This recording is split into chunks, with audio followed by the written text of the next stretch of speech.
and without casting aspersion on anyone's name, one of the finest teachers ever during the time of the Honorable Elijah Muhammad's being among us was Brother Abdul Allah, formerly known as John Shabazz, who was not the one that started the mosque here. It was Minister Henry and Brother Jabril and some of the brothers from New York came out here and got number 27 going, and number 27 outgrew all the mosques in the East, and it had just started. And I remember in 1958, we had a Savior's Day at South Park Baptist Church, and Minister Henry was seated on the rostrum. This is the first year that mosque number 27 had been started, and already it had outgrown most of the mosques on the East Coast, and it had only been up about a year. Now, Brother Minister Abdul Allah, John Shabazz, was an excellent, excellent teacher. And he would come to the rostrum and clean the bench. But the messenger had patience with him to watch him grow into the giant that he became. Brother Minister Abdul Allah, please come forward.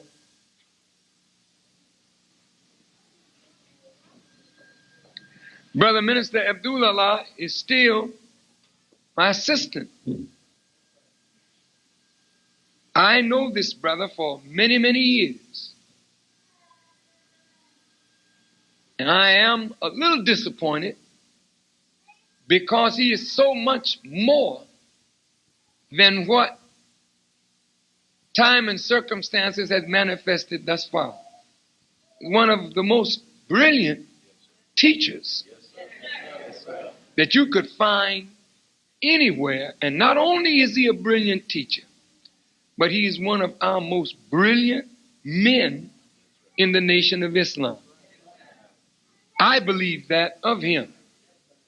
And so I have asked Brother Minister Abdul Allah to help me to prepare a class of young ministers. I want you brothers, particularly those of you who are married and those of you who are married, because we must get into Harvey, Robbins, West Side. We got to move out of Chicago and start getting up into Wisconsin and Ohio and Indiana and start waking up our people. So you all can't sit around here looking at me.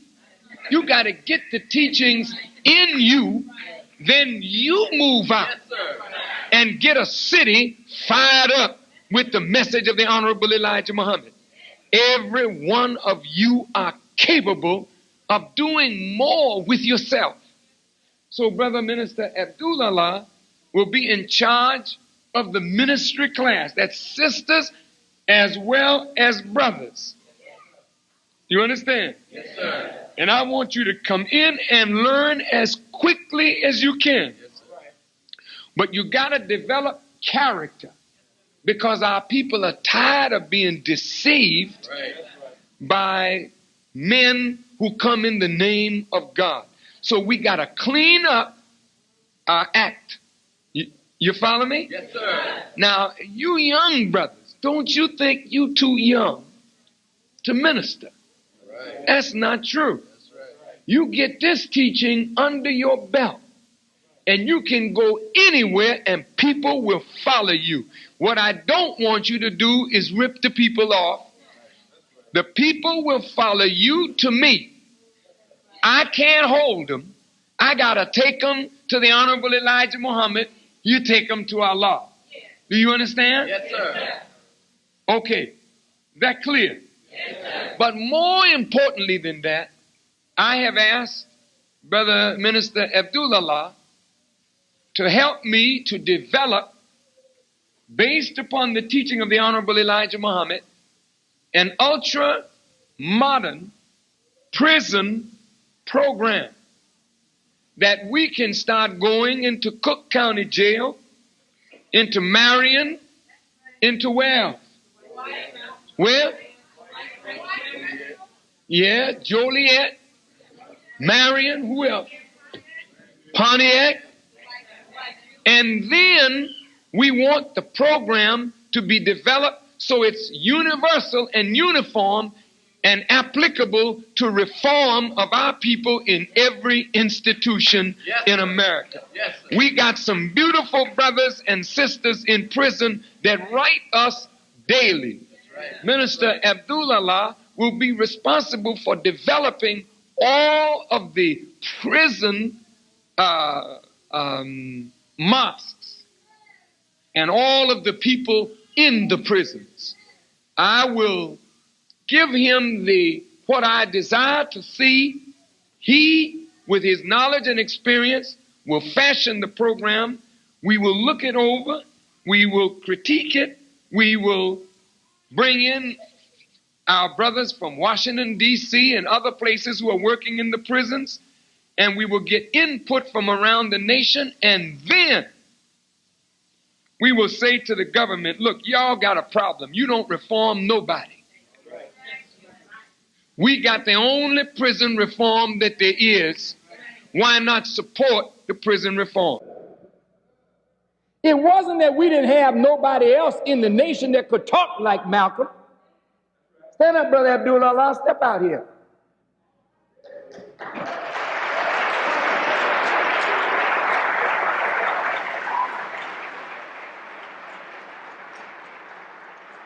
This brother was formerly known as John Shabazz from Los Angeles, California. He rivaled Malcolm in eloquence, in brilliance, and in his ability to captivate audiences. He had the fastest growing mosque in the Nation of Islam. Minister Abdul Allah, who writes that column in the paper, 1155. Man, that is a writer there. Brilliant man.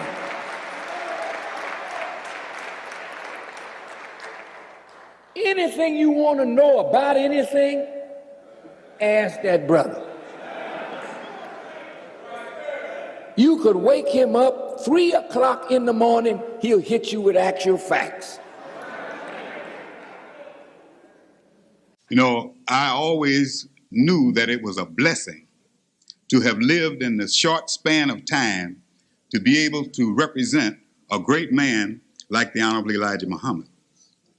But never in my wildest dreams did I believe that anyone could be so blessed as to represent two great men like that in one lifetime. Now, I hope you, don't get impatient with me, because I'm one of those folks who deeply loves Minister Farrakhan. And because I loved his teacher and my teacher. Can you love the daddy and hate the son, or not love the son? You know, there are many of us I know who are running around out in the streets who swear we are followers of the Honorable Elijah Muhammad and are not with Minister Farrakhan. That's impossible, and we're going to get to that today. I mean, I know some of you mean well, but meaning well and doing well is two different things.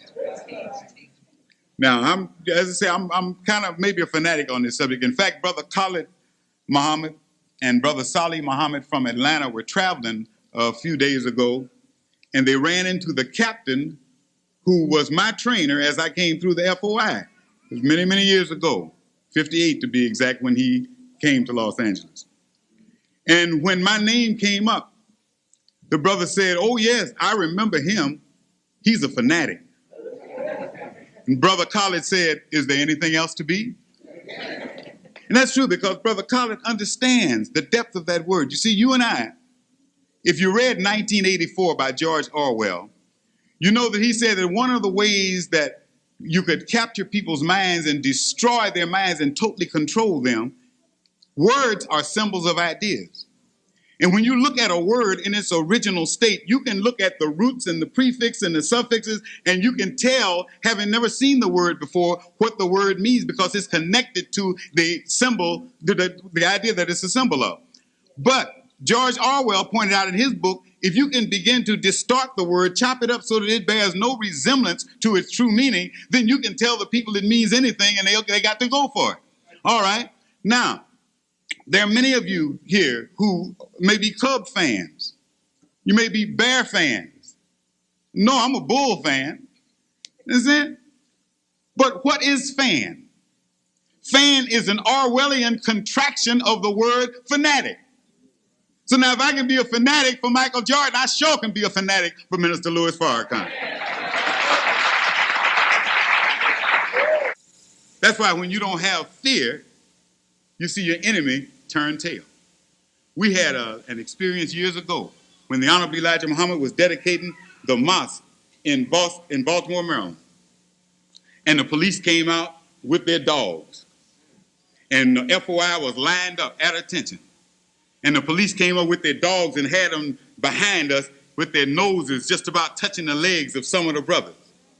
And Elijah Muhammad Jr., who was the Assistant Supreme Captain at that time, said, "About face!" And we made an about face, and all of these well-trained attack dogs started shivering and getting behind their master.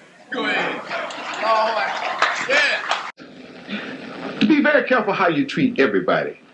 And the example that he gave was, suppose you're driving down the street and here's some old cracker just messing up, and you rolling down the window and cussing him and blowing your horn, and he goes to his job, goes back, takes off his jacket, puts on his black robe, and goes sit up on the bench. It don't have to be you. Some other black person just ran a stoplight. And they come walking into the courtroom. Judges are people. That's why you hear a judge hearing two different cases on 2 different days that are just alike and deal with them 2 different ways, depending on how he feels. Whether his breakfast was good, whether his coffee was hot enough. Understand? Now here a nigga just called him everything but a child of God, and he got that on his mind, and he walk in the courtroom and first thing, and here come a nigga, give him everything you can give him. Yes, sir. Understand? Then on the other hand, you drive down the street. It's the same example he's given. You drive down the street, and you're not in no particular hurry, but you see a white woman over there with a flat tire. Nobody around to help her. You pull your car over to the side, brother, and you get out. Miss, you got a problem. May I help you? You got a spare? Yes, I have. Okay. And you change the tire. And you go on about your business. And she go home. And her daddy, the judge, is there. And she said, "Daddy, I met the nicest nigga today." Oh, yeah, she might say it like that. But she said, "I was out there stranded and nobody else, all our folks were just passing by me soon." Say, and this colored boy pulled over and changed my tire for me. Now, when he go in the courtroom and a black man come up before him, his mind is different. That's right. Not because he loves you, but because of some other experience that triggers his reaction to a black person. See what we talking about? Yes, sir. He talking about loving white folks. Talking about loving black folks and trying to make this world that we gotta go through easier to get through. Yes, sir. Consider that. Now, you may never see them again, but consider your brother and your sister who may have, you don't know what connection this particular devil has with some other black person. You may be able to make life hard or easy for other black people, and you don't even know it because you don't know what the hell you're doing. All you see is a devil. There's a dirty old Caucasian, stinking, stale-faced, weak-boned Caucasian. And you say that in your mind as you smile and say, "How are you, sir?" You know, all of us are so familiar with the story of Cain and Abel, and if you ask the average person, what was Cain's great wrong that displeased God? 99 out of 100 will say he murdered his brother. But wait a minute. God was already displeased with Cain. That's how the murder came about, remember?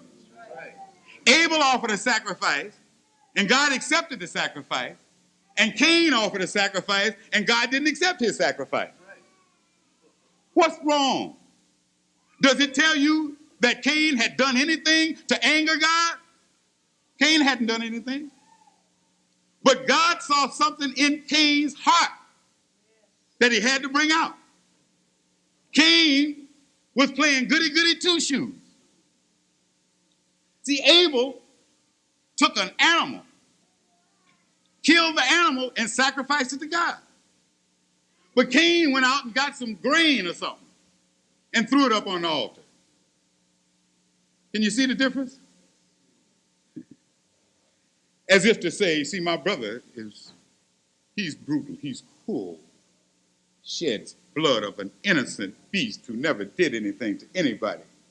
But I am going to give you something that doesn't cost any blood, that doesn't. So what did God do? He proved that he would not shed blood for the glory of God, but he shed his own brother's blood for his envy.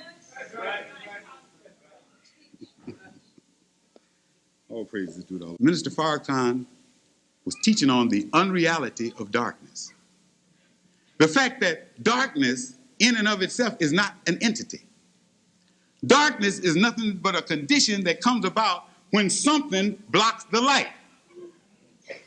So now, if you know that, you won't waste your time trying to fight darkness. That's why they got that saying, it's better to light one candle than to curse the darkness. You can't deal with the darkness.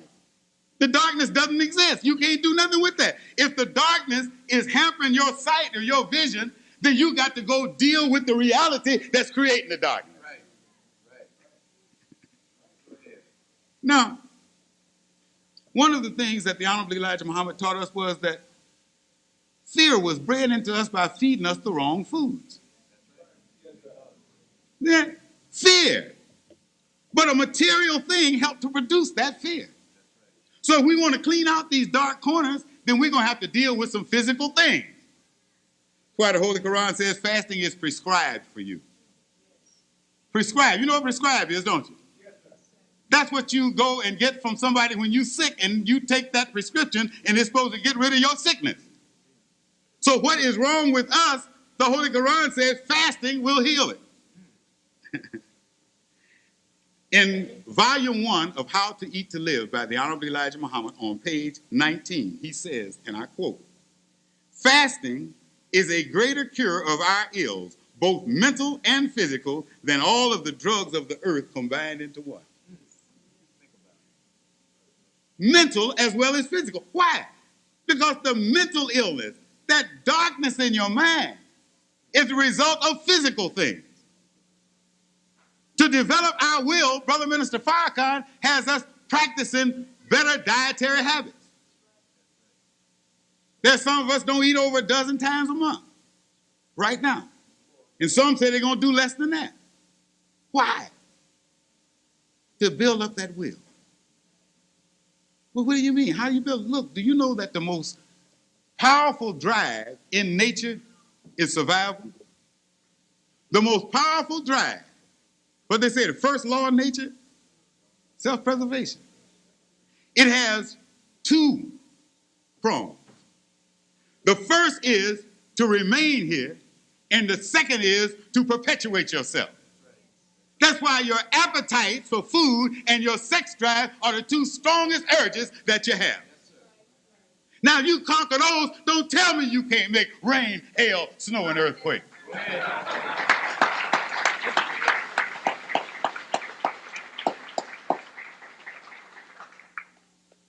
We can overcome any difficulty because ain't nothing more difficult than that. Don't you know you drive down the street and all these greasy spoons got odors wafting out the window? That's right. Look at me, I ain't had a bite to eat since Tuesday. I just came in on the plane, they serving all kind of stuff. Hey, you know I feel good. If I can fight that, show me something. What that Cyrano Bergerac say, I'm too good for men, bring me giants.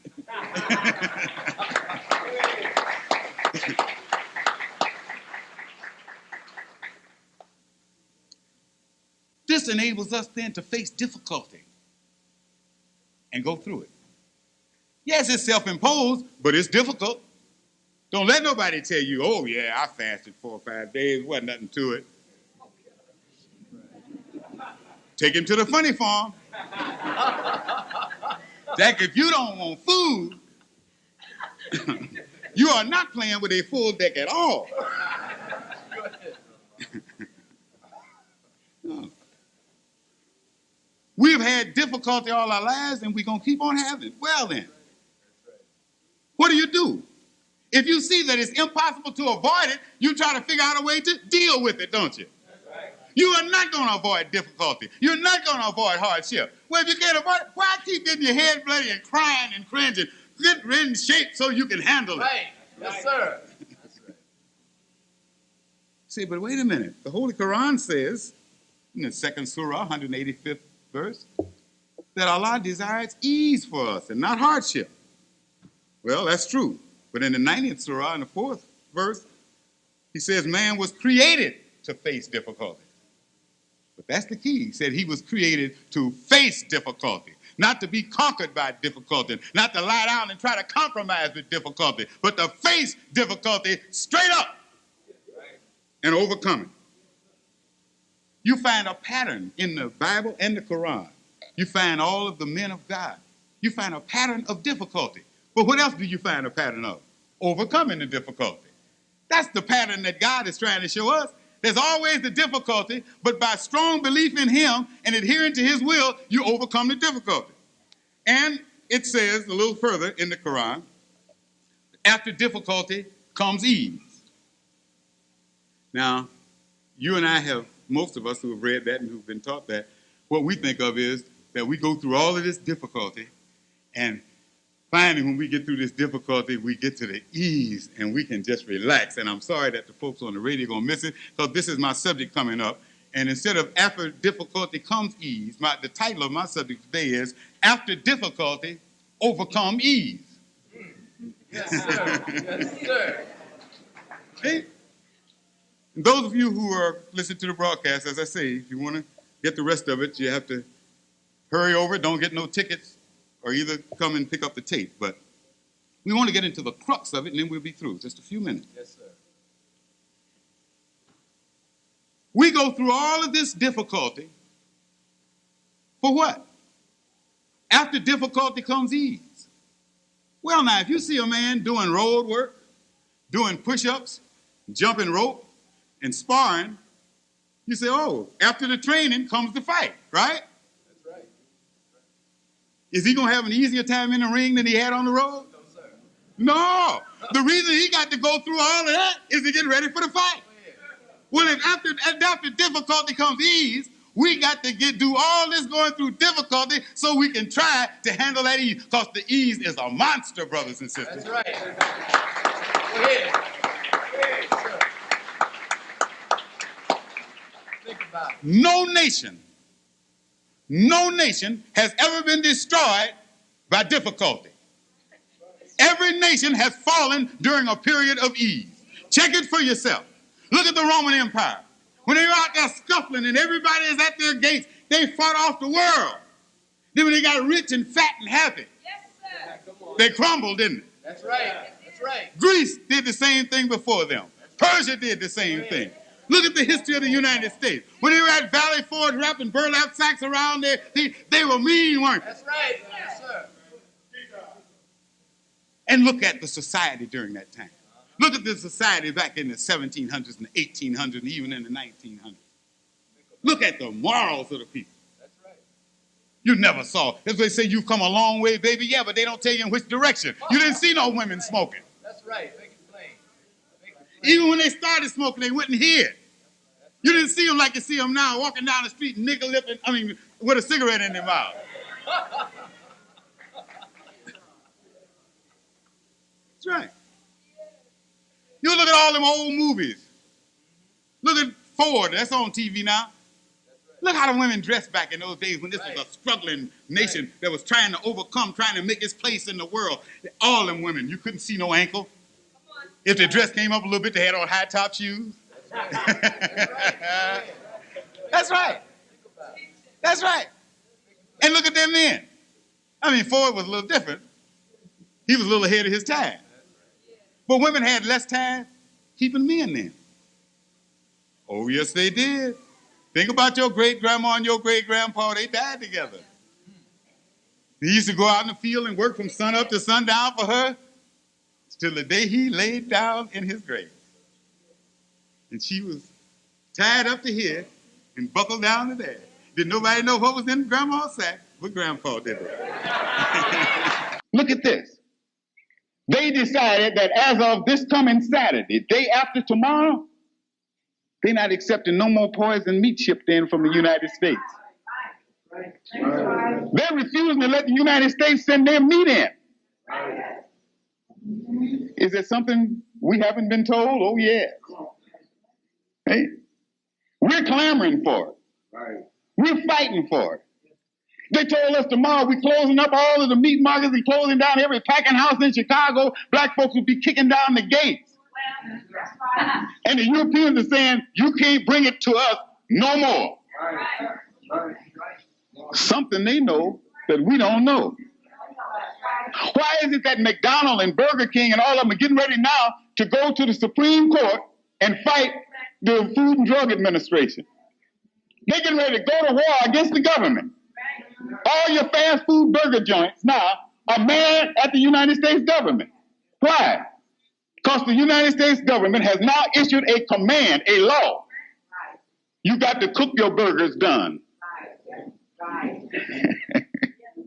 And they all mad because they say the only way to serve them and get the texture and the taste they want is to continue to serve them half raw.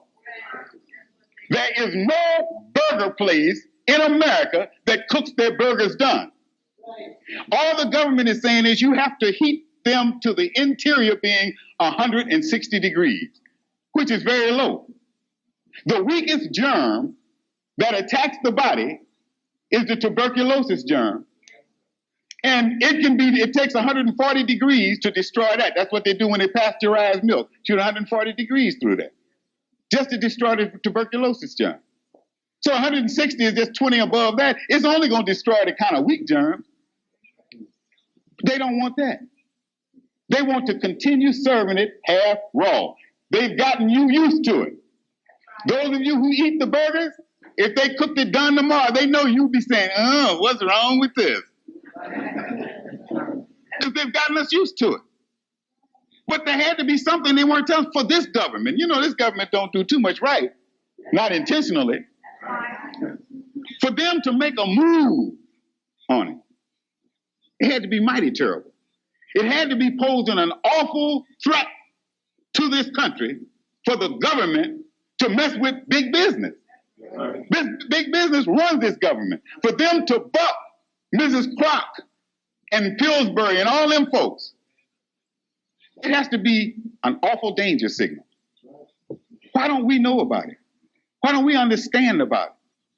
Because we're well informed of the surface news, but we have not been able to analyze it. We need to understand, and when Minister Farrakhan comes forth tonight, he's going to open us up to some things, not for us to take it, swallow it, go home and say, that was good, I'm going to wait for the next dose. That's not the way he teaches. That's not his intention for teaching. And it frustrates him to see us sitting and want to be spoon-fed all the time. Give me more, give me more. And then we sit down on it and we're going to rap about what he told us instead of going and doing the necessary research to follow up. Say, well, now, if he can tell us that much in an hour, hour and a half, 2 hours, my God, look what else must be out there. And especially when he gives us the source, tell us where we can find out what we need to find out, then we have no excuse. I mean, he's doing half the work, over half the work for us, by opening us up to it and then telling us where we can find the additional information. That's so easy. He makes it so easy for us. I mean, just think about it. Dr. Bernard Horn of the American College of Nutrition. You know, most of us never heard of him, probably never heard of the college. You know, but a statement that he has issued that came out in U.S. News and World Report, making a statement, and I know this hits a lot of us, that such cookies as Oreos and Hydrox are, quote, an invitation to heart disease. Well, we need to understand something about that then. As much money as you and I spent on them chocolate cookies. The University of California sends out a nutritional letter, and among the things that they point out in it says that Ritz and High Holes are some of the most dangerous things you can put in your mouth. I'm not talking about no way out stuff. I'm talking about everyday stuff that you and I deal with all the time. This is what gets us mixed up. If it was something that we had to travel and go to a gourmet store and go and get special people to buy for, that would be one thing. But you and I need to know what we're doing every day with these. We need to not only, I know a lot of us get in more trouble with what comes out of them, but we also need to be conscious of what goes into them. But now, if you believe God is nothing, you're not going to do anything. If you believe God is nothing, you'll do nothing. See, your belief governs your actions, then most surely your deepest belief has more effect on your actions than anything else.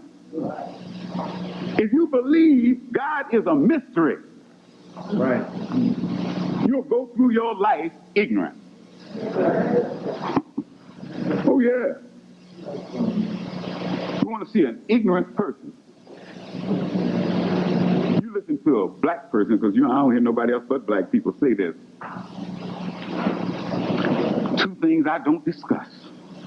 I don't discuss religion and politics.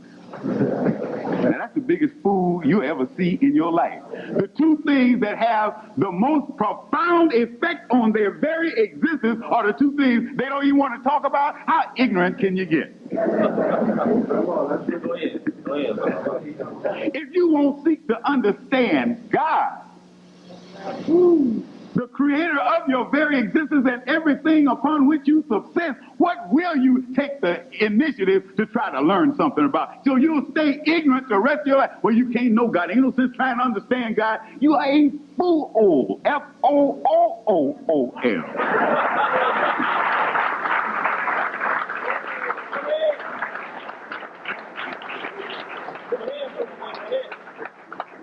Belief in a mystery God makes you satisfied at whatever your station in life is. Because if you understood God, you would understand that God would make you want to strive. You see us get on a job, work on a job 50 years, retire.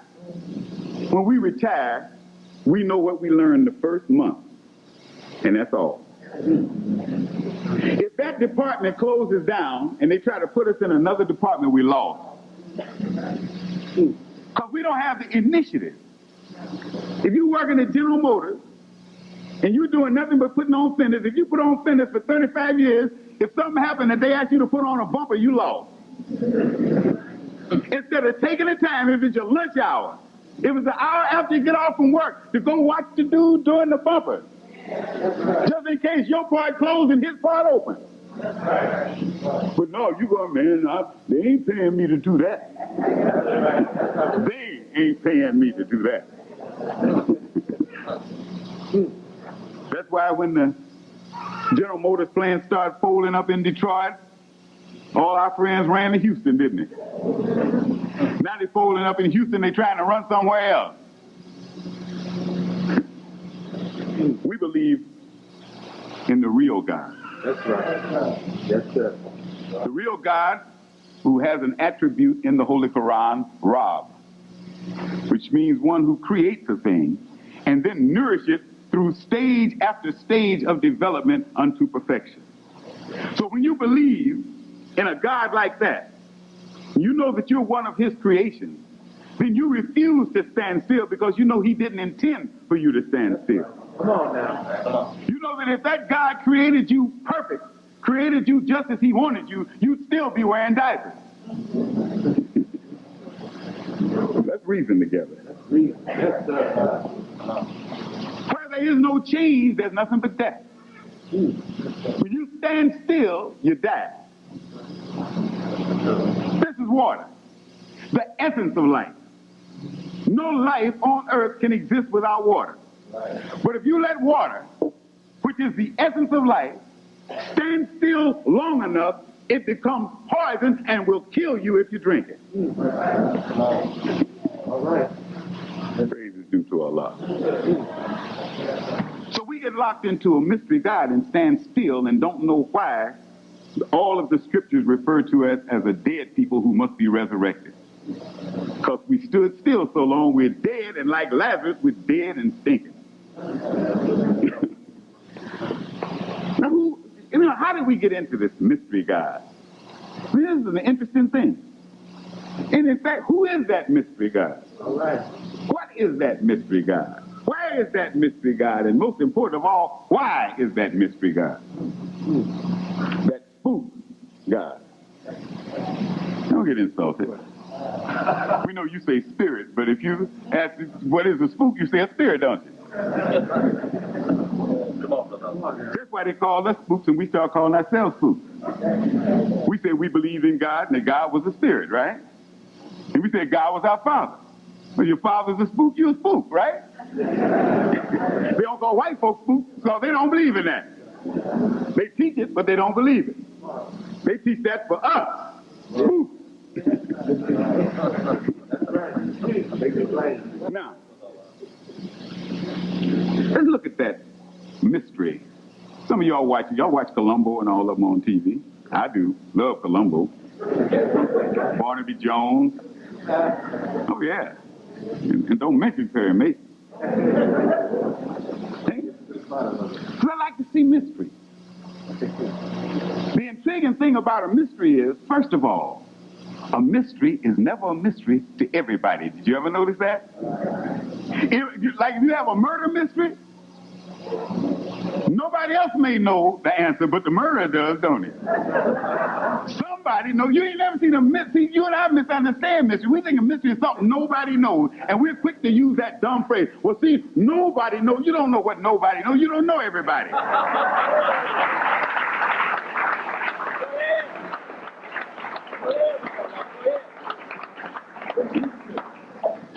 So somebody, don't care what, see, it's a mystery to me how a TV set works. But it obviously ain't a mystery to RCA Victor. Ain't a victory, it ain't a mystery to Zenith and all them boys. It's child's play to them, they do it every day. But it's a mystery to me because I don't know. All right. Now, you know, another thing about mystery, let's stick with TV for a minute. You know, if any of you have ever tried to do any fiction writing or sell any of your stories, you found that the thing that they always tell you is the storyline is incidental. It's strong character delineation that sells anything in fiction. That's why Margaret Mitchell's Gone with the Wind, an all-time bestseller, had nothing but some flaws in the facts of it. I mean, that thing was so sloppy till they talked about it bad, but they printed it and everybody read it. They made a movie, everybody saw it, and she had some historical facts twisted up that was out of this world. I mean, it was a joke to historians. According to the way she wrote that book, those of you who saw the movie or whatever, you know that this woman, I think Melanie, whatever her name was, got pregnant. And then she had the baby during the Battle of Atlanta, which was 14 months after the time that she was supposed to have got pregnant. I mean, she had these kind of mistakes, errors throughout the book. I mean, from cover to cover. But the book sold. And the reason the book sold was the characters were so strong. Yes. The most important thing in any writing is the characters.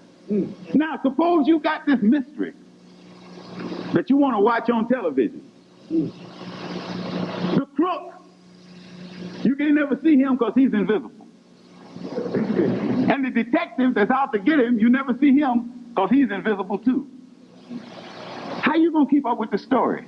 I mean, that's going to be kind of hard. You sitting up with the two main characters in the whole story, you can't see them.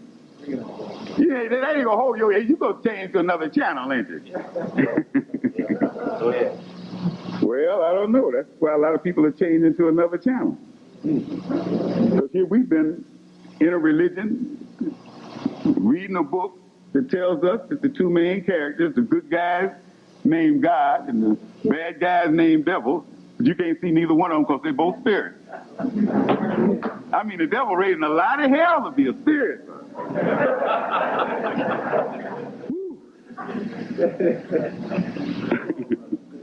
All right. Now another thing. You keep watching mysteries. We keep watching mysteries and reading mysteries because we like the way they solve them at the end. Now, if they start showing a mystery series and leave them hanging, we stop watching them.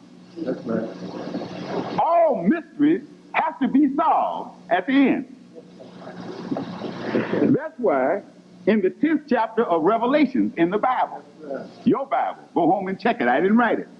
In the 7th verse, it says, and I quote, "But in the days of the voice of the 7th angel, when he shall begin to sound, the mystery of God should be finished." Hear that? At some point, the mystery's supposed to be through. And you and I are going to say, oh, God always been a mystery, always has been a mystery, always was. That ain't what the Bible says. The Bible gives a time limit to that. It's just like all the rest of the mysteries. That's what they call a denouement, where you figure out who did it. You catch the crook, you get rid of him. And they live happily ever after. That the mystery of God should be finished as he has declared to his servants, the prophets. That means we need to study the words of the prophets a little closer, and we'll see that every prophet, God said, he always told them that a time would come when he would be making himself known to everybody. You know, you don't have to go too far to understand the problems that we've been having. You just get a good dictionary, great big unabridged dictionary, and look up the word mystery. And you see it comes from the Latin word mysterium, which came from the Greek word mysterion. You know what the word means? The secret worship of a deity. That's what it means. The word mystery comes from a Greek word which means the secret worship of a deity, a god. That's how the word originated. In people hiding a secret worship of God. In usage, here are some of the definitions of mystery. Something unexplained. See? Doesn't say it can't be explained. It says it's unexplained. Come on. To be unexplained, that means somebody has to have the capability to explain it, but is not doing it. Right. Unknown, doesn't say by everybody. Or kept secret. Not secret by accident because ain't nobody. Kept secret. That means somebody purposely is making sure that you don't find out about it. Obscurity or secret. Listen to this. Secret rites or doctrines known only to a small esoteric group. And when you look up obscure, it's from the Latin word obscurus, meaning dark, dusky, indistinct. It means dark, destitute of light, dim, gloomy, not clear or distinct, not easily understood, hidden.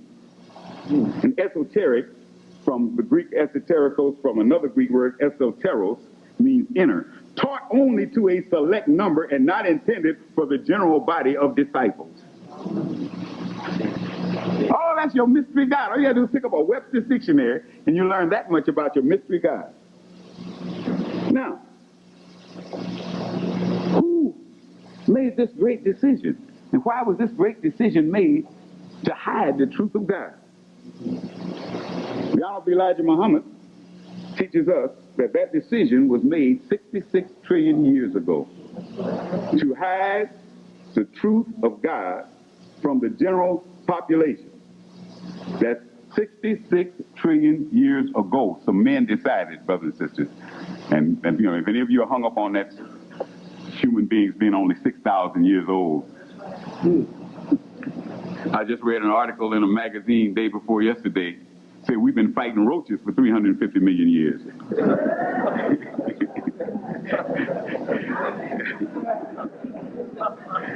So my God created everything 6,000 years ago. The roach been here longer than that. No wonder they're so hard to get rid of. In fact, that's what the article was about. They got longevity check. You don't just get rid of them too easy. You know, in the New Testament, Paul is saying to the believers, he said, you know, I happened to be passing by. I observed your devotion. I watched you worship.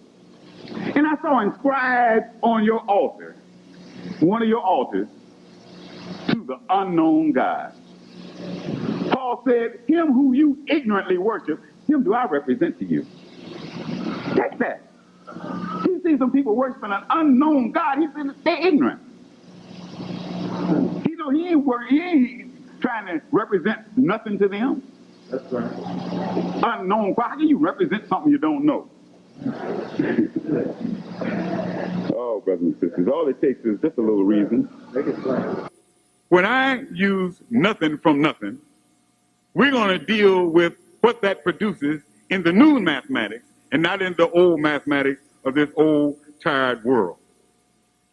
The mathematics that the Honorable Louis Farrakhan is a direct representative of is so different from anything we've ever seen, yet the minute that we encounter it, we know it's right.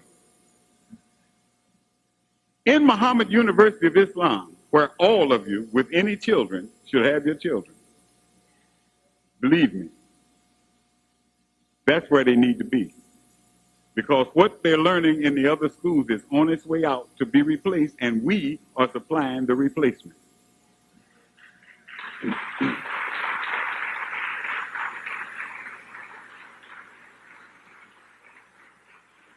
Let me illustrate to you how powerful the mathematics that the Honorable Louis Farrakhan teaches is.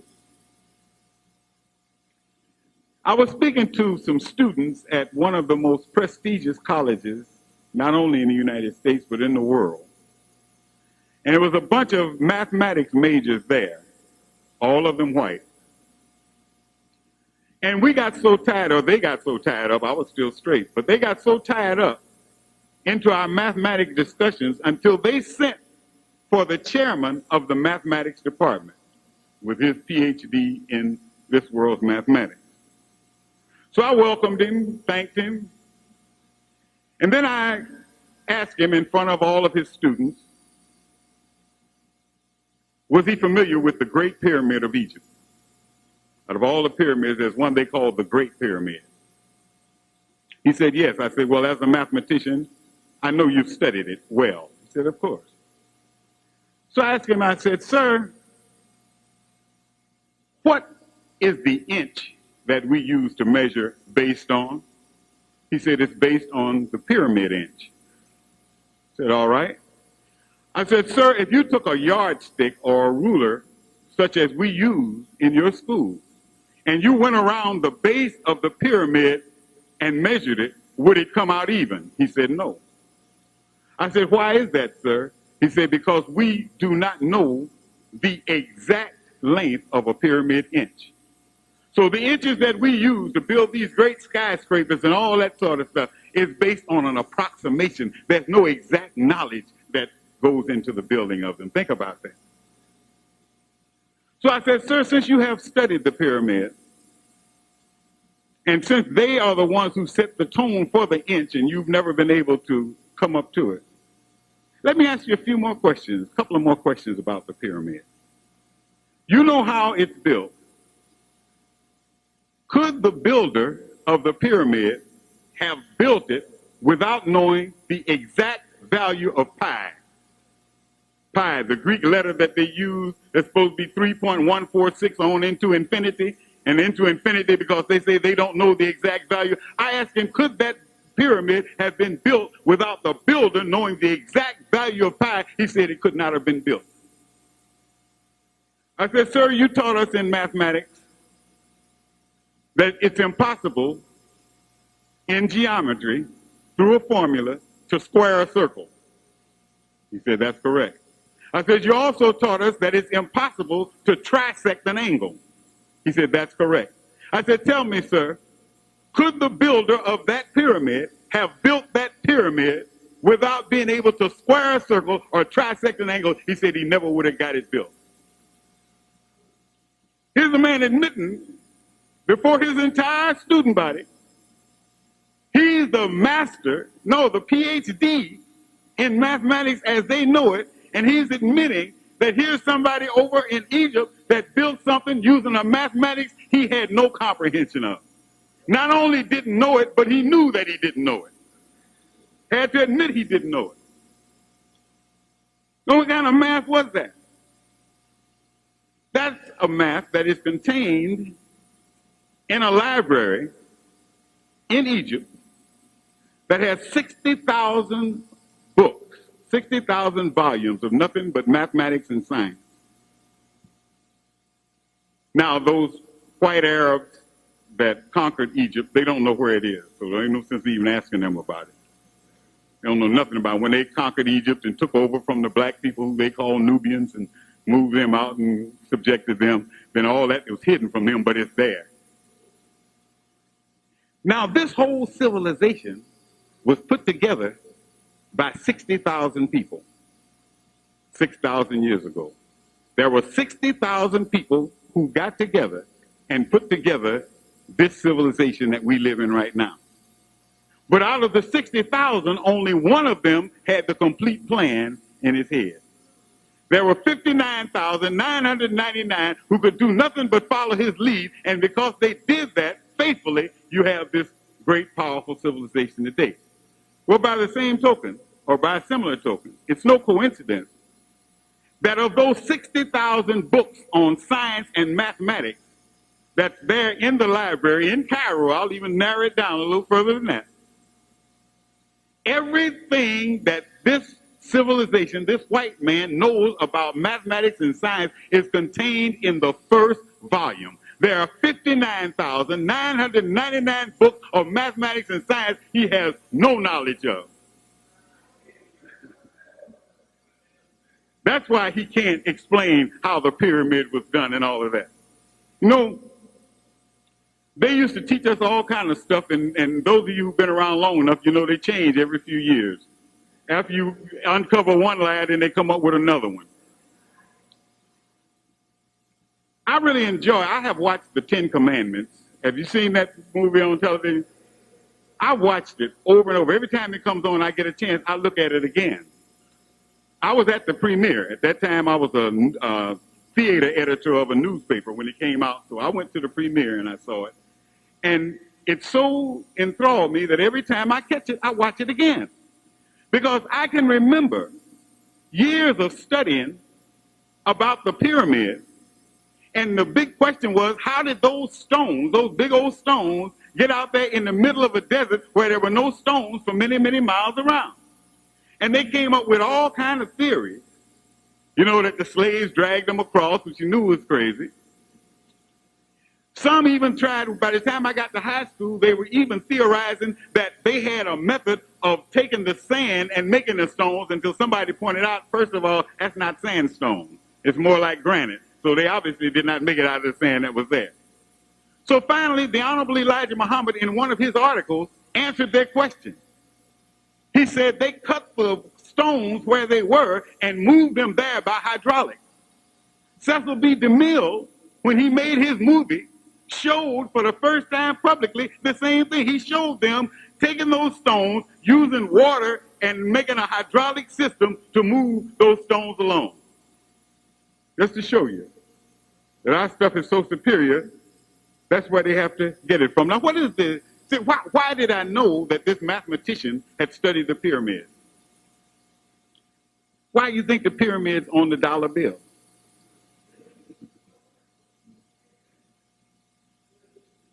The Great Pyramid, as it's called, listen carefully. The Honorable Louis Farrakhan has pointed out to us that where that pyramid stands is the exact center of the landmass of the planet Earth. There's a star that appears in the sky every 50,000 years. And when that star comes, if you walk in the pyramid, there's a shaft that goes straight up to the point. And if you look up there, you can look directly at that star. It hovers in that exact spot once every 50,000 years. That's how exact the placement of the pyramid is. Now, in order to know where the center of something is, you have to know its size, don't you? And according to mathematics, particularly according to geometry and trigonometry, if something's too big for you to physically measure, the only way that you can calculate its size, you got to first know its shape. Is that right? You have a different formula for finding the area of a triangle than you do a rectangle, and a different way of finding the area of a circle. That's in plane geometry. Then when you get into solid geometry, you don't find how big a sphere is, a solid sphere, the same way you do a circle. You have a different way of doing it, a different formula altogether. So in order for these Egyptians to be able to determine the exact center of the land mass of the earth, they couldn't believe, like them dumb crackers were telling Columbus, you're going to fall off the edge. They couldn't believe the earth was flat. They had to already know that the earth was round or spherical. In fact, the term, the name, geometry, comes from the word geos, meaning earth, and meter, meaning measure. Geometry, the science of geometry, is based upon the measurements of the earth. Now, when you and I went to school, some of you still going, but if you are, they're teaching you geometry. The geometry they're teaching you, no matter what school you go to, they're teaching you what they tell you is Euclidean geometry. Is that correct? Now, the word Euclidean is an adjective. That's a word that's used to describe something in order to distinguish it from something else that you might get it mixed up with if they didn't. So to say Euclidean geometry means that's to keep you from getting it confused with another geometry that is non-Euclidean. But why is it that you only know Euclidean geometry? If there is another geometry, and there has to be, why is it that you can't go to a school and learn it?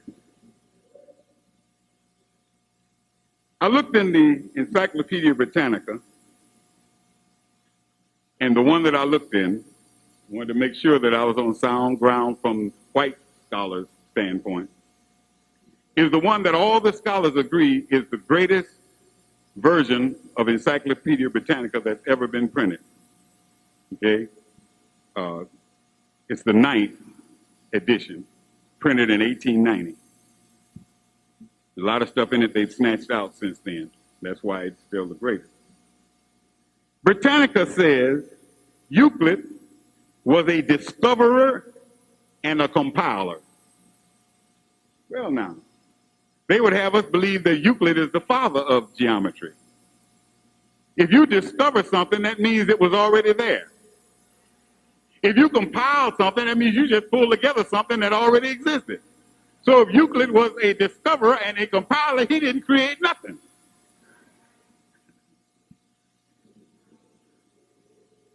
Now, it goes on to say, as the introduction of geometry into Greece is by common consent attributed to Thales. You ever heard of Thales? Oh, they didn't tell you about Thales. Now listen to this. He's the one that introduced them to it, but they tell us about Euclid. So all are agreed that to Pythagoras is due the honor of having raised mathematics to the rank of a science. Now look at this. We're learning Euclidean geometry.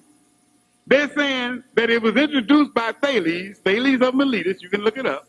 It was introduced by Thales and then perfected by Pythagoras, but they don't teach us about nobody but Euclid, who learned from Pythagoras, who learned from Thales.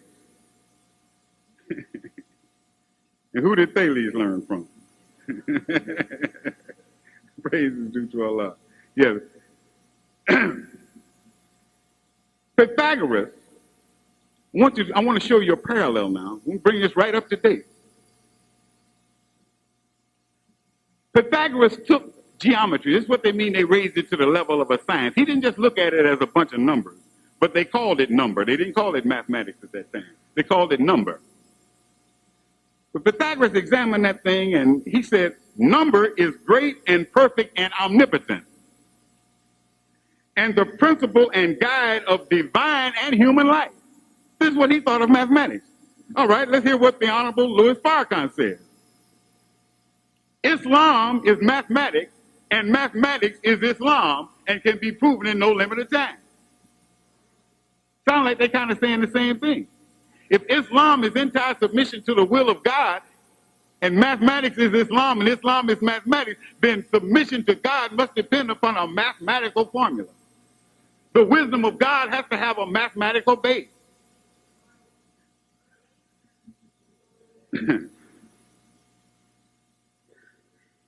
Pythagoras even dealt with the power of numbers and where it got its power. I want to show you again, comparison. He pointed out that there are two kinds of numbers, odd and even.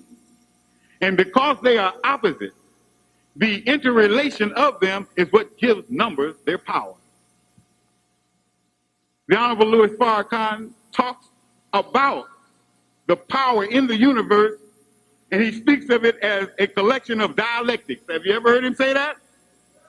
Dialectics. That's what makes up everything. You got right and left, good and evil, masculine and feminine, limited and unlimited, straight and crooked, rest and motion, light and darkness, singular and plural. Everything has an opposite. Now, I want to tell you what happened to this teaching of Pythagoras. Now remember, I just got through drawing a parallel. What Pythagoras was saying in his crude way, what the Honorable Louis Farrakhan is breaking down to us in a very refined and detailed way. They didn't do anything to Pythagoras. But when Pythagoras got old and retired to his home, the Greek government went every place that they knew people were gathering and learning Pythagoras' teaching. They not only killed the people, they tore down the building.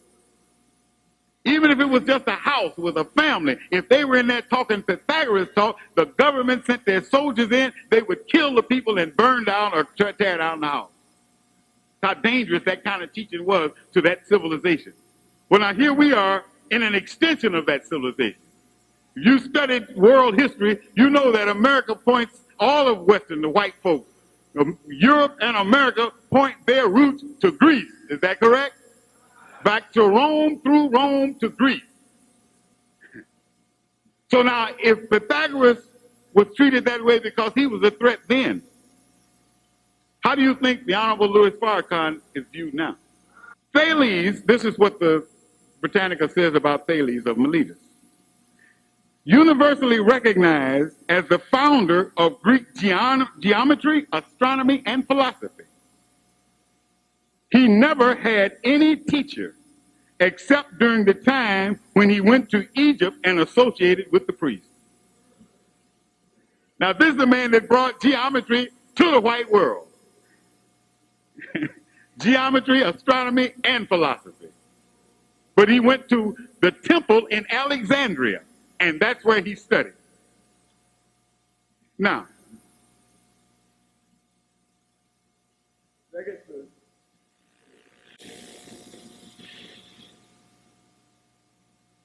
just want to show you a contrast between that which we are taught by the Honorable Louis Farrakhan and that which we were taught by our enemies. There's a sign, you have it on your computers and you have it in mathematics. It means greater than, right? It means that the one over here is greater than the one over there.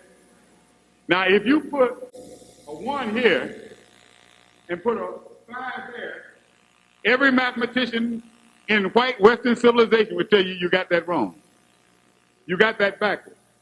You say, well, Professor, why? I said, no, 5 is greater than 1. Is that so?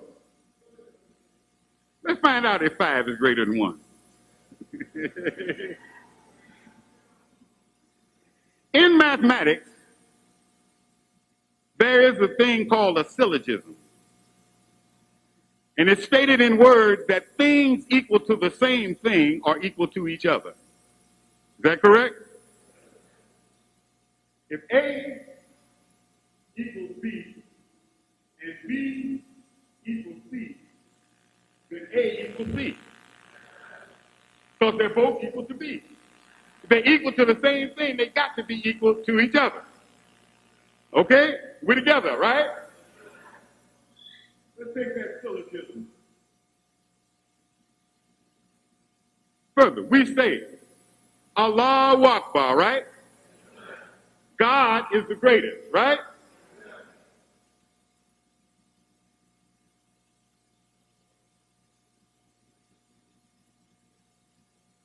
We also say there is no God but Allah. God is one, right?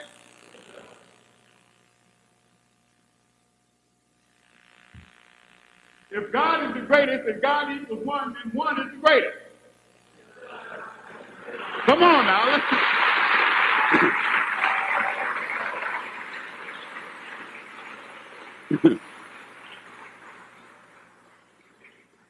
Can't deny mathematics. That's mathematics. Now, we do a little backup on it, though, just so you won't be nervous about it and think we just pulled the trick. Which is greater? Something that is dependent or something that is independent? Independent, right? Okay. Now here's that 5 again. Believe me, that's a 5. Trust me. So one thing I never did good in this school was penmanship. I can do better than that. Somebody might just be walking in the door and say, hey, who's on the plate?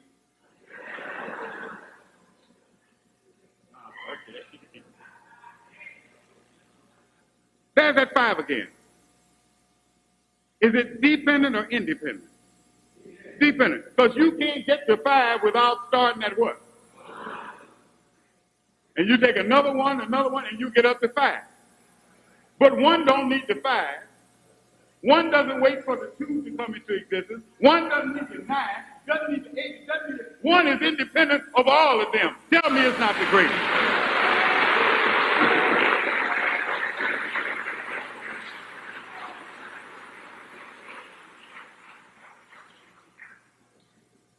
Islam is mathematics, and mathematics is Islam, and can be proven at no limit of time. We thank Allah for the Honorable Louis Farrakhan, his messenger.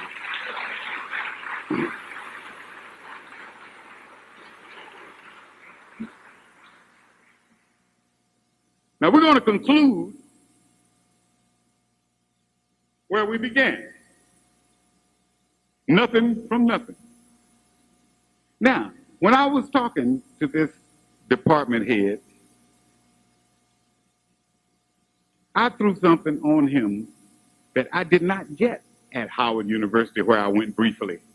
St. Louis University, where I blinked my eye. You know, I got it visiting a 3rd grade class at Muhammad University of Islam. Not high school, a 3rd grade class, and they were teaching our babies some mathematics. And it blew my mind because it blew everything I'd ever heard about zero. Because we had always been taught that zero was nothing. Now look at this. 0 is nothing. Now, if that were true, then yes, nothing from nothing would leave nothing. Billy would be right on the case. But let me show you something. Here's 0. Supposed to be nothing.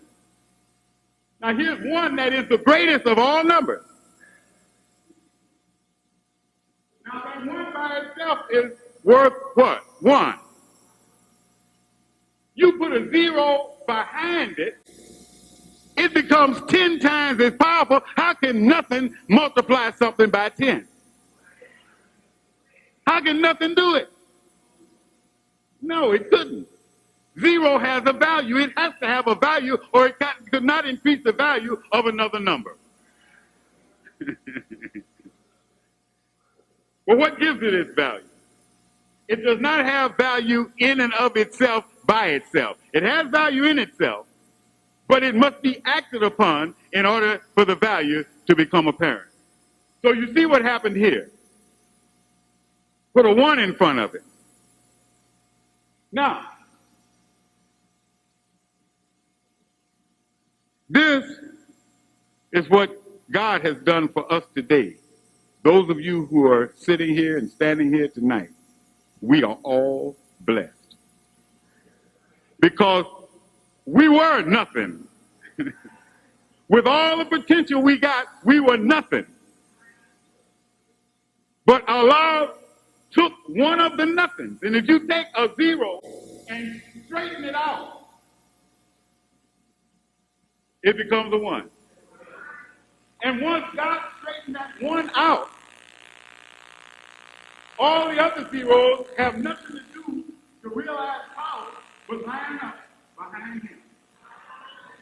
And every time we line up,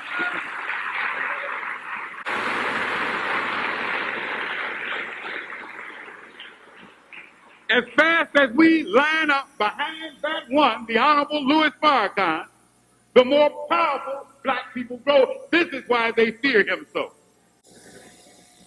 Now, let me say this. Whether you're brand spanking new or whether you've been in a long time, let me tell you where you lose your power, think that you got power, and you don't. And most of us have been guilty of this long enough at one time or another. Now you see that 1 and you know the power that it can give to all the zeros. As many zeros as you can string behind it, that's how much more powerful that it can make them. But what happens when you do this? What happens when the 0 gets in front of the 1? Nothing. That's right, brother. You say if it's got a decimal point, it gets even less, doesn't it? Hey, this brother just gave you, will y'all excuse me? I got to take an extra 5 minutes. Brother here just gave me another portion of the lecture that I need to address. See, when a decimal point is involved, not only getting in front of the 1 doesn't help, it hurts. Because whereas it was a 10th, you just made it 100th. You made it less than it was to begin with. Well, there's a spiritual message in that too. What is the decimal point? What is that point? That is the point that separates you from being a fraction and a whole number. And if you cross that point, then you become whole. Well, now you got the 1 ready to lead you across that point. Now you jump in front of the 1, you go across the point, you still ain't nothing.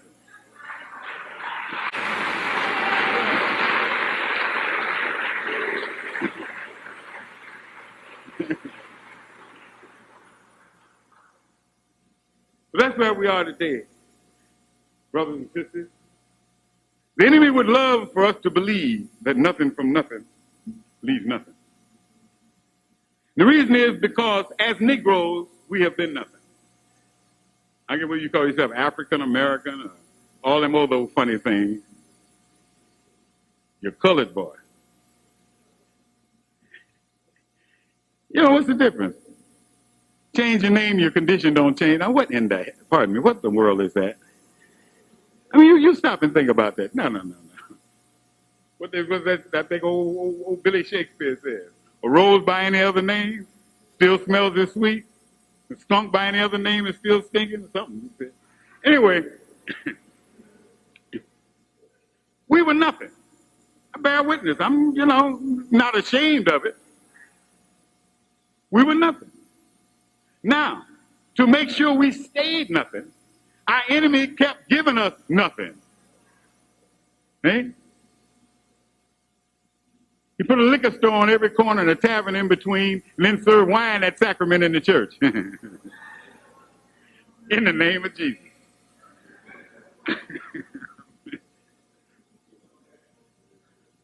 What is the benefit of alcohol? What does it contribute to you physically, mentally, or spiritually? Nothing, right? Cigarettes.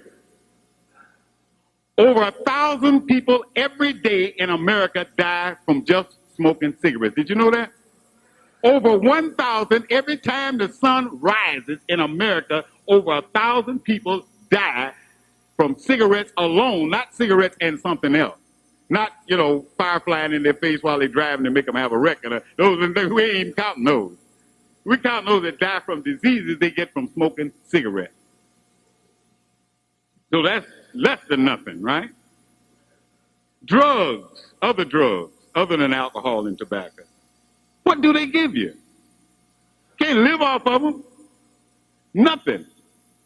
You take the alcohol, you take the drugs to forget your problems. When you wake up, you got more problems. The money you spent, you probably worried about your bills. You just spent some money. You could have paid one of them trying to buy some liquor and some dope. You worried about your domestic life. Your woman was already mad at you. Now you're broke. She's 10 times salty.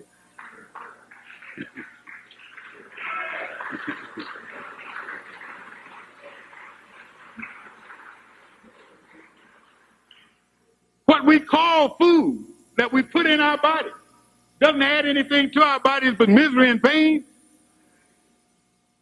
The junk food we eat is not just potato chips and popcorn. The food that we call wholesome meals is junk.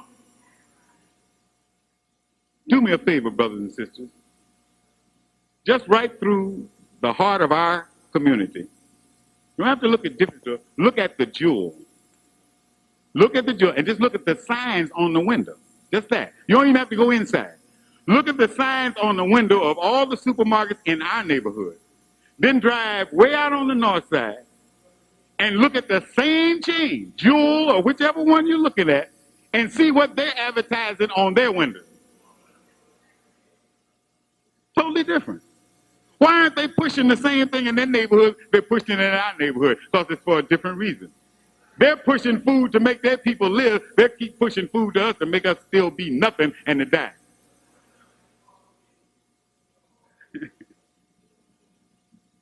So, many of our people, you approach them with the teachings of the Honorable Louis Farrakhan. They say, yeah, man, I dig the brother, but you want to make us give up too much. You want to take away my good old ribs? Ooh,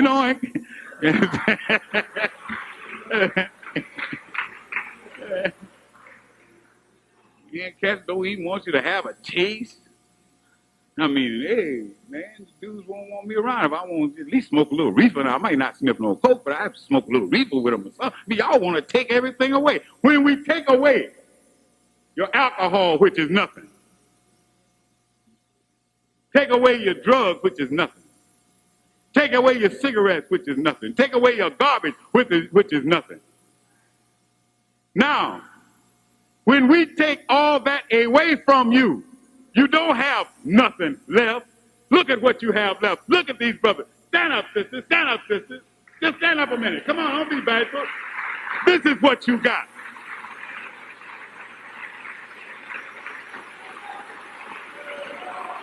When you take, listen to me. When you take all the poison, all the slop, all the nothing away, you got the original black man, the maker, the owner, the cream of the planet Earth, the God of the universe. So nothing from nothing does not leave nothing. Nothing from nothing leaves God. Brother Minister Ishmael did a good job. I'm very happy. Again, I've watched him and I'm watching him grow in this seat. And it's just, it does my heart good to see a son of the Honorable Elijah Muhammad helping Minister Farrakhan.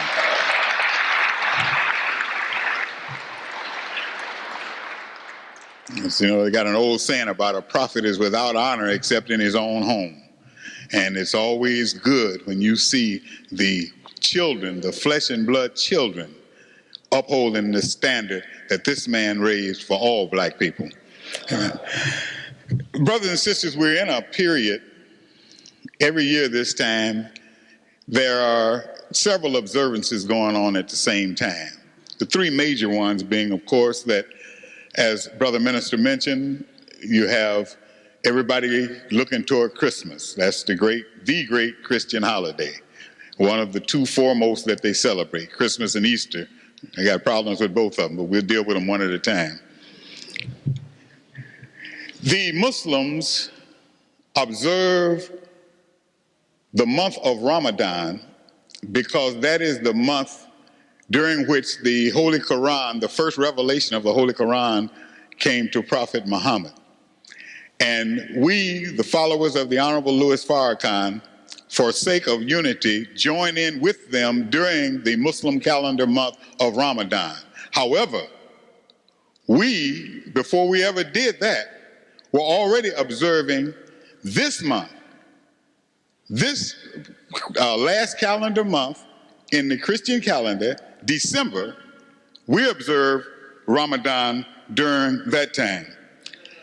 And also, the Jews, as of sundown yesterday, began the Festival of Lights, known as Hanukkah, which lasts 8 days, ends next Sunday. In fact, tonight, Yeshiva University, the oldest and largest Jewish university in America, Orthodox Jewish university in America, is having their graduation at the Waldorf Astoria in New York. And their graduation speaker, who will also receive a Doctor of Human Letters degree, is General Colin Powell. I know he doesn't look Jewish. But all three, I bring up all three of these observances because all three of them play a part in our lives. All three of them affect us. In the Final Call, the current issue of the Final Call, you will find an article by the Honorable Elijah Muhammad saying, "Whose Christmas?" That's the name of it. Whose Christmas? And cut my lecture kind of short. I don't have to do a lot of preaching on a lot of things. All you have to do is get the paper and read what I skipped. But one of the things that he does point out, his brother Minister Ishmael mentioned, that Jesus was not born on December 25th. The Honorable Elijah Muhammad states in here the exact month of Jesus' birth. All right, so you need to get it for that. Also, he has another article in here, Why and How We Fast in December. And it's very, very interesting. You should get it and find out why we fast in December instead of putting our emphasis on the month of Ramadan by the Muslim calendar.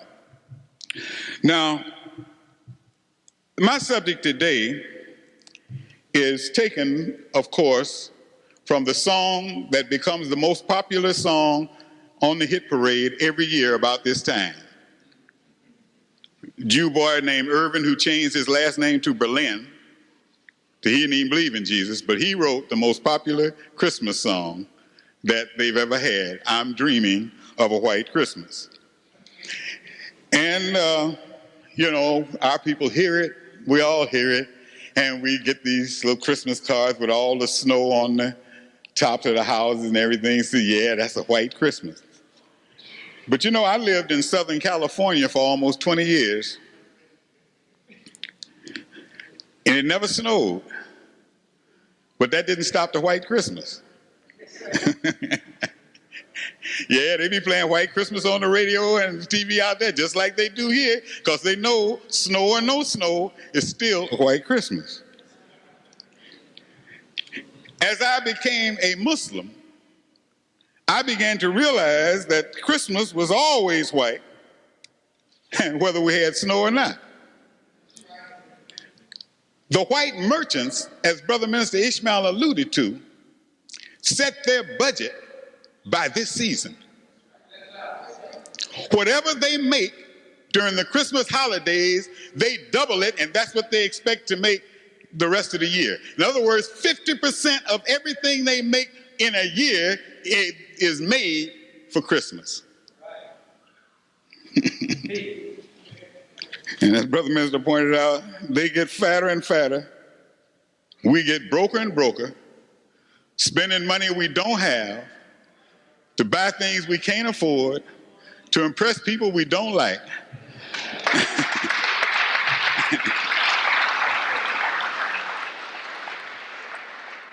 So to get the record straight so we'll know what we're talking about, we want to make it clear so you won't be thinking about snow or the days when you used to pick cotton or nothing when you say white Christmas. We bring it right down front. I'm dreaming of a Caucasian Christmas. Now, we grew up thinking Christmas is just a normal part of life. I mean, that's something everybody does. I mean, how can you people not celebrate Christmas? You deprive the children, and everybody else is doing it. You know, I hear the sleigh bells and hear the Christmas carols, and I see the lights up. Then you very ones want us to picket with you when your light bill gets sky high. Quit burning all that foolishness, and you wouldn't have a light bill.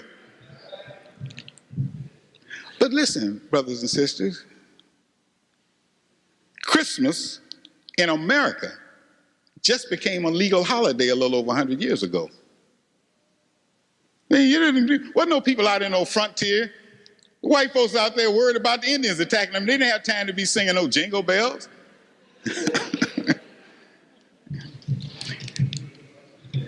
It not only wasn't a legal holiday, it was illegal in most states. The colony of Massachusetts, before it even became a state, outlawed Christmas in 1609. In Massachusetts, if you were absent from work on Christmas, now check this out. If you were absent from work on Christmas, you didn't get fired. You went to jail. That's what they thought about Christmas. They say this heathen stuff coming in here and these people going to celebrate it. No, we penalize them. You go to jail. Do not stop. Go directly to jail. Finally, in 1856, the state legislatures decided, since everybody was intent on celebrating it, the state legislatures went on like they did with Martin Luther King's birthday. They went on and made it an official holiday. Now, if it's Jesus' birthday, if it's the law's birthday, how do states have to decide whether or not it can be celebrated? But there you got another thing. You got to get your Bible and read the 7th chapter of Daniel, where Daniel has God pointing out to him a beast. He was talking about a government, but he was so cruelly described it as a beast. Daniel said God showed him a beast so powerful that he would think to change times and laws. That's how tough a beast that was. Now, they're not talking about changing man's laws, the laws in the court and all that. They have a right to change that because they made those in the first place. That's why it didn't say he could change them. It said he thinks to change them. He ain't powerful enough to change God's laws. He can mess with them and think to change them. So, you know, when I was growing up, my folks thought that daylight saving time, because I was a Hoover baby. So when Franklin Roosevelt started daylight saving time, so now all of my relatives went and got the Bible. See that? That's what Daniel talking about. He changing the time. No, that's not the time, nor the laws. Show you how he seeks to change laws, not his laws, but God's laws. God has established a law that there is a male and a female. And God's law is that the male is made for the female and the female is made for the male. That's God's law, right? Now hear this man coming up with legislation talking about gay rights. Want to put sissies in the army.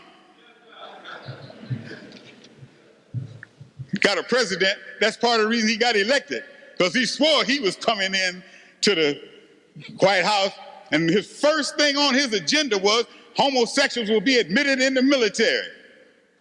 Well, now, you know, the Republicans missed the shot. They were so busy trying to find out how many women he was having affairs with, he might have had another program altogether.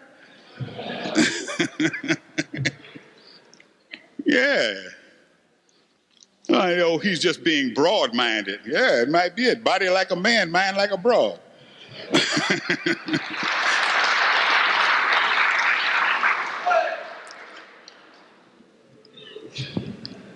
No, the times that this man thinks to change The 104th Psalm. In the 104th Psalm, David says of God, he appointed the moon for seasons. That's in the Bible. It's in your Bible. So you notice I don't bring a Bible with me? Because it's too easy for you to say, yeah, you printed that thing yourself. No, I'm going to tell you where it is. You go home and look in your Bible. I don't care what version you got.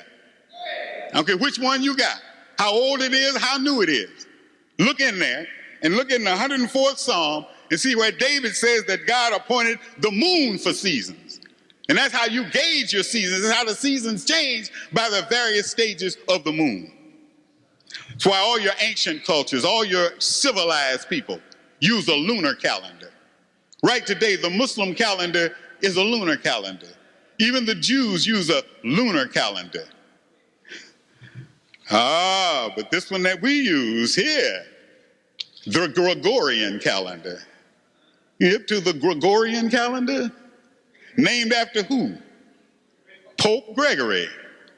Oh, he's so heavy, God says use the moon, but the Pope gets one that uses the sun. You see, I don't care what God said, this is what it is. It's what the Pope says. Now, I know all of you good Baptists and Methodists and sanctified and all that. Yeah, that's why I ain't a Catholic. Hold on, yes you are. You got the Catholic calendar, ain't you? You celebrating the Catholic holidays, ain't you? Oh, that ain't all. The new year. Look at this. New Year's is coming the week after Christmas, right? According to Pope Gregory's calendar, the new year comes in the dead of winter. Before white folks got in control, didn't nobody celebrate no new year in the dead of winter? They celebrated the new year in the spring, when new life comes. That sounds more like something new coming in. When you find the birth, the buds come on the trees, the birds come out of the eggs, everything is blue, new life. That's birth. How can you have a new year and it's cold as well diggers, whatever you would call it, in Montana?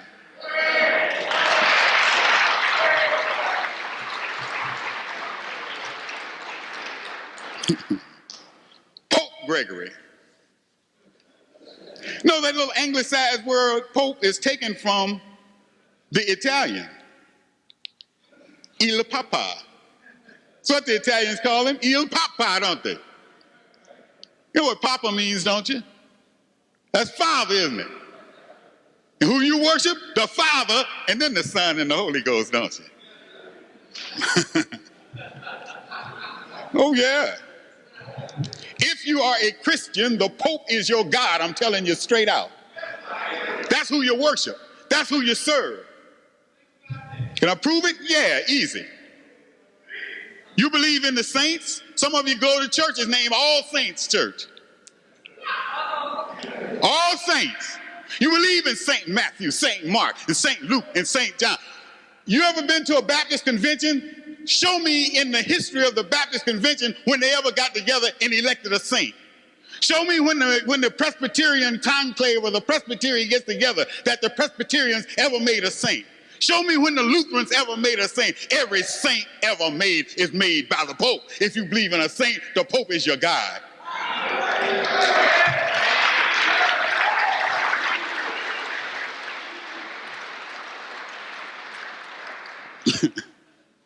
Facts are facts. Get mad at me, get mad at yourself. In fact, you can reach that high when you get home, kick yourself. I did. When I first found out the truth.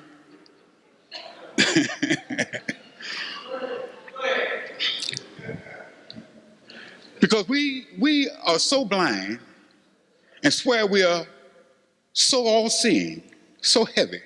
Saw a little 16-year-old rapper or something on TV early this morning. And y'all older folks think y'all know it, but we know more than y'all. Well,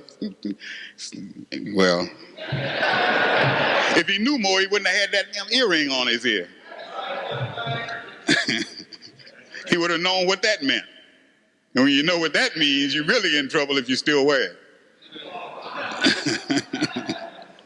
Y'all know what the earring means? Well, I'm just going to tell you straight out. It started in the gay bars.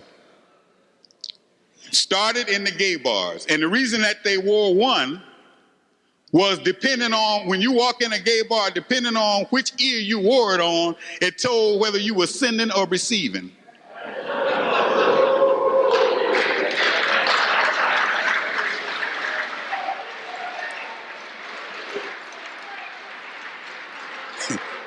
And when you walk in with two on, they say, party!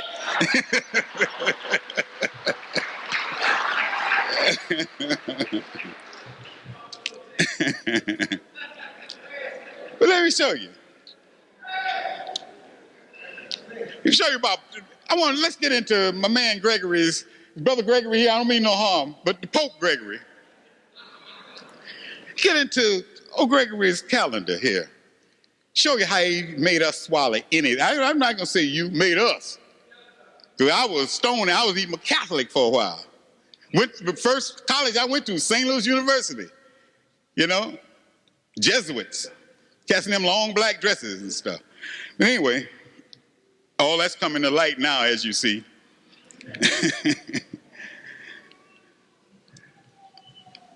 Now, you look on your calendar. What's the 9th month? What's the 9th month? What's the 10th month? The 11th month? And the 12th month? Okay. Now, if I had an orchestra or band and it had 7 pieces, what would that be? It's a septet, right? Because SEPT means 7, doesn't it? If I had 8 pieces, it would be an octet, right? Because oct means what? All right. Those of you who were Catholics or who know about the Catholic thing, they have a period called a novena. And you pray for how many days? 9 days. How many years in a decade? Now here's the 9th, 10th, 11th, and 12th month, but they're named 7, 8, 9, and 10. What happened? I mean, the Pope even tried to change the law of mathematics. That's cold, isn't it? 9 equals 7, 10 equals 8. Hey, he should have called me before I came to the nation. Let me get him in one of them games. If he count money like that. And have you ever wondered why, poor little February, you ever notice all of the, I never did learn that thing in school, but I remember it's 30 days has September, so on, and all the rest have 31 and something. But February got left out of that. February, only one got 28 days. Every 4 years, she get an extra one kicked in, tip of one day, 29th, on leap year. But look at February. That's why they gave it to us, That's Black History Month, right? You picked the shortest month. Hurry up, get this over with. But what happened? How did that happen? Well, February used to have 30 days. But you see, when Julius Caesar became the emperor, you got all these months named after folks. He wanted one named after, like January named after Janus, the two-faced god and all that. He said, I want one named after me. So they named one after him, July. So then he looked around. July didn't have but 30 days, and there was a month that had 31. Ain't no month gonna have more days than my month. Snip one off of February, stuck it on there. So then when Augustus Caesar came along, he was jealous of Big Julie. He said, wait a minute now, Julius got a month named after him. I want one named after me. So up pops August. And it didn't have but 30 days. Julius ain't going to have more days in his month than I got in my month. Pop, there go poor February again. Got another one, stuck it on August. They stripped February like a car on a dark street in New York.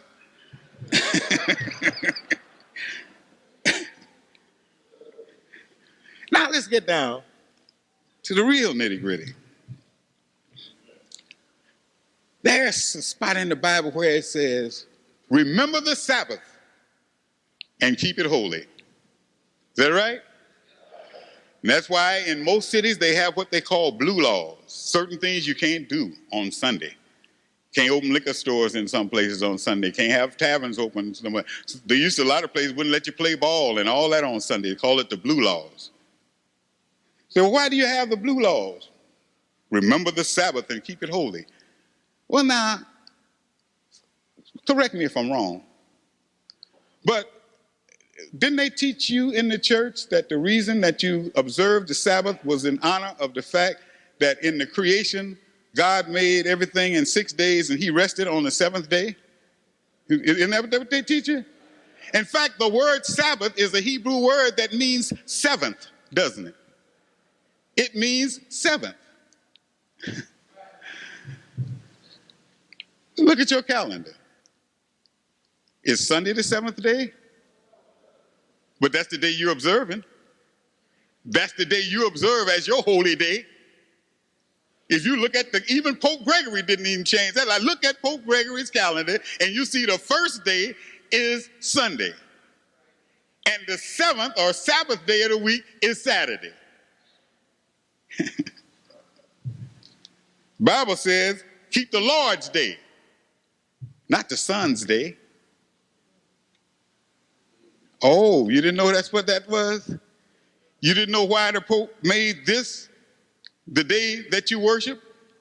Because this day belongs to the God that they taught you to worship under disguise.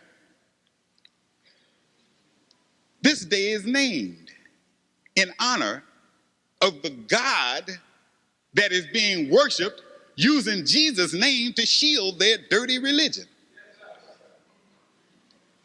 This is the Son's day. That's why all who worship the Son observe it. You ever wonder why, if somebody is born, you celebrate their birthday on the same date every year? And folks who die and you commemorate their death, you commemorate it on the same date each year? Isn't that correct? But now Jesus died 2,000 years ago. You don't worry about what date it was. You always make sure that you commemorate his death on a Sunday. Sometimes it's in April, sometimes it's in March, but it's always on a Sunday. Oh, have we been messed up? Look at your calendar. This is the Son's day. That's why it's named that, from the sun worshipers. And they named the next day originally Moon's Day. That was later shortened to Monday. Now I want you to look all this up for yourself. Don't take my word for nothing. You go get you a good encyclopedia and study this bad boy. Look up a god named Q, T-I-W. The day after the Moon's Day, they dedicated to the god Q and called it Tuesday. They just spell it a little different now. Then there was a god named Woden, sometimes called Odin. They called the next day Woden's Day, later Wednesday. Then there was a god that some of you have seen in the cartoons, supposed to throw his hammer across the sky and make thunder, Thor. The next day was Thor's Day. That's how you got Thursday. Then the feminist movement took over. There was a goddess named Frigus. So they named the next day Frigus Day, later shortened to Friday. It's not because of the fish that we were frying, it was because of Frigus that's named Friday. See that? We walk through the world never questioning anything. Live day in, day out, don't even know, why is this Monday? Why is this Tuesday? Why is this, what makes it Thursday? Simple questions. Your children will ask them. And you know what you tell, oh, shut up, boy. Not because they're wrong, because you don't know.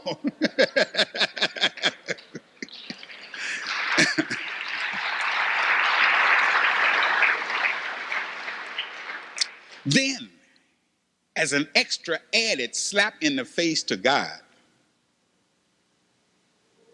they named the Sabbath day Saturday or Saturn's Day, after a god of theirs whom they honored by a feast called Saturnalia or the Drunken Festival. It featured drinking, gambling, and exchanging of gifts. That's what you did on Saturnalia. When was Saturnalia? It always happened right after what they call the winter solstice, the shortest day of the year, around December the 20th. The next day begins the longer days and is called the new birth of the sun. That's what they were doing. Caligula, how many of you ever heard of Caligula?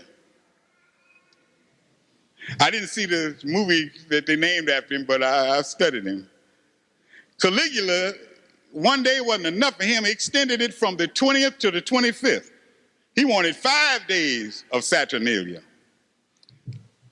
worshiping the sun god, and gave it to us to get us to worship the sun god by telling us we were worshiping the Son of God.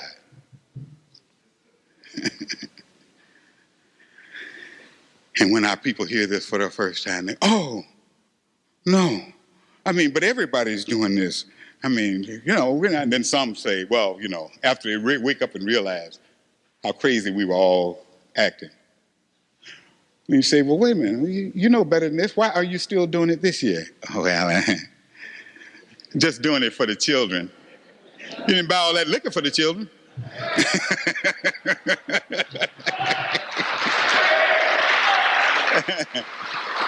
We need to quit using our children to do all the wrong we want to do. Stop doing that to them. Now, in the 1911 edition of the Catholic Encyclopedia, look under Christmas and you will see it says, Christmas was not among the earliest festivals of the church. And you can bear witness to that. You read in your Bible about the apostles of Jesus after the crucifixion. Well, first of all, you never saw him celebrating his birthday while he was with them, did you? Now, after he was gone, Paul and all of the rest of them got together. They were building churches all over Asia, but you ain't never seen where the churches had no Christmas. You know, where'd it come from all of a sudden? Now,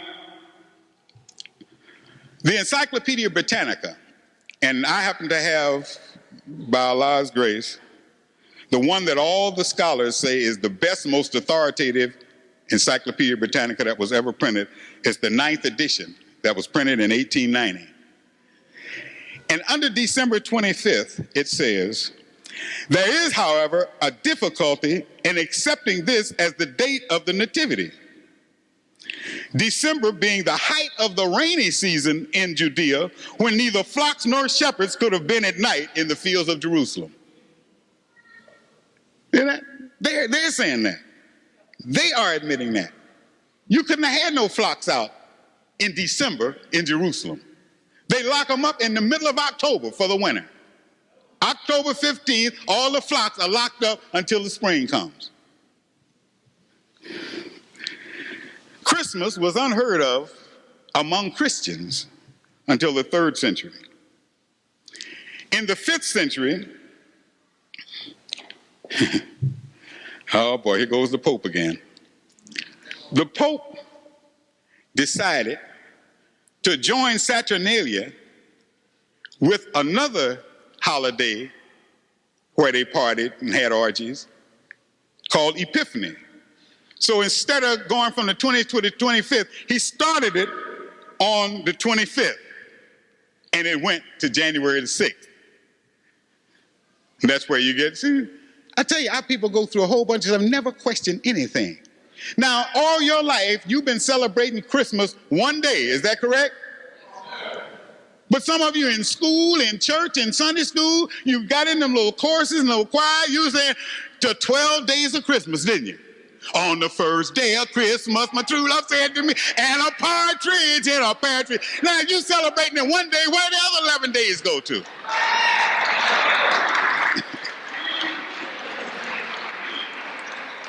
See? This is why we get caught up in this stuff. No questions. Question, why? What does it mean? What's it for? And why did the Pope want to reach out and get January the 6th? Oh, now, the priests and the nuns used to tell us that January the 6th, so I was real interested because that was my birthday and I want to know why they had it red on the calendar.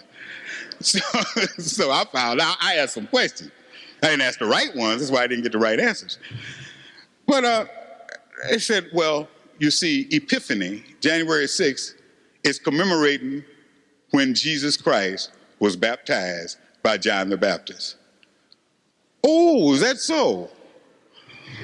Well, now, if Jesus was born on December the 25th, and you're celebrating the fact that John the Baptist baptized him on January the 6th, and Luke, the 3rd chapter, the 23rd verse says that Jesus was baptized on his 30th birthday, that means he had to be born on January 6th, didn't he? Something strange. I heard a long labor, but that's ridiculous. You know, I mean, this week's U.S. News and World Report has a very interesting article in it. They always put the interesting stuff in there. And that's because they know, and I'm not being funny, most black folks might read Time, might read Newsweek, they don't read U.S. News and World Report. Okay? They got one called The First Noel. Listen to this. Just a few excerpts. Birth accounts appear in only 2 of the 4 Gospels. Did you ever stop to realize that? Matthew and Luke. Matthew's believed written about AD 90, and Luke's written a few years before. The Gospels of Mark and John begin with the baptism of an adult Jesus. Now that's interesting to think about. If 4 of the disciples are writing Gospels, how come only 2 of them dealt with his birth? Especially since none of them at his birth. None of them. He met all of them when he was grown. Is that correct? So now where Luke and Matthew get their information from? Oh. Isn't that something? All you have to do is ask questions. You know, sometimes questions are so powerful you don't even have to have the answer. The questions will blow folks out the water. Listen to this. And it asks the question in the article, where did the stories come from? The writer of Luke, notice it doesn't say Luke, the writer of Luke. Because look at this now, remember, Matthew was written 90 years, or about 60 years after Jesus was dead, 90 years after Jesus was born. And Luke was written shortly before. Okay? The writer of Luke explains in his opening lines that he, quote, investigated everything carefully. Now, if he was there, he wouldn't have to investigate, right? In order to write, quote, the exact truth about events he had not personally witnessed. Many scholars find no reason to doubt that Luke may have spoken to Mary or at least obtained her story from others. Others, however, argue that sharp disagreements on some details make it unlikely that family members could have been the source of the infancy material. Matthew, for example, has Joseph and Mary taking the newborn baby to Egypt to avoid a plot on his life. Luke has them staying in Bethlehem and Jerusalem for at least a month and then going home to Nazareth. They contradict each other. Well, they've got other magazines that have come out during this month to talk about the fact that Luke was the man who wrote Luke. They never say his name was Luke. The man who wrote the book of Luke was a physician who never walked with Jesus, who was hired by a man named Theophilus to do the research and to write that book. And if you go home right now and turn to the book of Luke and read the first few lines, it's just like any other memo you put on top of a report, and it's addressed to someone named Theophilus. Go and read it for yourself. He's saying, dear Theophilus, in some versions, Honorable Theophilus, I did all that I could do, and I researched it as well as I could, and this is what I found. Then he goes on with the book. A hired hand.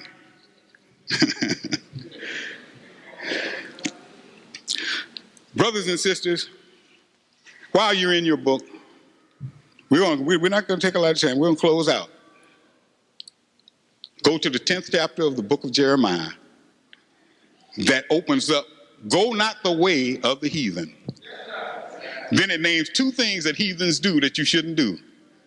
The first one is making horoscopes, and the second one is decorating Christmas trees. That's right.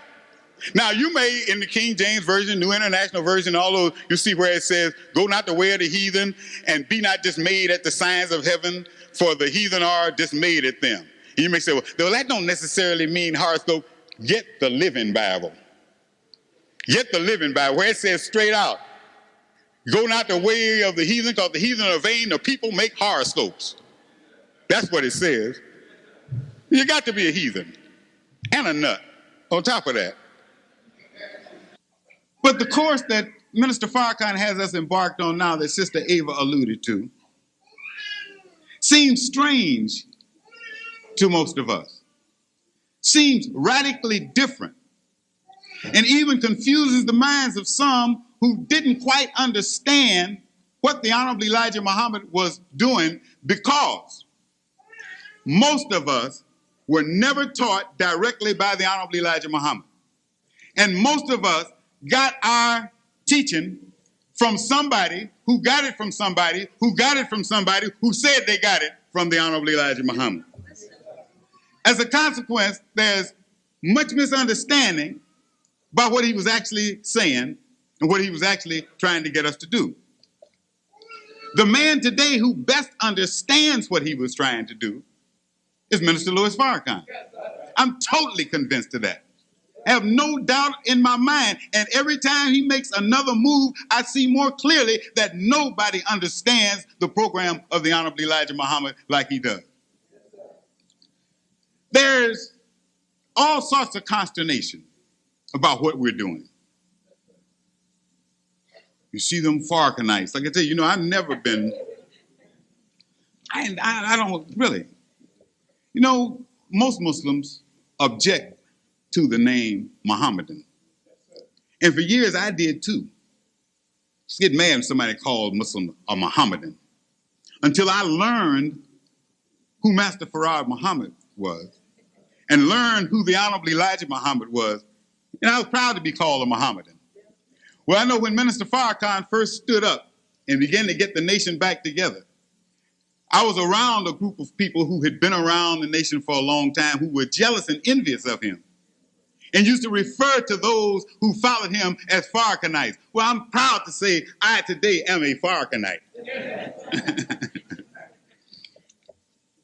But let's look at his methodology. Some of it gets criticized unmercifully.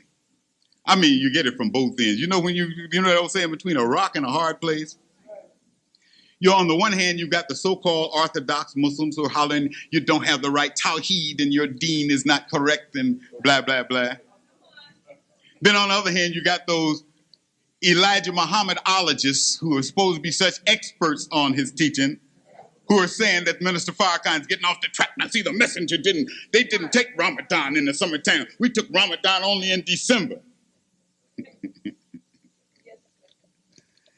Well, when you don't know, you don't know.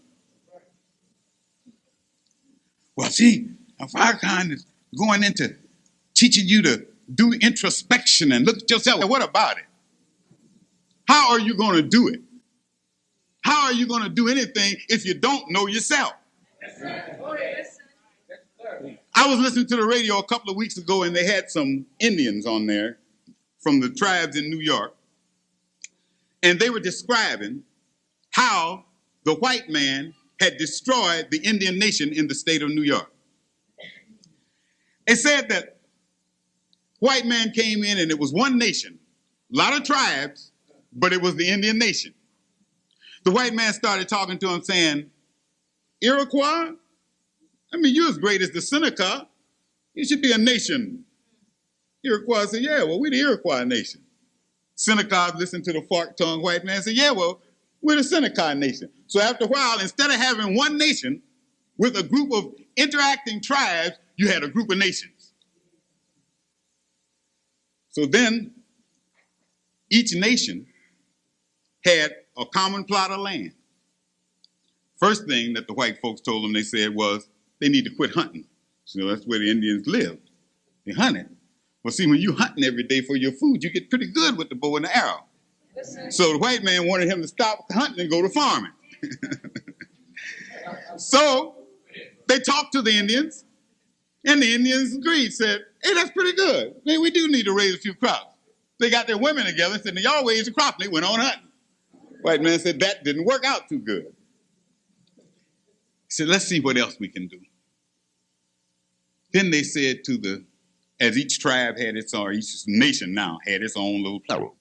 They went to each family and said, you know, that other family over there might be getting more corn than you. They might be out there digging potatoes when you sleep. What you need to do is take that land right around your house, and that's your land. So each family then divided up, and each had their own little plot of land. But he still had to try to get this man out of the forest. So an old, wise Georgia Baptist missionary came up to New York. He said, oh, I know how to handle this. Get them to planting cotton, flax. Pay them $2 an acre for all the cotton and the flax that they do. So they did that. Said, give them spinning wheels. Give all of the squaws spinning wheels. Free. They gave them the spinning wheels. He said, now what you do is you pay them for every yard of material that they make out of that cotton. Not for us. Don't buy it from them. Let them keep it. He said, now, once they start doing that, you see, up until that time, the way that the family was clothed was when the man went out and hunted, he not only got food, he got the skins for their clothes. But he said, once you get that woman to making her clothes, she becomes independent of her man, and you'll divide the family. I mean, when you look at how they started with the total nation, they broke it down into the tribes, then they divided up the families, then they destroyed the individuals, because once that woman lost respect for her man, she was no longer a woman, and once the man didn't have a woman, he couldn't be a man. So she told him, look, when she got independent, look, you out there riding them horses, playing with them bow and arrows, you get in here and do some of this plowing. Yes, sir. See, and I recognized that pattern when I heard it. We don't have to go through a whole litany on black history. You know black history. And if you check it, it's the same pattern. See, there's one thing about white folks. They're a programmed people. That's why they could invent a thing called a computer, because it's in tune with their nature. Guy go, garbage in, garbage out. Once you program it, you can't get off the program. See? That's why they can go with this little jive rock stuff and take it away from us and put little Rich in them out of it. They can go with that. White folks, if you notice, what black musicians can't make money? Jazz. You know why? Because you can't program it. You got to be creative and be able to improvise, and white folks can't do it.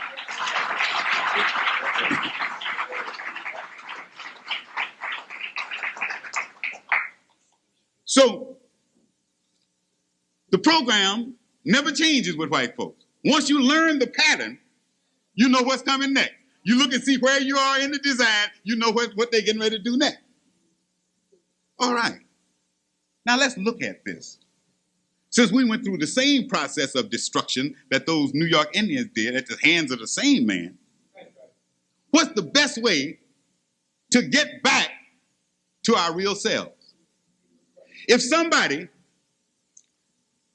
goes to New York and kidnaps you and brings you to Chicago, if you want to go back to New York, the last state you came through was Indiana. What's the first state you're going to have to go through to get back? Is that right? I mean, you just have to reverse the process. Well, that's the same way. If the man started with a nation and got all the way down till he destroyed the individual, then to rebuild the nation, you got to start by building the individual.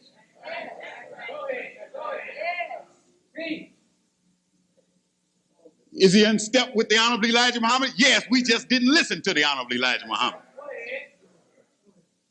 You know, we read all this propaganda and see all this propaganda about how many followers the Honorable Elijah Muhammad had. He didn't have no bunch of followers. He had a bunch of lip-professing niggas. I know because I was one. I ain't going to confess for you, but I'll confess for me. How do I know? The Honorable Elijah Muhammad taught us for 44 years. The key to our rise is a thorough knowledge of self, God, and the devil in that order. Yes. We skip self, we skip God, and when you walked in a mosque, all you heard was devil, devil, devil.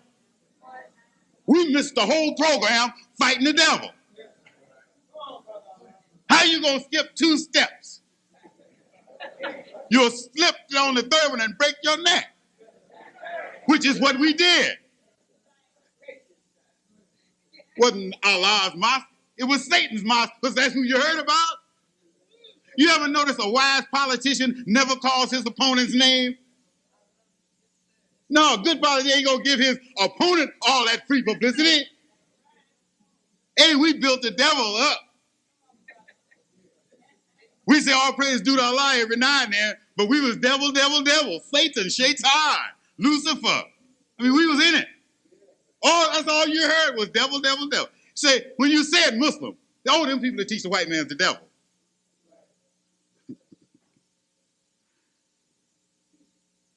But no. Mr. Farrakhan is saying we didn't do it then, we got to do it now. Start with self. That's what the Honorable Elijah Muhammad said. Anybody doing it any other way is not doing his program. You have to learn self to even know how to relate to God or the devil. If you don't know you, you don't know how to relate with anything around you. If you take a lamb who doesn't know he's a lamb, and he's talking to a wolf, and the wolf say, let's go eat some lamb chops, he'll be for it. When the Honorable Elijah Muhammad got ready to start Muhammad's speech, he took Minister Malcolm X, National Secretary John Ali, Herbert Muhammad, who is now Jabbar Muhammad, his son. He took the 4 of us and put us in his prayer room and told us, come out with me a newspaper and close the door. That's how Muhammad's speech got started. And it originally was a monthly, and I was flying in once a month from Los Angeles to put the paper out for many, many, many months, even when we had Dan Burley's name on there as the editor, because his name was so well known in journalism. I was actually editing the paper right up until we got Ken Durham from ABC, and then I could stay home and wouldn't have to take that 2,000-mile flight every couple of weeks or so. Honestly, as soon as Minister Farrakhan saw me back in the nation, knowing my past experience, my past newspaper experience, then he almost immediately assigned me to take over as the editor of the Final Call, which he was just getting started. Askia Muhammad was doing it out of Washington, but I had more flexibility, although I was living in Atlanta. I had more flexibility to come in and out of Chicago and actually physically work on putting the paper out. And so from that standpoint, I helped to build it up. And my assistant at that time was Wali Muhammad, who once we got it to a certain stage, then he took over as the editor, very able brother. Minister Farrakhan, in pulling us together in Washington, D.C., in the seat of government, is making a statement that the whole world will hear. We know that there have been various groups that have marched on Washington for various purposes. There has never been a march of this significance. First of all, the fact that it's all black men. It makes a world of difference. That tells a story that has never been told before. So in spite of everything that's said in terms of criticism of the black community, why would anyone be against such an activity of black men coming together and doing for themselves? Well, if you were white, you would be against it because you would have benefited all of your generations from black men not coming together and doing for themselves. If you were black and did not understand that you were black, then you would think that you were just like the folks who were benefiting from it, and so you would be against it. So what are some of the political implications? Minister Farrakhan has stated that he would like black men to register as independents rather than as Democrats or Republicans. What is the significance of that? Significance is very clear in that for the first time, actually the only way we can really be ourselves is to be independent. You know, the younger generation that's around now voting, and they can't see anything but being a Democrat, their great-grandparents would have kicked them all up and down the street for doing anything but being a Republican. The black folks were Republicans from Abraham Lincoln. Ever since they knew Lincoln was a Republican and he was supposed to free the slaves, black folks just could not vote, and all the Ku Klux Klan members were Democrats. So since they knew that, then they automatically voted Republican. And you'd be disgraced to be telling some black person that you're a black Democrat. They would think you were crazy. All right, then it switched around, and actually, black folks started flirting with the Democratic Party during the time that Roosevelt began to feed us in the welfare line, and during the Depression. But they never really turned. That's why Eisenhower, a Republican, got the black vote. The man who finally took the black vote to the Democratic Party was John F. Kennedy, who can point for his what he did for black folks. There were two things that made black folks forever in love with John Kennedy. He showed up at the AKA Delta Boule and danced with a black woman and had his picture in Jet magazine. And he answered an invitation and showed up at the birthday party of Carol Cole, Natalie Cole's older sister. Those are the only two things that he did that endeared him to black people. Black people have been Democrats ever since. So Republicans, Democrats, all of that, it's just, from one trick to another. The only way that we can actually wield power is, number one, that we do vote, that we do all register, and then we become a power block in and of ourselves and say, if you want our vote, what are you willing to give up to get it? Yeah. And just to show you, you're celebrating one day. But what about the little song that some of you sing? The 12 Days of Christmas. Where'd that come from? What happened to the other 11 days? When I was growing up in the Catholic Church, I used to wonder, every year they give us Catholic calendars with all the Catholic holidays on it, And for a long time, nobody could explain to me why my birthday was in red as a holiday. I was born on the 12th day of Christmas. I had to grow up and learn that for myself, because would none of the priests and the nuns tell me that. But the way that this Saturnalia came about, in worshiping the sun god, they used to start an orgy, not a prayer meeting. They used to start an orgy on the 25th of December that lasted till the 6th of January. Round the clock, non-stop. You didn't stop and go home and come back. That's what that whole thing is about.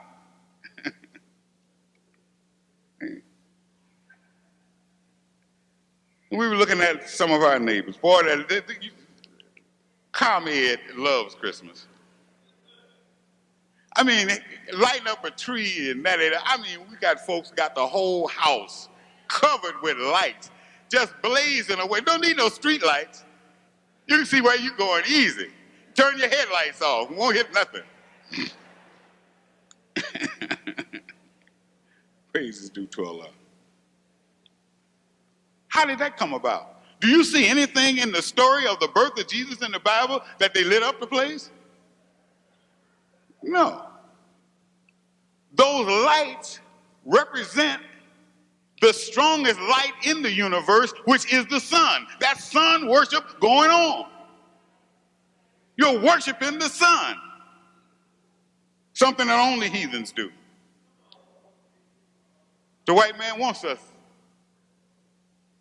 You talk about God,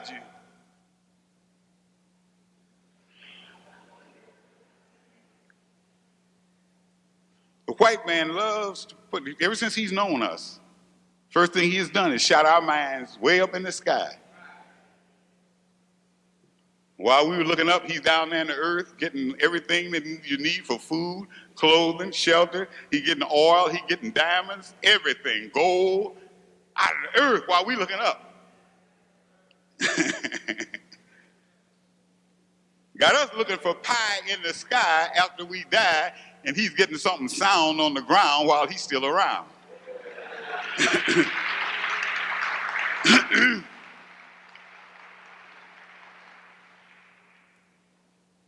I remember Sammy Davis Jr. used to sing the Negro National Anthem, "What Kind of Fool Am I?"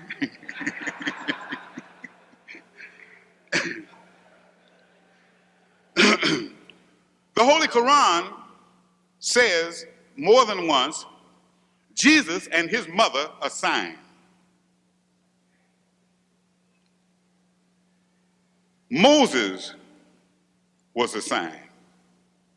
And as the Honorable Elijah Muhammad said in the Pittsburgh Courier back in 1957, quote, "And I may add to the dislike of many Muslims, Muhammad's life and history was also a sign of that which was to come at the end of the world of the infidels."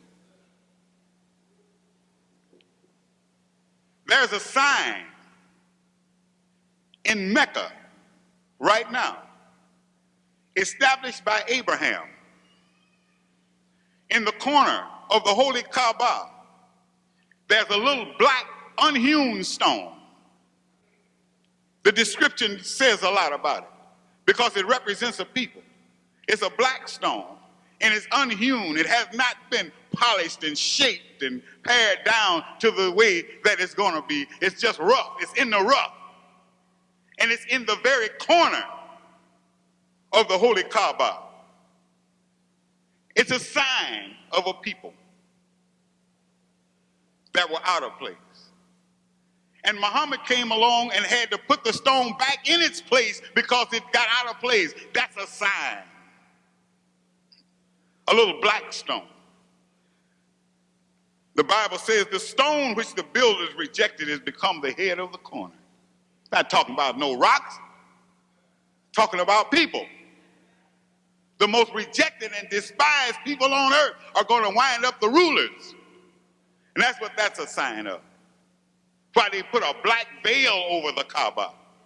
Veil is something that you hide something with. The secret does not come alive until a given time. Every year they go on Hajj to celebrate the coming of that time. But that's the symbol. The reality is, after we have confronted our slave master in his capital, it is when that black unhewn stone walks back into Mecca again, a free people.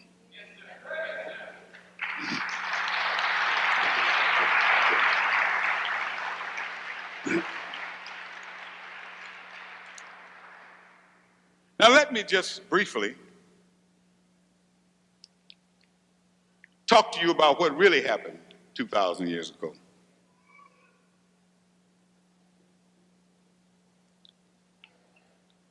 Joseph and Mary were growing up together and they were in love. At 6 years old, they promised each other that when they got old enough, they would marry. However, when they got old enough, Mary's father was an architect making plenty of money. Joseph was a poor carpenter. And in the Muslim world in those days, and in most real high civilization in these days, women are not allowed to marry a man that can't at least take care of them in the manner in which they are accustomed. You don't marry her to give her less. You marry her to give her more. You don't marry her to bring her down. You marry her to lift her up. So that it was the law in the Muslim world that you could not, a poor man couldn't marry a girl from a rich family because she's got to be miserable because she's used to a better life. So for that reason, Mary's mother said, no, no. No, Joe, you got to do something different here. So they were parted. Joseph married another woman. They had 6 children. Read your Bible, you'll see Jesus' brothers and sisters. 2 of his brothers became his disciples.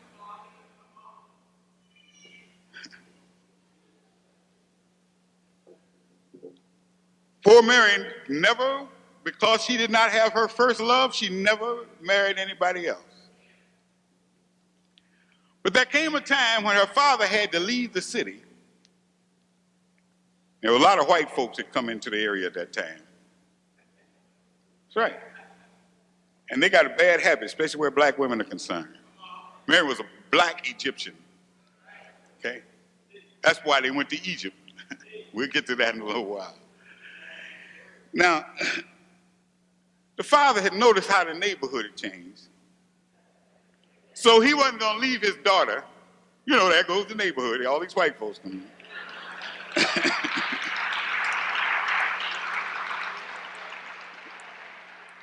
So he was a little leery about leaving his daughter unattended.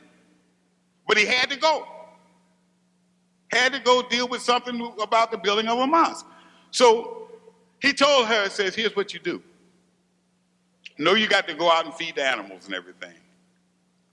He gave her a goat's beard and some of his clothes and said, wait till it's dusk, you know, and then when you go out, wear my clothes, wear this beard, people will think it's me and won't know I'm gone, and you can feed the flock. She said, okay. So Daddy left. A sudden dust storm came up. Fierce dust storm, dark as night, and she grew so afraid. And in her fear, she called out to her first love, Joseph. And he heard her. He said, what? That's right. She called out to him, and he heard it. They didn't have no telephone. Where do you think the idea for the telephone came from? Where do you think clocks came from? Where do you think automobiles? Just study, that's a good study. Study an automobile. How did they get the idea to make that? They studied the human body. What makes you move? You take in food, which is fuel, your body burns it. The energy is used to keep you moving and the waste is destroyed. So that's what happens with the internal combustion engine. They copied it. How'd they learn to make a telescope? They studied your eyes.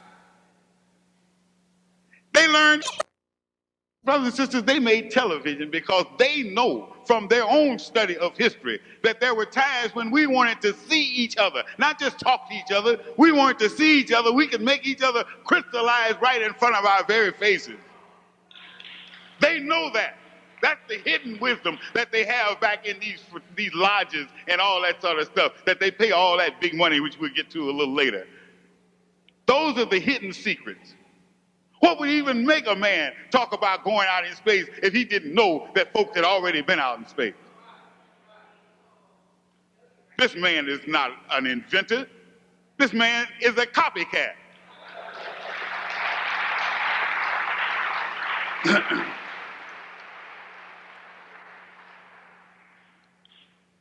So she called Joseph. Joseph came to her.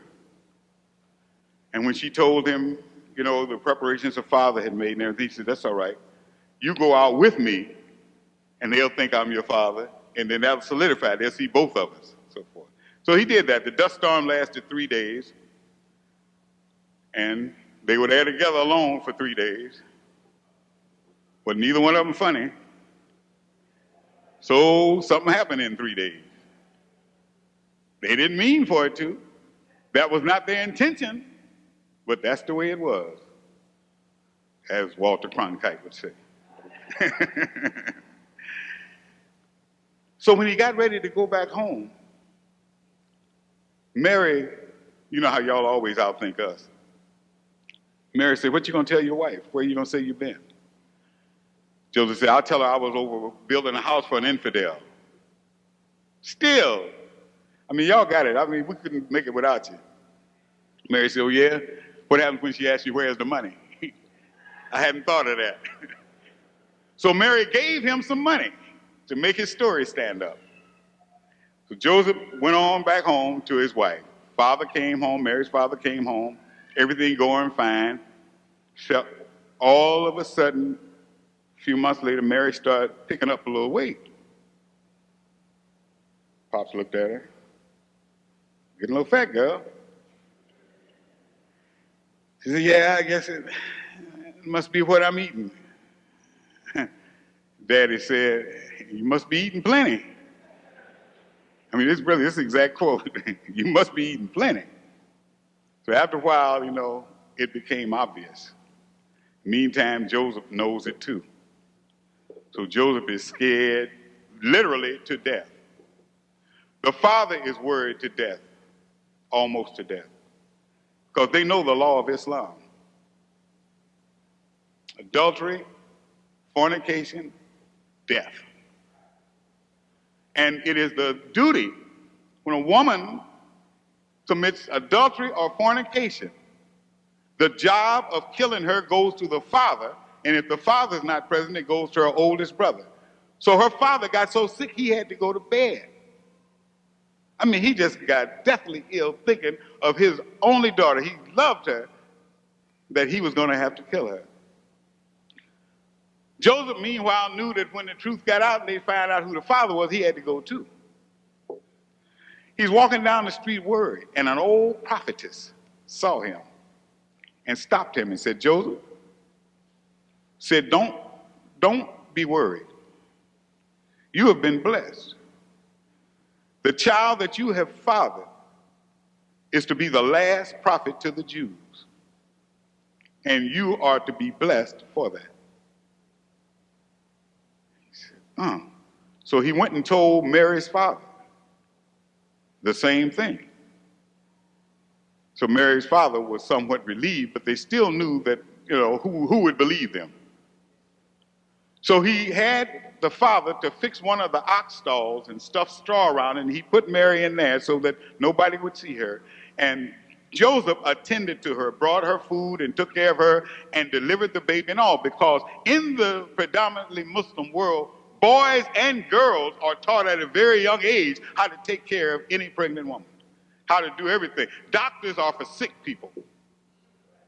You don't waste no money on no doctors to deliver a baby when that's a natural act of God.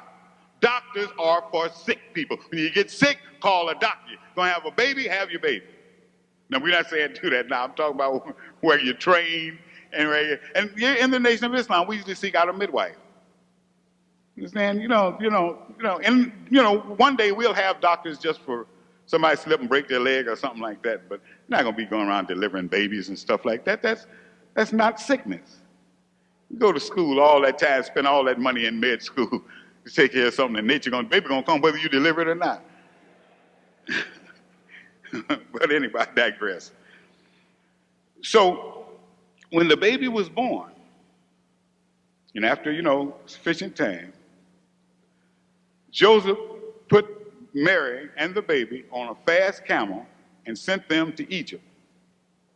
And see, that's one of the flaws in white folks' story, because they admit that Mary and the baby fled to Egypt. Now, if Mary and the baby were white, how they gonna go to Africa and hide? Don't make sense. You talk about standing out. No. So at any rate, we're gonna go on. Jesus was brought up in Egypt. At 4 years old, he started school. He was so smart, he graduated at 14. And just before he graduated, an old man came looking for him, and he used a little trickery to get to him. He told some students that he was looking for an address, and he mentioned an address next to where Jesus was staying. And so the students said, Jesus lives near there, he'll show you. So when Jesus came, he started leading the man. So the man, after they got away from everybody else, the old man told him, said, I'm not looking for any number, I'm looking for you. You are born to be the last prophet to the Jews, or people that don't want no prophet from God. And they will kill you if you don't know how to protect yourself from them. I'm going to teach you how to protect yourself. So he taught Jesus what is called tuning in, the same thing that Jesus' mother had used inadvertently. He taught him the science of it, because it is easier to receive than to send. So he taught Jesus to the point where Jesus could send and receive. And when they exchanged messages to each other, he told Jesus, okay, now you're ready. So at that point, having graduated from school and everything, Jesus started. And the Honorable Elijah Muhammad says he walked from Cairo to Palestine. Says he don't know how long it took him, but he walked every step of the way. So when he got there, he started on his ministry. And sure enough, the Jews were out to get him. And as you read in your Bible, there were times when the Jews were plotting, Jesus read their thoughts and went the other way. You remember some of that? That's right. If he had not had that power, they would have gotten him very early. There was one case where he walked right past them. They were going to stone him to death. You remember that? Jesus was able to walk right through them, and every one of them looked like Jesus to each other. They started stoning each other. This man gave him the powers to protect himself. So now, Jesus taught for 22 years. And in his growth, as all prophets, all messengers, all men of God grow in knowledge, at that point, he realized, he learned, he was the last prophet to the Jews, but that the Jews were not going to accept him. And so at that point, he said, well, I might as well die for my mission. So he went down, and those stories you read in the Bible about him preaching to 5,000 and 7,000 up on a mountaintop, that's not that Jesus. You see a man now with thousands following him everywhere he goes, don't you? That Jesus didn't have that many. The most people he ever taught in one gathering was 35. So one Saturday morning, he decided that he was going to just lay down his life. He knew how to do it. It was raining.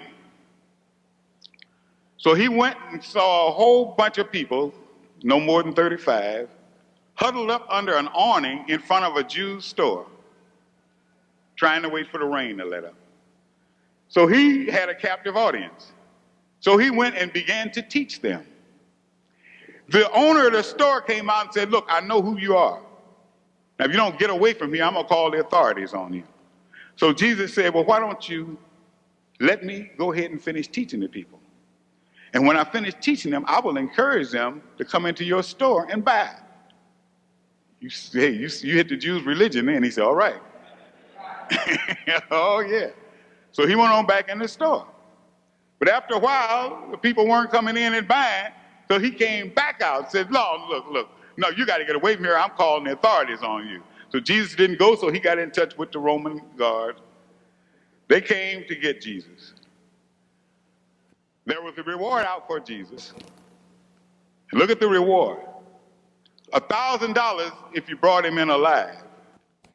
$2,000 in gold if you brought him in dead. How did they want him? So when they got to him, these two soldiers got there and they started running. Run up to go, first one grab him was going to claim the reward. So when they ran up, they touched him at almost the same time. And then they got to arguing about who was first. And Jesus asked them, say, will you let me give you my view on who was first? They say, we'll take your word. Whoever you say was first, we'll accept it. So Jesus said, the man on the right touched me 0.3 of a second before the man on the left. That's how keen his mind was. So the one on the left. The other one, they were walking down the street, he was carrying him in. Now I'm gonna get $1,000. However, I could get 2,000 in gold. But he wasn't gonna steal Jesus. He explained it to Jesus. He knew what kind of man Jesus was. He said, look, the Jews hate you with a passion. He said, now they are giving this reward to get you. And if I take you in alive, they're going to torture you and make you suffer unmercifully. He said, now, but if you let me kill you quick and painlessly, you won't suffer the torture, and I'll get $2,000 in gold. And I got a big family, and I'm struggling. This is exactly what he told him. Jesus said, great, we'll die anyway, might as well be painlessly. So they had just gotten to a store that was boarded up, had boards on the front of it. So the Roman soldier told him, put up your hands. Jesus went and stood up against the board like a cross, not on a cross. He stood like a cross. The dagger was plunged into his heart. He was so fearless. Understand this? You know, when your blood's running hot and you're scared and all that, it takes time for your body to cool down. Jesus was so fearless, rigor mortis set in, and he was stiff just like that with his arms still outstretched. He had no fear at all. So when Joseph, his father, heard of his son's death, he went and claimed the body. And he hired some Egyptian embalmers to embalm it.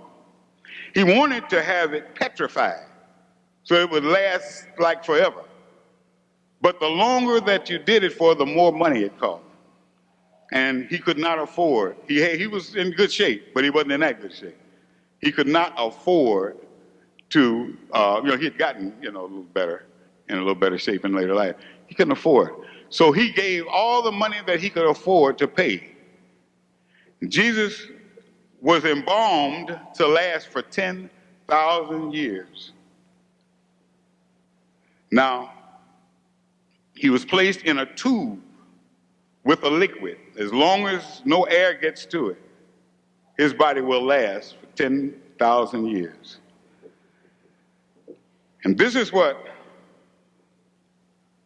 the big secret that the white shrine, not the black shriners, any of y'all know any black shriners, they will tell you, you say, well, what's the 33rd degree? Well, that's honorary. It's honorary to black shriners. It ain't honorary to white shriners. White shriners are shriners because they've been to the shrine. You have some black relatives, they're 32-degree Masons, they get to be 33 and you ain't missed them a day? In the white shrines, they have what is known as dead time. When they're gone and their families don't know where they are. They pay $6,000 in gold. And they get a certificate from the Pope of Rome. They go to Jerusalem with that certificate. And the Muslims there at the Mosque of Omar pat them down sort of like you were when you can, only more so. Now we give you a little light touch. Sometimes they get stripped naked if their stuff looks too ragged. That's the truth. Then we still don't trust them. With nothing on them, we handcuff their hands behind their backs. Then we march them into the chamber, into the sacred shrine that contains what they call in their ritual the three great mummies of mankind. The first one is the body of the first man born in this 25,000-year cycle, over 15,000 years ago. His body is preserved there. The second one is one of the first white folks that Moses got up out of the caves of Europe, one of the cavemen, all shaggy, he's laying there. And the third mummy is the body of Jesus, not a white man, a black man. His hair is not kinky, but it's not straight. He got black curly hair. And the only wound on his body is right on his chest. There's no holes in his hands, no holes in his feet, no gash in his side. Some of them can't take it. In the book, Behold a Pale Horse, the author in there talks about James Forrestal, who was in the president's cabinet and was an admiral in the Navy and all that. And saying that, when he came out of that window there in Washington, D.C., that extraterrestrials had pushed him out the window because he knew the secret of the flying saucer. No, he was one of those who could not stand it when he saw that black Jesus laying there and they lie up in smoke. And a whole lot of them do it. They just aren't as famous as he is. They can't take it and they commit suicide. When they see the first man born, when they born in this time cycle, and it ain't one of them. They see the first one of them that they got a body of, and they see what he looked like. They can't take it. So once they go to the sacred shrine, some of them disappear. Praise is due to Allah. Now,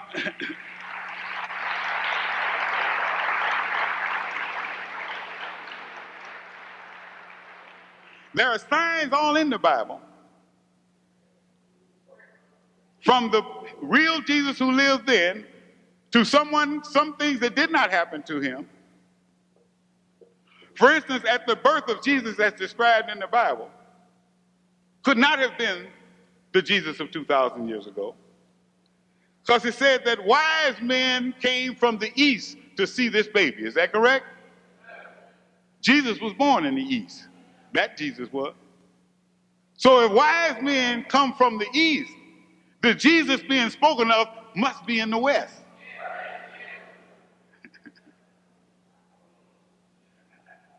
When God himself comes, the Bible says, as lightning shines forth from the east unto the west, so shall the coming of the Son of Man be.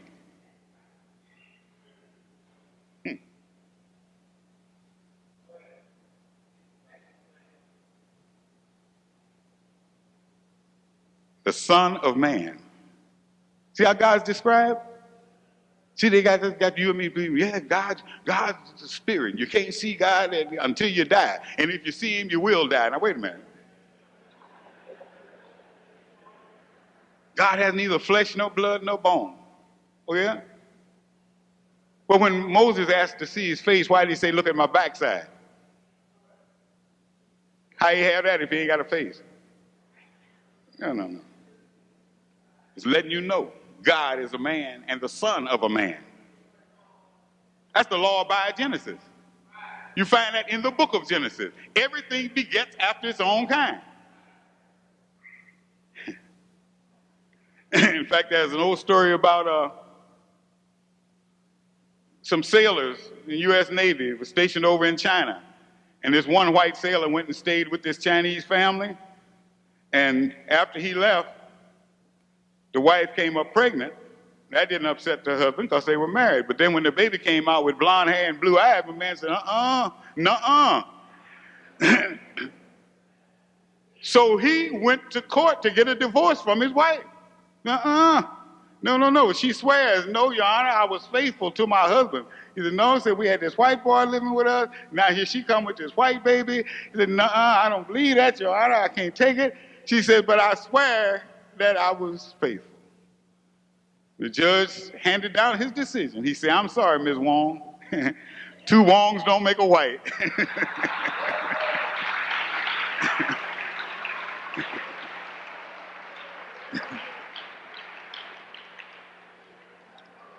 So God created man in his image and in his likeness. That means if you want to know what God looks like, look at a man.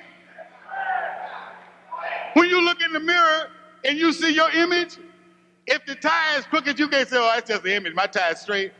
No, if it's your image, then you know it's reflecting you. You got to straighten up your tie. You got to figure whatever it shows, because it looks just like you. We're made in the image and the likeness of God. If God was a spook, we couldn't see each other right now.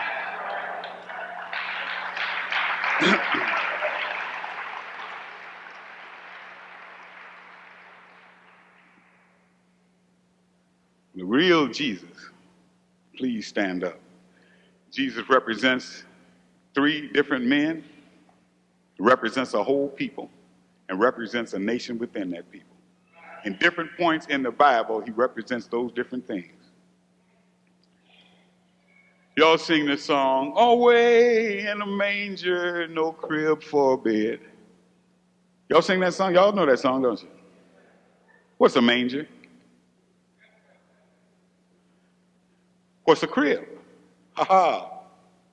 You look up crib in the dictionary and it says manger. So the dude writing the song was a little bit out of it. But I know they meant a baby crib, all that. But he should have been more careful in his words. But a manger Manger comes from the French word manger, which means to eat. A manger is a trough-like thing where they put food for livestock to eat out of. Born in a manger, all of the livestock has to come to that particular spot in order to eat. Look at the world today. Where is the breadbasket of the world today? Where is the capital of the world today? Where is all the power of the world today? Right here in the West, right? Right here in the United States of America. And the wise knew that that's where they were to look for this prophetic Jesus. That's why they were looking. They were looking, but they couldn't see for looking. Joseph and Mary pledged themselves at 6 years old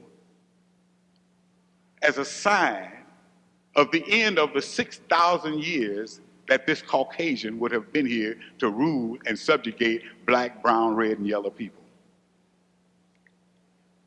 The 3-day visit of Joseph during the storm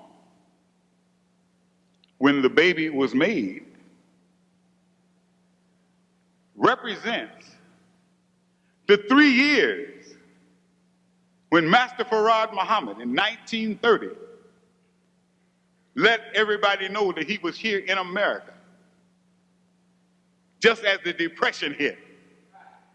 And there was so much confusion and such a storm over money and over poverty and all of that, till they couldn't pay attention to him. So under the cover of this storm, he had 3 years in which he did his work. Raised up the man he came to get, the Honorable Elijah Muhammad. Remember how this disguise was left for Mary to wear and Joseph wound up wearing it? It's because Master Farad Muhammad came in the clothes and the flesh of the Caucasian. Nobody was looking for that. They knew God was coming. They knew God was a black man. So they expected that they would know him when they see him. But he came in their clothes and in their flesh looking just like them.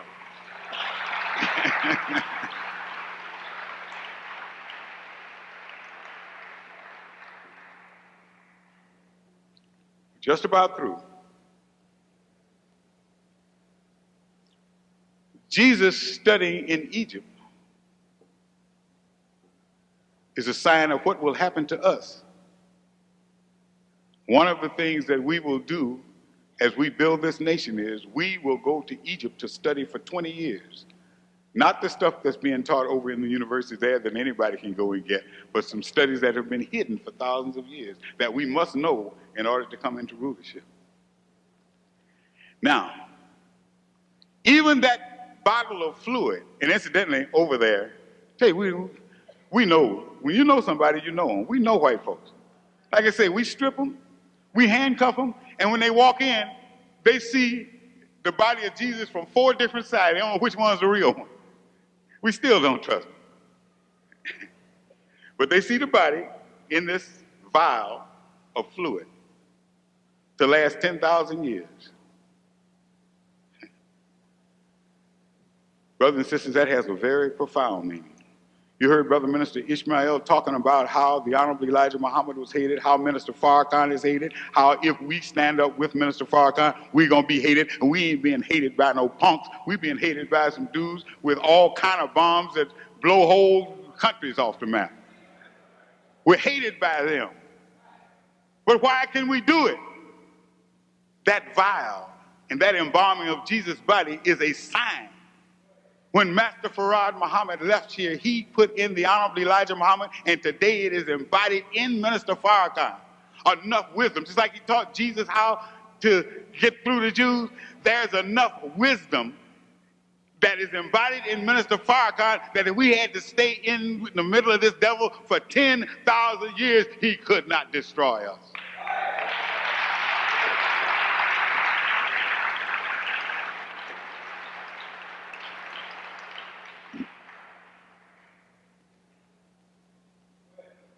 So in my conclusion, we say to you in the name of Minister Farrakhan, in the stead of Minister Farrakhan, in the absence of Minister Farrakhan here at this particular time.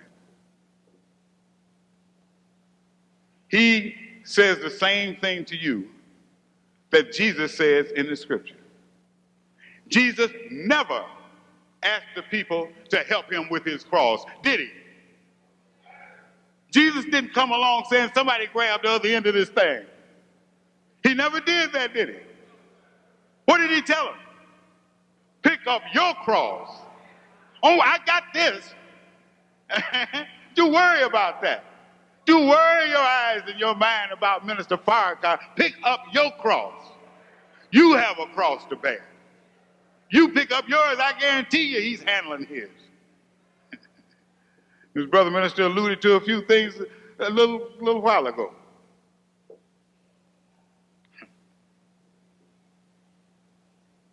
We've got to be right. That's the only thing gonna get you through this. No sense going and getting no Uzis and all that stuff. That ain't gonna get you through this. Righteousness gets you through this. See? And if you get the tape with Minister Farrakhan, why I preach Jesus, he'll tell you. Straight up. He preaches Jesus because what Jesus preached is what will see you through. But you can't preach Jesus and be a thief. You can't jump and shout and sing Jesus and be a prostitute. You can't preach Jesus and be switching around the place. No. Pick up your cross. Minister Farrakhan quoted Jesus as saying, come as you are. He's not criticizing you as you are. No. Whatever, however you are, come as you are. You know? See how these sisters dress, sisters and everything? Notice those of you who are not dressed like that, we didn't turn you away from the door. No, and you can come visiting us as often as you like. It is when you decide that you want to walk the same path that then you start making changes, not because somebody tells you to, but because you desire to. See how the brothers look? Hey, you know, one of these days we're going to stop it, but we let you come in with your pants hanging all down over your shoes and stuff right now. You know, earring on like your sister wears, but I mean, you know what I'm saying? We don't stop you for that. No. And you come back next week with the same stuff on, we ain't going to stop you next week. One of these days, when we get through to you, nobody have to tell you what to do. Your nature, you know what to do. You just are not doing it because you're not at yourself. But when you wake up and become yourself, you automatically do what you're supposed to do. So as Minister Farrakhan says, you can come as you are. You just can't stay as you are.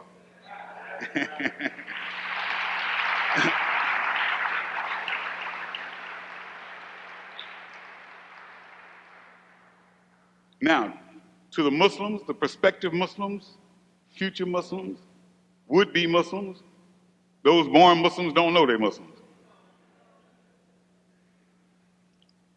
We are today facing a test. Minister Farrakhan today stands as a test, a sublime test, and maybe the final test for us. A test that others have failed, and a test that we have failed, and we've been given another chance. You read the story of Jesus in the Bible, it's very interesting. When you go home, take some time. You go back through the Jesus in the Bible. Jesus made the lame to walk, didn't he? Jesus raised Lazarus up from the dead. Jesus made blind men see, deaf men hear, didn't he? Now here comes the enemy. Got a crown of thorns on Jesus' head, blood running down his face. Got him carrying a cross. And when he's thirsty, they give him a thing soaked in vinegar, a sponge in vinegar, to irritate his thirst. You know the story. Finally taking him up on Calvary and hanging him, not with a rope, putting nails through his flesh. Wait a minute. Doesn't it occur to you, where was Lazarus? Where was the blind man? Where were the 10 lepers that he cured? He saved their lives. Where the hell were they when he needed them? Pardon me. They say Jesus didn't say a mumbling word, neither did them other fools. Where were they? Were you there when they crucified my Lord? You must not have been. You must have been hiding. Now look at that. That's there for a purpose. All these people drove devils out of this little boy and all that kind of, I mean, Jesus helped everybody. He cured all these ills. Where were the people that he cured when he was being destroyed? That's how he failed the test. After the departure of the Honorable Elijah Muhammad, the Nation of Islam was dissembled, taken apart piece by piece, flushed down the drain. Where were we? Where were those of us that would have been dead a long time ago if the Honorable Elijah Muhammad hadn't snatched us out of what we were into? Where were those of us that he pulled out of the prison houses, out of the dope houses, out of the houses of prostitution? Where were those that he cleaned up so that people all over the earth respect him? Where were they to save this nation from being destroyed? Not they, we. We didn't do it. We didn't do it. So another Jesus went down the drain. Now today we have Minister Farrakhan. Allah will protect him. But Allah is going to, I know, let this nation, and that doesn't just include registered Muslims, because that ain't who he sent to. He sent to all our people. Gonna let us take another dive. We're gonna take another dive. They got more agents working in among us now to tear us down than they had then. That's right.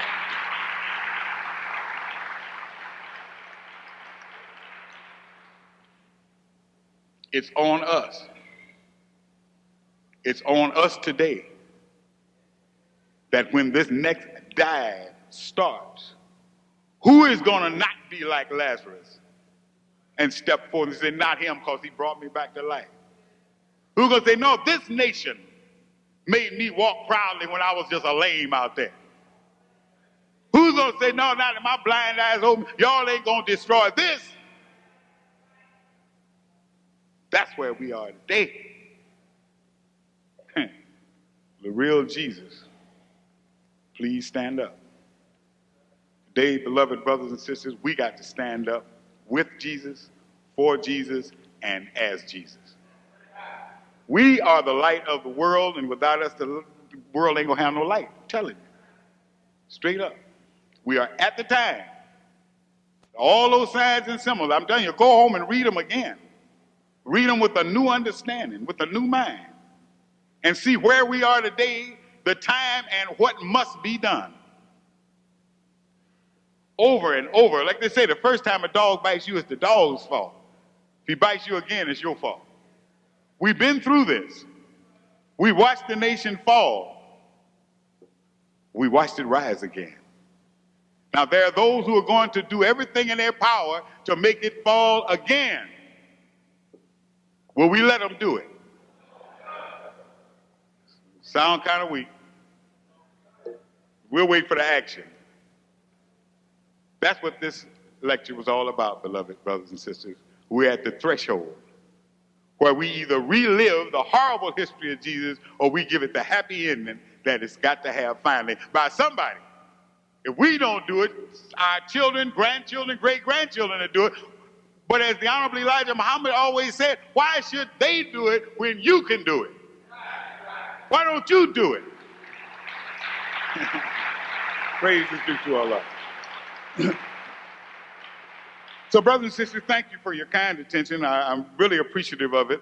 And I thank those who preceded me for getting you in a good frame of mind.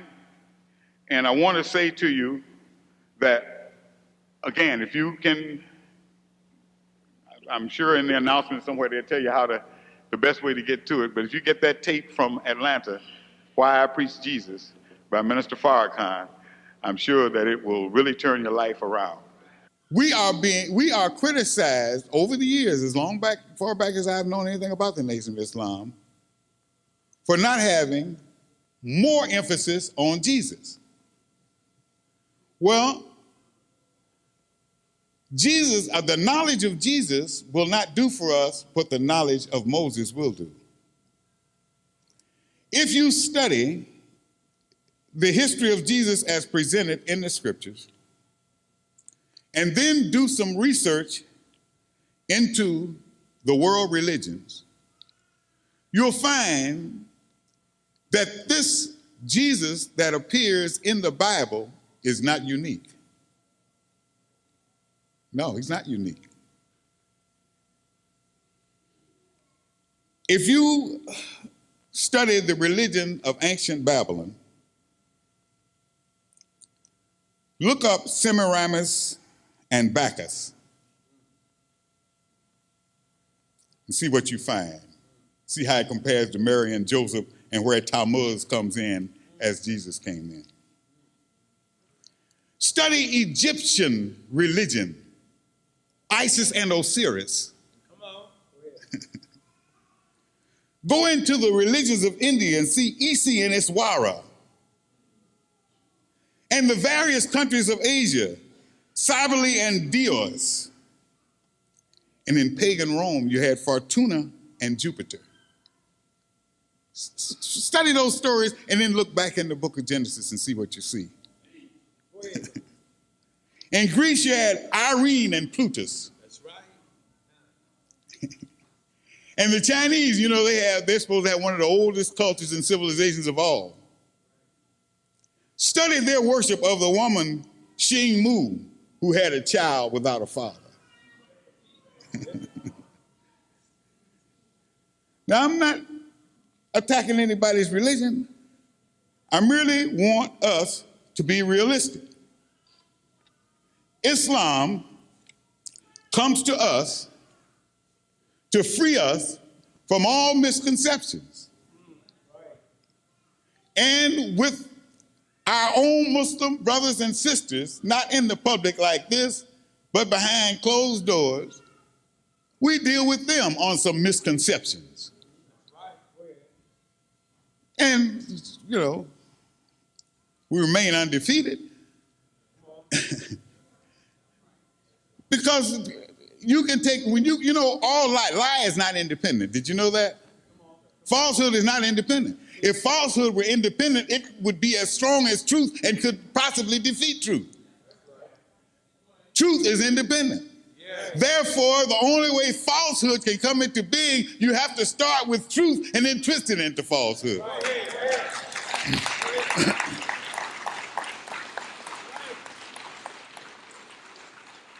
Thank you. I'm almost through, and that's not just something to say. I'm almost through. But I have, that's why I'm very, very careful of what I put out to the public in the name of my leader. And I've always been that way. Yes, sir. Those of you who have known me through the years, you know that I'm not going to get out there. Let me show you, as Brother Minister pointed out, I was well known around here and all across the country, really, but from here, for debating and knocking down reporters and interviewers and all that sort of stuff. I'd go on television and wear them out. Now, after I just about cleaned up the West Coast, even cost a couple of the reporters their jobs, actually. Got fired because they looked so foolish when we got through with them. That's absolute truth. We knew that it was getting serious when I got a call from NBC asking me would I give an interview to Edwin Newman. I don't know how many of y'all are familiar with him, but he was out of New York, one of the two men that I know of who knew the English language better than anybody that I've ever heard of. Nobody to play with. Now, they got all of these TV stations all up and down the West Coast and all the way across the country in between. But they wanted to bring Edwin Newman out here to interview me. I might be crazy, but I ain't no fool.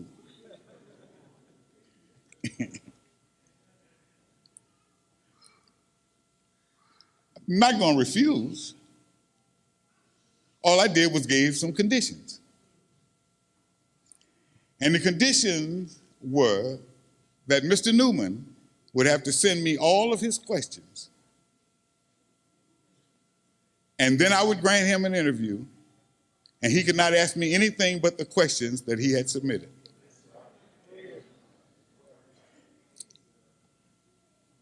NBC sent me the questions, like I still got them.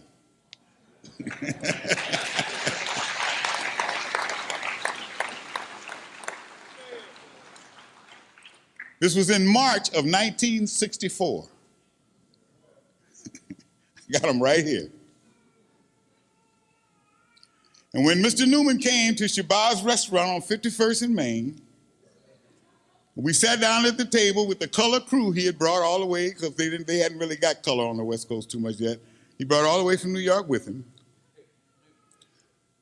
We sat down, and as he asked me each question exactly as he sent it to me, I answered each question exactly as the Honorable Elijah Muhammad sent me to answer.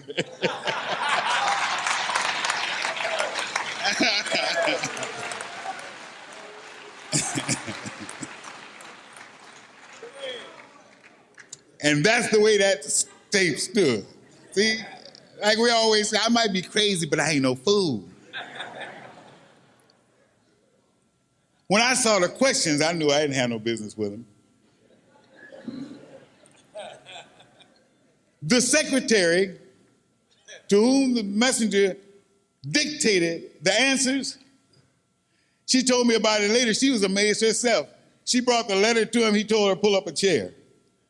And as he read each question, he gave her an answer and kept right on pushing. Didn't even hesitate, didn't think about it, didn't go to look up nothing or nothing. He rattled them all. When I got through repeating them to Ed Newman, to this day, not 1/30 seconds have been ever shown of that interview. They spent all that money.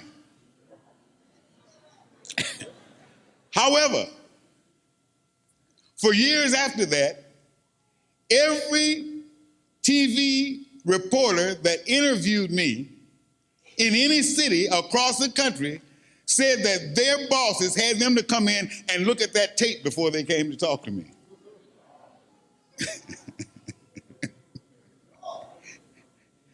But see, the thing is, I didn't have the kind of crazy ego that made me think I could handle this boy.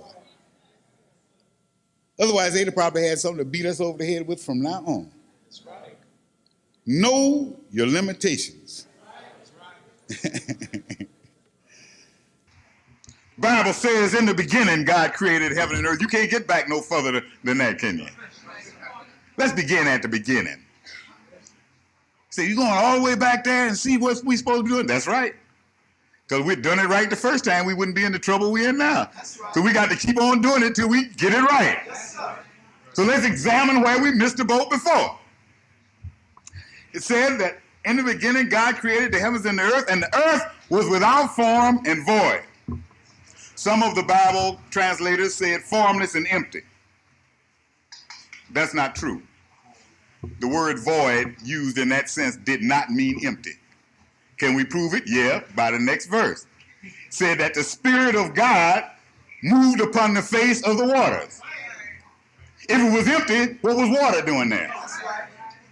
Not what was the water on, the water itself meant it couldn't have been empty. We have got to become students of the scripture and not students of those interpreters of the scripture. We got to go in and find out what they all are saying and go back and learn a little bit about the Greek and the Hebrew and all of that and get in there and find out how these folks twisted the truth into a lie. Yes, sir. All right. Now, it goes on to talk about how God made all of the sun, the moon, the stars, how he separated the land from the land, the waters from the water, how he made all of the beasts and the birds and the fish and all that stuff. But it wasn't complete. He had a problem. There was a problem after everything was done. The book says there was not a man to till the soil. Everything else, all the beauty and the greatness of God's creation couldn't move. Couldn't no life be produced because there was no man. To do what, the book says? To till the soil. What does till mean? Cultivate. Is that right? Cultivate. All right. Now, we're not going back all those trillions of years and deal with that just because it's a nice story. Because what will happen is we get to arguing about was it 6,000 years and how come the million-year-old man came about. We don't have to get into that food. Let's look at the principle in it. Without form. That's like when you were in biology and they taught you of the paramecium, which had a definite form, looked like a shoe sole, didn't it? Then they showed you an amoeba, formless. Change form from one time to another. Just shift. You're looking in the microscope and it's changing right before your eyes. Formless, right? Yes, sir. Let's apply that to a people who are formless. Drift from one thing to another. Go from the me generation to the we generation, from the beat generation to the hippie generation. Just from one thing into another. Into free love, into prohibition, into alcohol, into drugs, into all kinds of drugs, into abortion clinics. Just don't know what to do with themselves. Right. Just floating free, whatever else you can come up with. Not satisfied to sniff cocaine like it is. Let's freebase it a while. That ain't good enough. Let's shoot it for a while. So I give me a methadone to get you off heroin. I told them that when they introduced methadone, I wasn't even in New York City. I'm down in Georgia. I told them, I said, I give them 30 days, and I bet you can go to Harlem and buy some methadone on the street. Sure enough, Yes, they're selling methadone, ain't they? sir. You know, I mean, off into everything. Without form. And void. Without form, disorganized. Totally in disarray. And void. What do we mean, void? Not empty. God told the man when he made the man to do what? Be fruitful, multiply, and replenish the earth.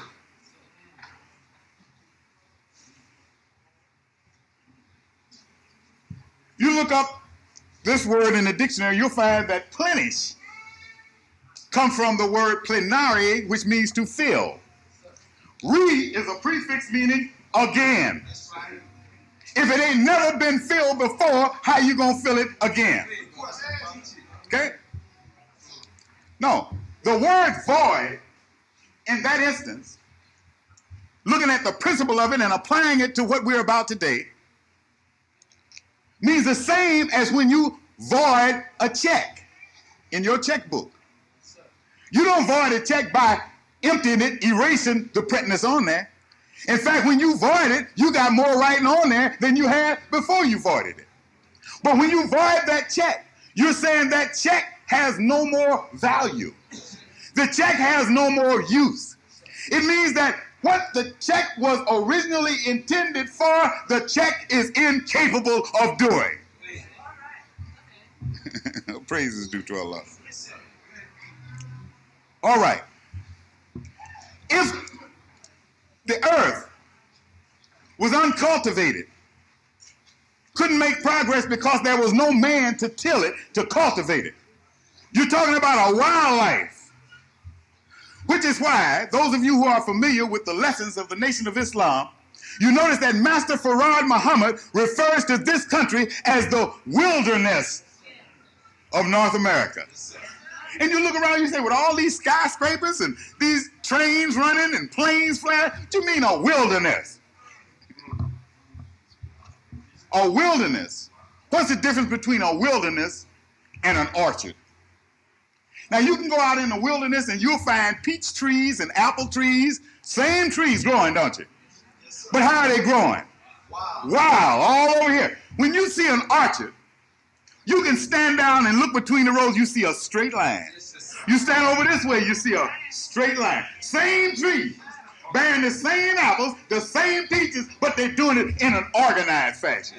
When you go in the wilderness, you have to go over here and pick a few peaches. Run over there and pick a few peaches. But when you get in an orchard, all you have to do is go down the line. Get what you need, right? Okay. Now, actually, in the story of Genesis, it's talking about two different creations. That's why we know that we're living in the second creation. If you notice in the first creation, the first book of Genesis, it runs down the creation. Now, you and I have read it and thought the second chapter of Genesis was repeating itself. Because you read it and it tells about God creating everything and all that. Then you go into the second chapter, it talks about God creating everything. But let me tell you something. Go back and read it again. It's describing one creation and then another creation. How do we know? Very easy. In the first chapter of Genesis, in the first creation, God made everything else. On the third day, he made the vegetation. All the herbs, the plants, and everything were made on the third. It said the morning and the evening were the third day after he had all of the vegetation planted. Then he went on the fourth day and the fifth day. He made the man on the sixth day. Right? Yes, sir. Read the second chapter and see if there's not a different creation. In that creation, he made everything else, and there would not be anything growing. It said, not an herb grew. Didn't a plant spring up out of the earth till he made the man. You see that? Said he hadn't made it rain, and he hadn't made a man. Therefore, nothing grew.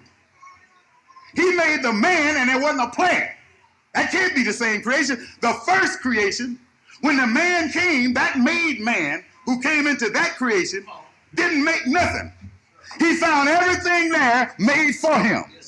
He was destined to become the master over it for a time, but only by the permission of God, because he had no hand in the creation of it. But look at the second one.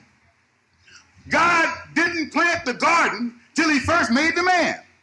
Then by this man being a part of cultivating the soil and planting the garden, he had a right to master it from now on because he helped in the creation of it. But we're talking about a man. We're talking about now, brothers and sisters. We ain't talking history. We're talking current events. Why would nothing grow?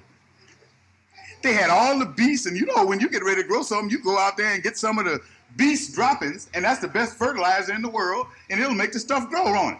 That's right. All those beasts out there fertilizing all that soil, and would nothing grow. It had everything except the man. Well, what are we talking about, and how do we apply it to today? You and I living in a time when all the ingredients for happiness, peace, freedom, justice, equality, brotherhood, and all that is here.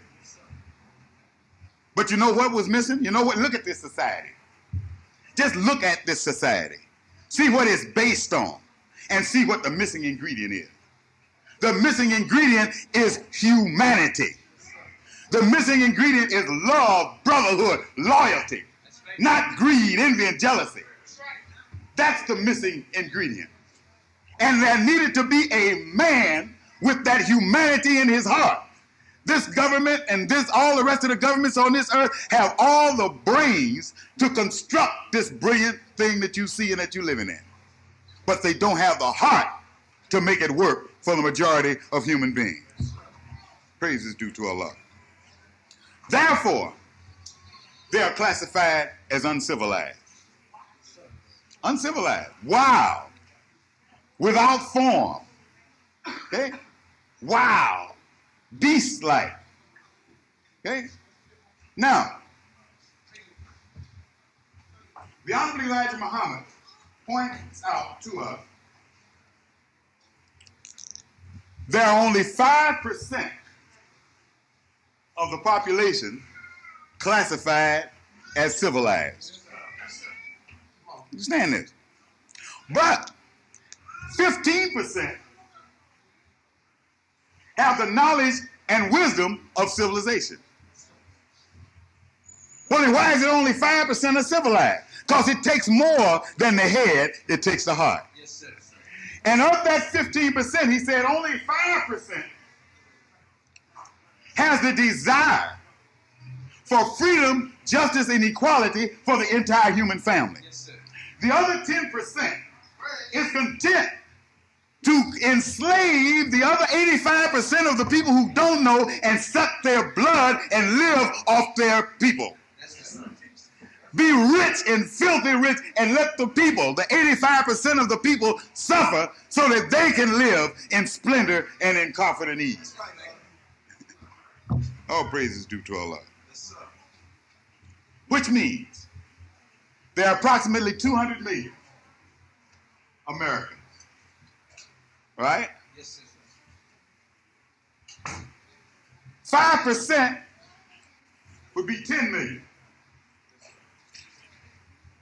Which means that if Minister Farrakhan then infuses not the wisdom, but infuses the love and brotherhood necessary, the humanity and the love for your brother, that which you love for yourself, into the 5%, make that 5%, as Prophet said it would, he as an atom or an atom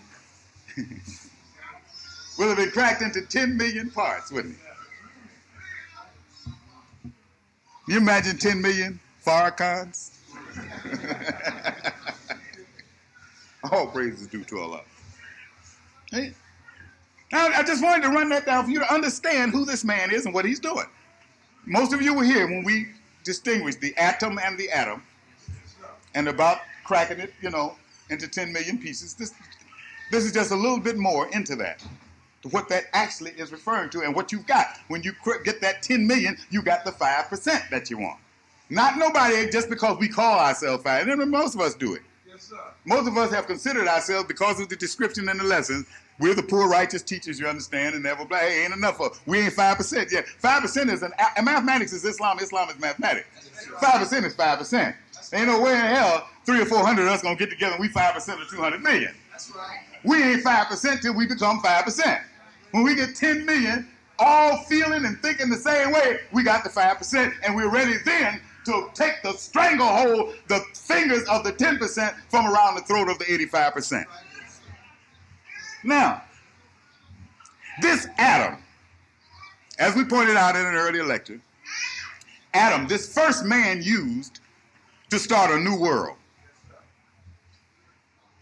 He was given some help. Now, we read that in the Bible too, but we don't know how to apply it most times. But let's just go into it a little bit. God said, okay, Adam, you need some help. So I'm going to give you a help meet. Help you meet your goal. Give you a help meet. That's why so many folks, they took it for a wife and they holler, help mate. And what the book says, read, says a help meet. The world is different, and it's not talking about a woman. Okay? Now, folks running around there, yeah, see, woman was the one tricked man in the Garden of Eden. Don't you believe that foolishness? Like the man was so heavy and the woman was so wrong. And they still try to perpetuate that junk today. Especially the Jews, they don't even consider women human beings, just something to have babies. And some of us in the same bag. The Eve in the Bible does not refer to a woman.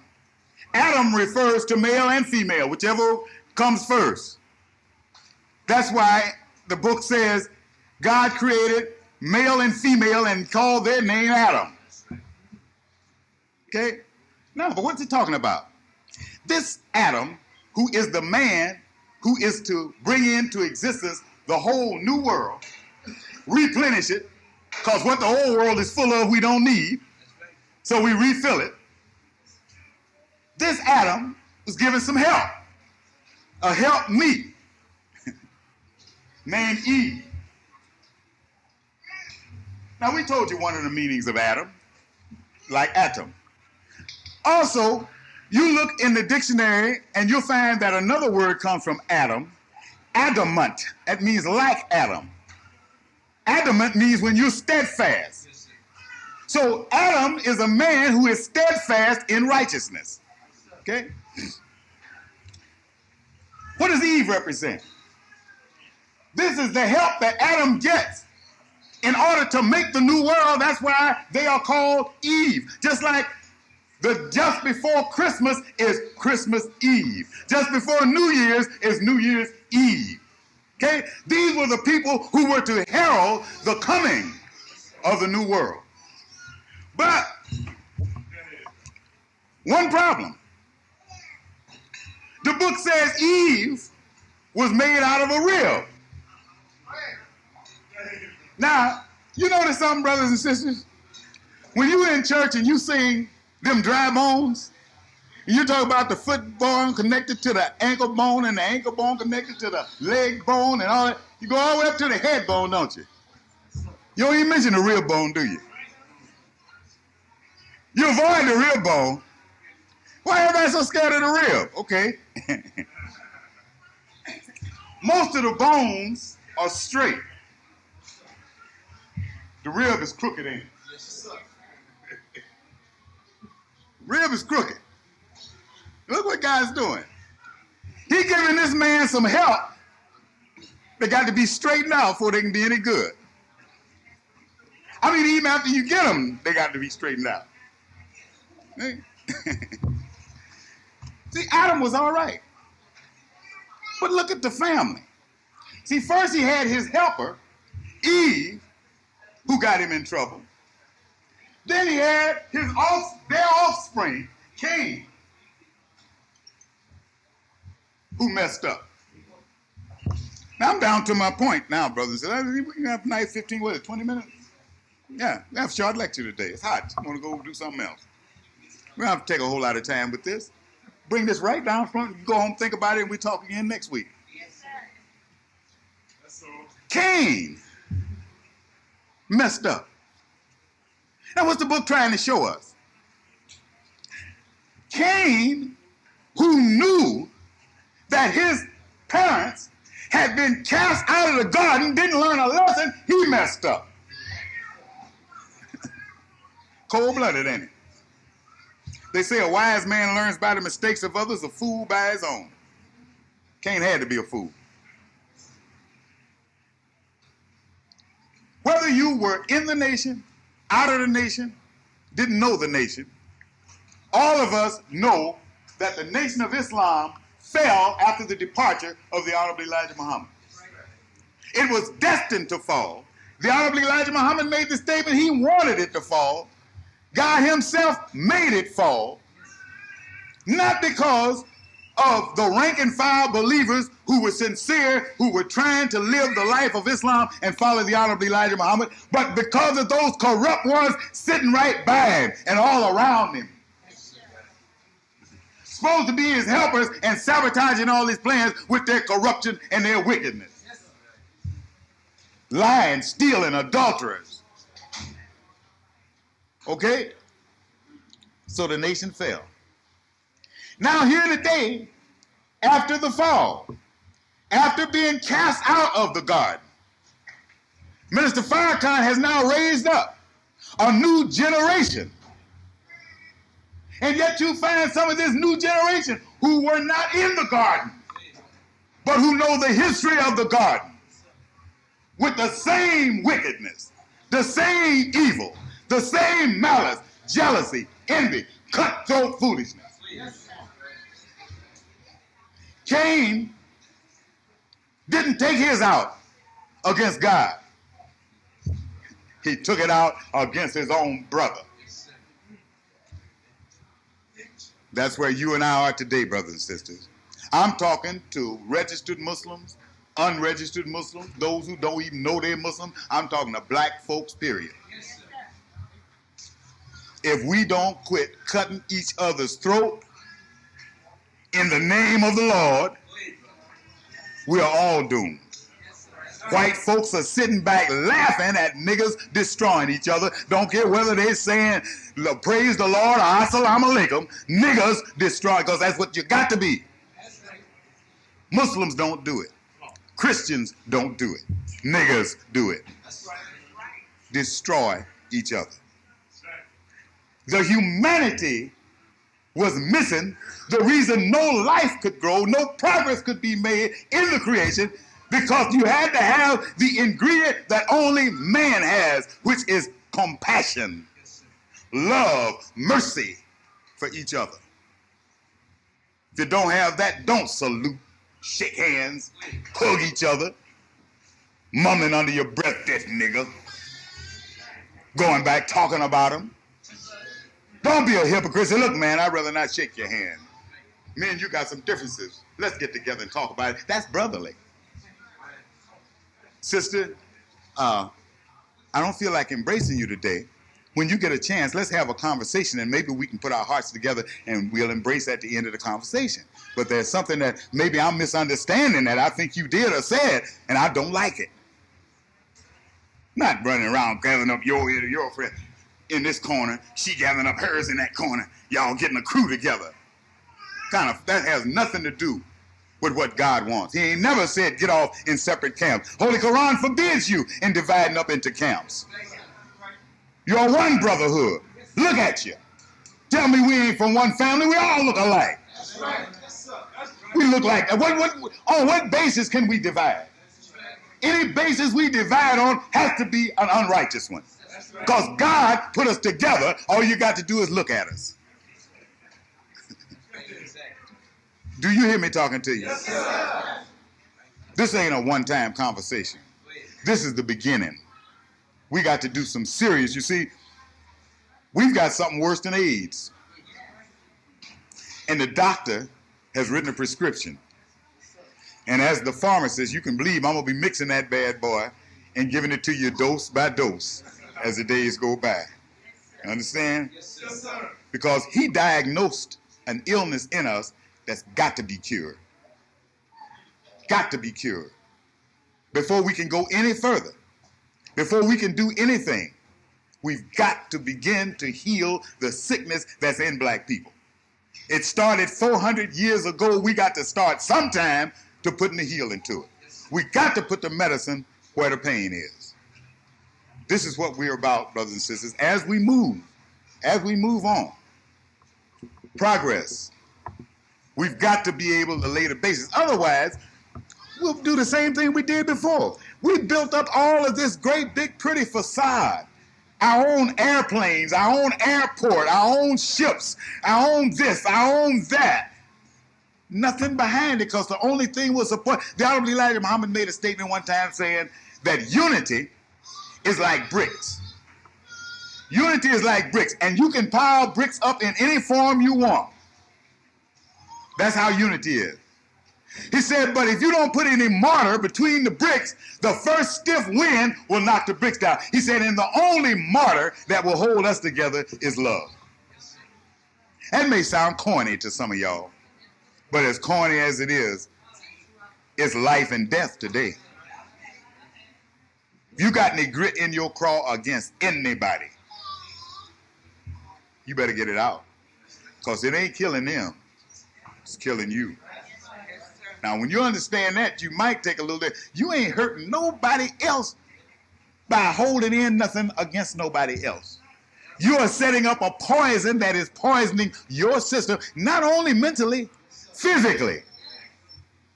You start studying how the mind controls the body, and you'll see the various chemicals that are released in the body based upon the various moods and the emotions that go through your body.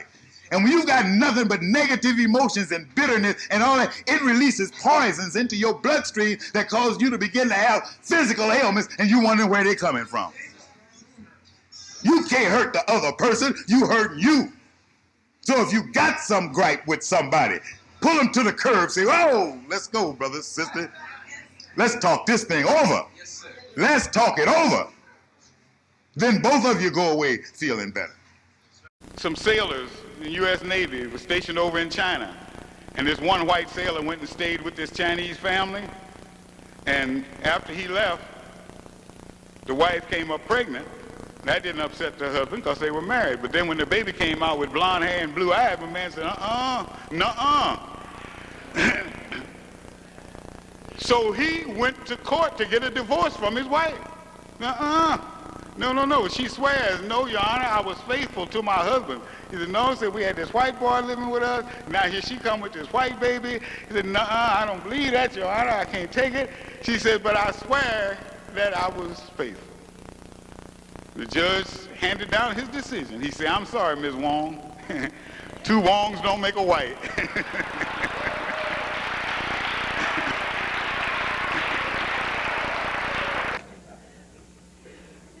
The Honorable Elijah Muhammad says that when you doubt that your will come to pass, you have said a prayer to Allah and you put your will out there. He said, if you have the least bit of doubt that it's going to happen, you have doubt in yourself, you doubt your prayer, and you doubt the God that you pray to, you're a hypocrite.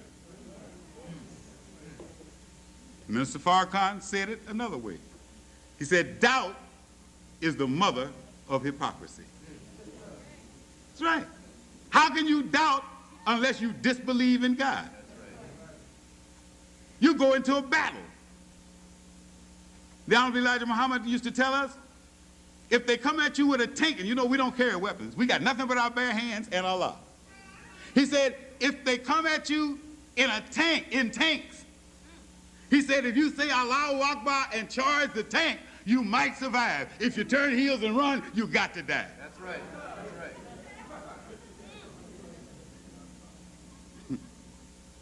See?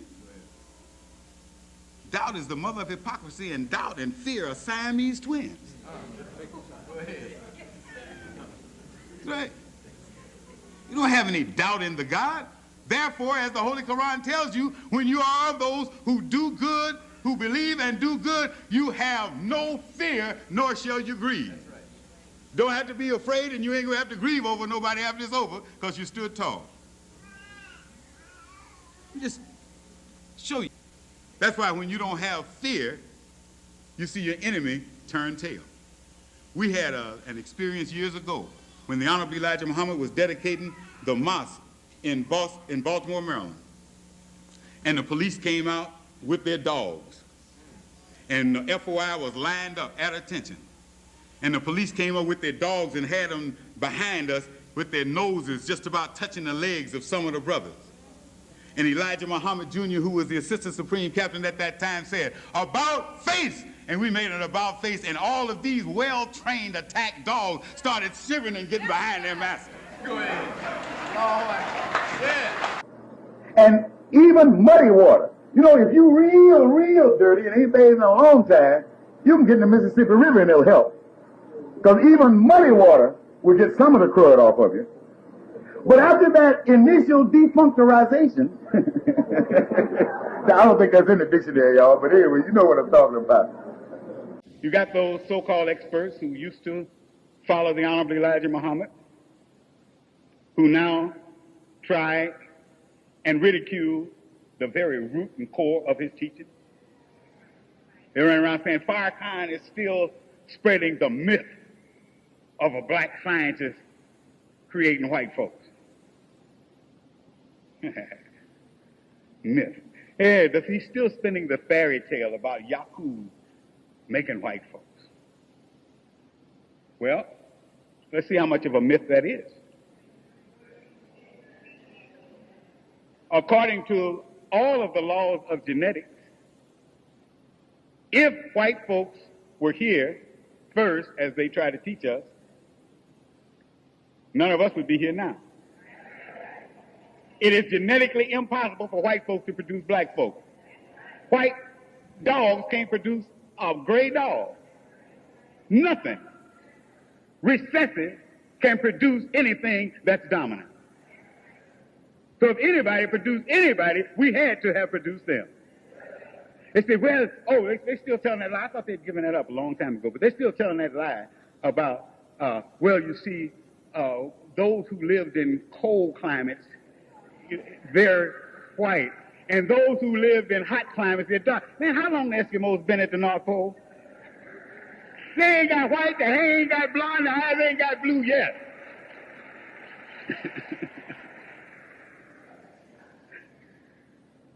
Praise is due to Allah. You'll find the history of the making of white folks right in your Bible, in many places, principally, though, when you see Jacob wrestling with the angel. Jacob, in Hebrew and Arabic, the name is Yaqub. And there are a whole bunch of Jews and Arabs running around today with the name Yaqub, so they can't deny it. And the Bible was not originally written in English. So it said Yaqub. But it talks about how Jacob wrestled with the angel until the coming of the daylight. And he won. And look what said the angel did, through the hollow of his thigh outer joint. And most of us, when we see that, we just don't even listen to it. We just picture somebody with their hip messed up hopping. Didn't say it messed with his thigh. It said the hollow of his thigh. Know what the hollow is? The space between his thighs. His genetic organs were messed with. And said, then light came out of darkness. White came out of black.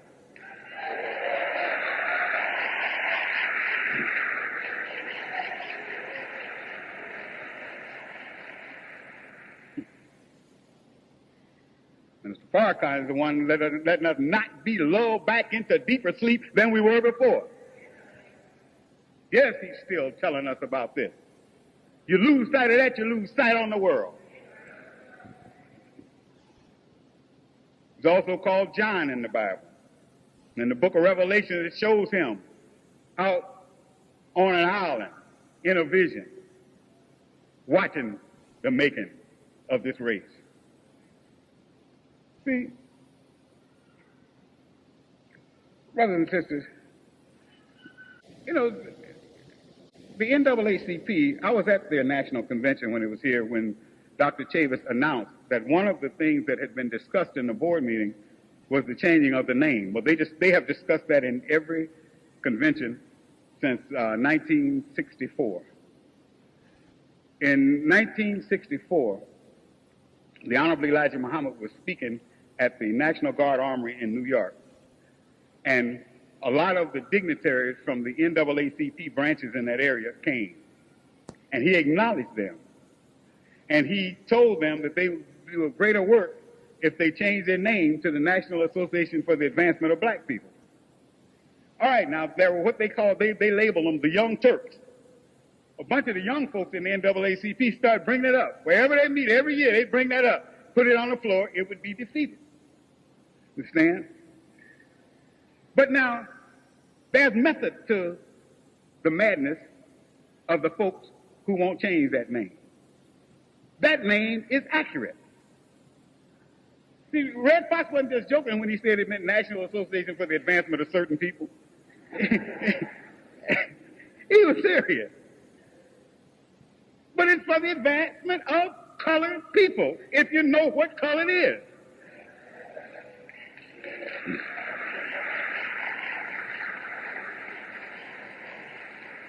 We used to call ourselves colored people. Guys, when they go dumb enough today, they still call themselves colored people. They just put it around, people of color. The hell is that? Pardon me. What is that? People of color. You're just ashamed to be black. You tried Afro-American, you tried African-American, all kind of stuff. Now, Afrocentric, you don't want to be black. White folks ain't never been bashful about being white. How come you don't want to be black?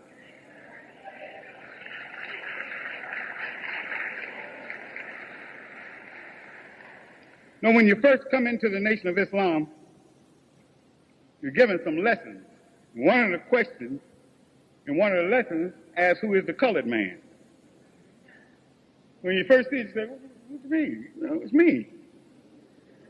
He said, no, it's the Caucasian, the white man. Color? How you get to be white and color at the same time? That puzzled me for a while, but I didn't want to seem stupid as I was, so I didn't ask. So one day, I was in a supermarket, and I went to get a loaf of rye bread. And I saw right next to the rye bread that I was accustomed to buying some loaves of rye bread, and it said seeded. It said seeded? In the world can that be? All the rye bread I ever had was full of seeds. You mean to tell me they add some more seeds to it? So I said, well, I'm going to get one. So I got my usual bread just in case I didn't like that seeded stuff. I got a loaf of my usual, but I got a loaf of the seeded. Let me take this home and check this out. So when I got home, I opened up the seeded one, and I pulled out a slice of bread, took it apart, bit on it, and I discovered there was not a seed in the bread. It was seeded because all of the seeds that were naturally in it had been removed. That's what made it seeded.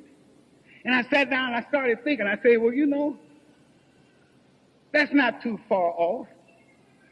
If you called me up and asked me what had I done today, and I told you I just weeded my garden, you wouldn't think I went out and planted some weeds, but you would know that I went and pulled up all the weeds out of my garden, therefore it was weeded. Is that right? You go to the store when you leave here and look at the olives on the shelf and look at the dates on the shelf. And if you get pitted olives and get pitted dates, you get home and none of them got no pits in them. They remove the pits so they're pitted. You remove the weeds so the place is weeded. Remove the seeds so it is seeded. Remove the color and they are colored.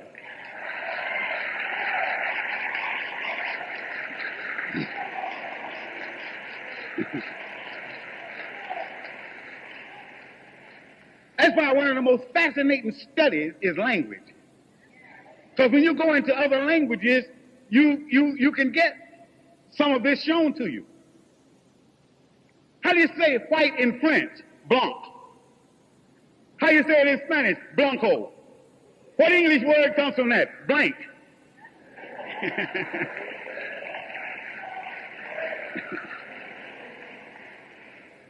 Oh, yeah.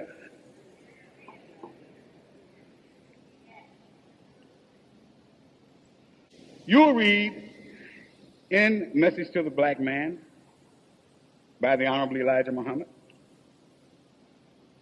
that the white race was grafted out of black people on an island called Pelan that is called Patmos in the Bible. The book of Revelation, you'll find the Isle of Patmos. Now, the Isle of Patmos is off Greece. So back in 1989, I got a book that's on all the shelves. Let's Go Greece. They got Let's Go California and Hawaii, Let's Go France, Let's Go South America. They got all these travel books for people who want to travel so that you can know what to look for if you're a tourist. So I got Let's Go Greece, 1989, and it says, revived and updated every year. And that's why a couple of years after I bought this, my brother gave me this book. And I began to teach it. I got a call saying that the new one that came out, I think about 91, didn't have the stuff in it that's in this one. This past Thursday, in preparation for today's lecture, I went to a bookstore and got and read the 1994 version. They don't have none of this in there. Why? If it was valid then, why is it not in the book today?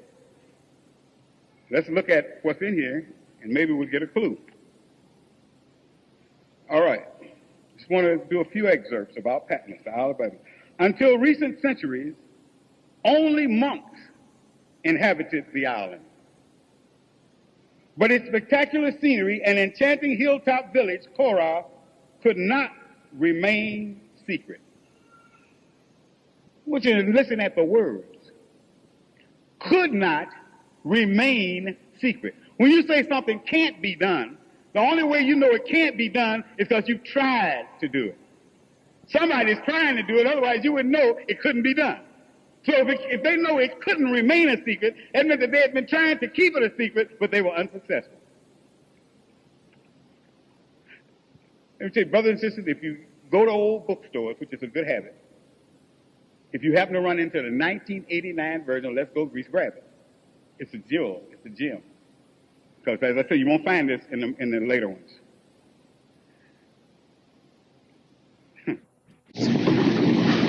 In the name of Allah, the Beneficent, the Merciful, I bear witness there is no God but Allah. And I bear witness that Muhammad is his apostle. In their names I greet you. Assalamu alaikum. How are all of you feeling tonight?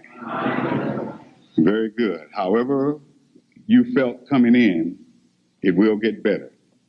If you came in feeling kind of bad, you will feel good. If you came in feeling good, you'll feel better. And if you came in feeling better, you'll go out of here feeling the best that you ever felt in your life. We have a treat in store for us tonight. No matter how well informed we think we are, we will all get some information tonight. I know that sometimes when you say that to our people who have been puffed up with pride in what they think they know, they take it as an insult. Somebody's going to tell you something, teach you something, inform you of something. And there are those of us who figure, well, I'm well informed. I'm in touch with the world. I've got my fingers on the pulse of the entire planet. I know what's happening. Well, there's knowing and then there's knowing. Just because you see it on TV, just because you hear it on the radio, and just because you read it in the newspaper, don't be so sure that you know. There's an old saying we used to have down home where I come from. They say a heap see, but a few know. But just because you witness it doesn't mean you understand what you're witnessing. We see the news, we read the news, we keep up with the news, and we are well informed on the news, but do we understand the news? Or do we need a news analyst? Do we need someone who can show us how to look and see what's behind the headlines? For instance, we all are aware of the attack on African students in China. And that shocked a lot of our people. Wait a minute, they're all in the third world. Why would the Chinese, it'd be different if it was white folks, but why are our little yellow brothers attacking their black brothers all of a sudden? Well, in the first place, it's not all of a sudden. They've been fighting ever since the first Africans got scholarships to the Chinese universities. The first time an African male dated a Chinese female, the stuff started, and it hasn't quit yet. But what does it all mean?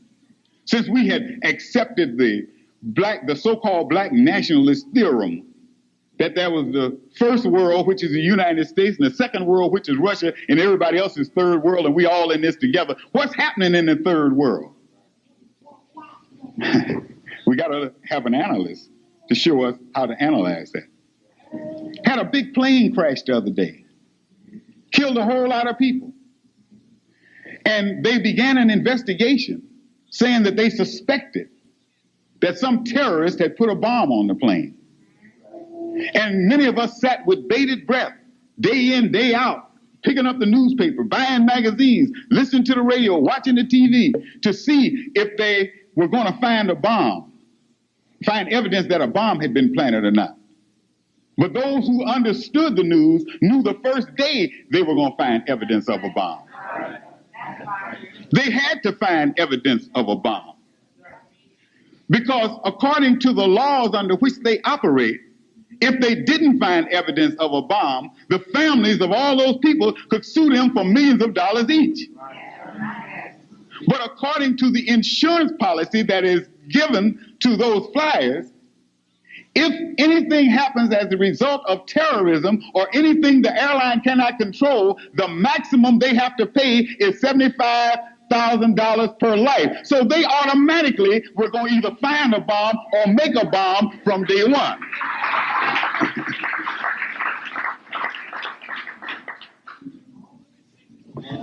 But you see, you get that unless you are able to look behind the news. This is what, and this doesn't make us smarter than everybody else. The only thing that makes us smarter than other folks is that we're following the man that makes us smart. That's the sign of intelligence that we show, is we're intelligent enough to fall in line behind a teacher and let him teach us, fall in line behind a leader and let him lead us, fall in line behind a guide and let him guide us so that we don't get mistaught, misled, and misguided as we have been all through the years.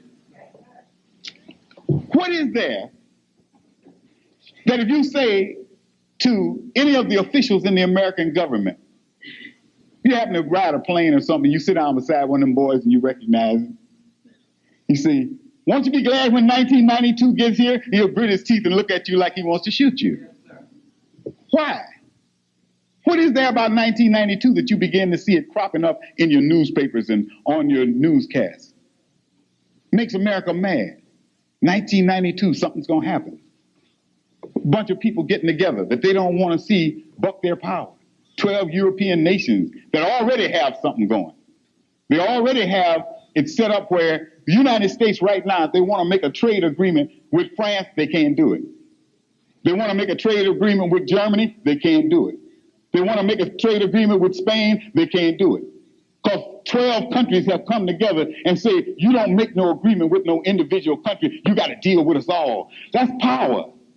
That's the power of unity. Nobody has bucked this place like this. They've always been able to, no matter what kind of pacts and agreements and conferences you belong to, they've always been able to go in with the OAU and get one African nation to pull out. Go in among the Caribbean folks who got their little thing and pull one man or woman out. And they've always been, but here now, their own brothers over in Europe are getting together saying, no, you can't make no agreement with nobody lest you make an agreement with us all. And then based on that now, look at this. They decided that as of this coming Saturday, day after tomorrow, they're not accepting no more poisoned meat shipped in from the United States. They're refusing to let the United States send their meat in. Is there something we haven't been told? Oh, yes.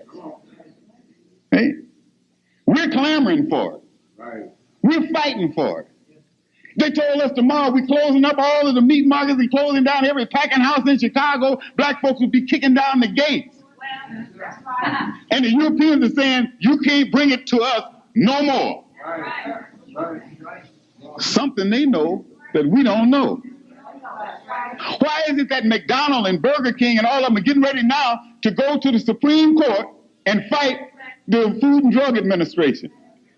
They're getting ready to go to war against the government.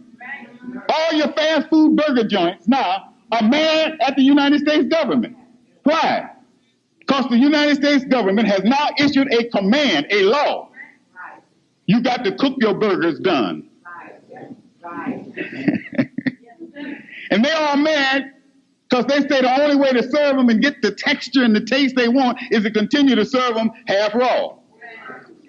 There is no burger place in America that cooks their burgers done. All the government is saying is you have to heat them to the interior being 160 degrees, which is very low. The weakest germ that attacks the body is the tuberculosis germ. And it takes 140 degrees to destroy that. That's what they do when they pasteurize milk. Shoot 140 degrees through that, just to destroy the tuberculosis germ. So 160 is just 20 above that. It's only going to destroy the kind of weak germs. They don't want that. They want to continue serving it half raw. They've gotten you used to it. Those of you who eat the burgers, if they cooked it done tomorrow, they know you'll be saying, what's wrong with this? Because they've gotten us used to it. But there had to be something they weren't telling for this government. You know, this government don't do too much right, not intentionally. For them to make a move on it, it had to be mighty terrible. It had to be posing an awful threat to this country for the government to mess with big business. Big business runs this government. For them to buck Mrs. Kroc and Pillsbury and all them folks, it has to be an awful danger signal. Why don't we know about it? Why don't we understand about it? Because we're well informed of the surface news, but we have not been able to analyze it. We need to understand, and when Minister Farrakhan comes forth tonight, he's going to open us up to some things, not for us to take it, swallow it, go home and say, that was good, I'm going to wait for the next dose. That's not the way he teaches. That's not his intention for teaching. And it frustrates him to see us sitting and want to be spoon-fed all the time. Give me more, give me more. And then we sit down on it and we're going to rap about what he told us instead of going and doing the necessary research to follow up. Say, well, now, if he can tell us that much in an hour, hour and a half, or 2 hours, my God, look what else must be out there. And especially when he gives us the source, tell us where we can find out what we need to find out, then we have no excuse. I mean, he's doing half the work, over half the work for us, by opening us up to it and then telling us where we can find the additional information. I mean, that's so easy. He makes it so easy for us. I mean, just think about it. Dr. Bernard Horn of the American College of Nutrition. You know, most of us never heard of him, probably never heard of the college. You know, but a statement that he has issued that came out in U.S. News and World Report, making a statement, and I know this hits a lot of us, that such cookies as Oreos and Hydrox are, quote, an invitation to heart disease. Well, we need to understand something about that then. As much money as you and I spent on them chocolate cookies. The University of California sends out a nutritional letter, and among the things that they point out in it says that Ritz and high holes are some of the most dangerous things you can put in your mouth. I'm not talking about no way out stuff. I'm talking about everyday stuff that you and I deal with all the time. This is what gets us mixed up. If it was something that we had to travel and go to a gourmet store and go and get special people to buy for, that would be one thing. But you and I need to know what we're doing every day with these. We need to not only, I know a lot of us get in more trouble with what comes out of them, but we also need to be conscious of what goes into them. So let us, brothers and sisters, we don't want to lose one moment of this teaching that Brother Minister Farrakhan has for us tonight, because the very one that he doesn't have time to say may be the one that would have saved our lives. So at this time, let us all be prepared as well as we can to receive our leader, teacher, and guide, Brother Minister Louis Farrakhan. Assalamu alaikum. In the name of Allah, the Beneficent, the most merciful Savior, to whom all praise is due, the Lord of all the world, whom we are forever giving praise, thanks, honor, glory for raising up among us a divine leader and teacher and spiritual guide, in the person of the most honorable Elijah Muhammad. I greet you, sisters and brothers, with the greeting words of peace and paradise.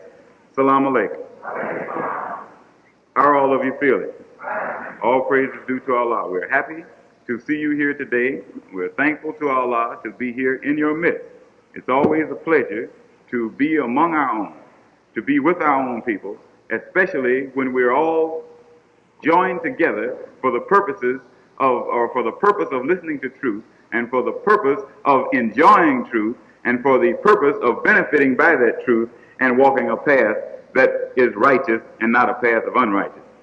We specify that because there are a lot of other things that you and I could be doing today, but it is questionable what benefit it would be to us. There are places that we could be where we could be kicking up our heels, where we could be laughing and giggling and popping our fingers. But the question is, after we got through finger popping, after we got through heel kicking, after we walked out the door, what would we have retained from the session that we just had that would be of benefit to us through the rest of our lives?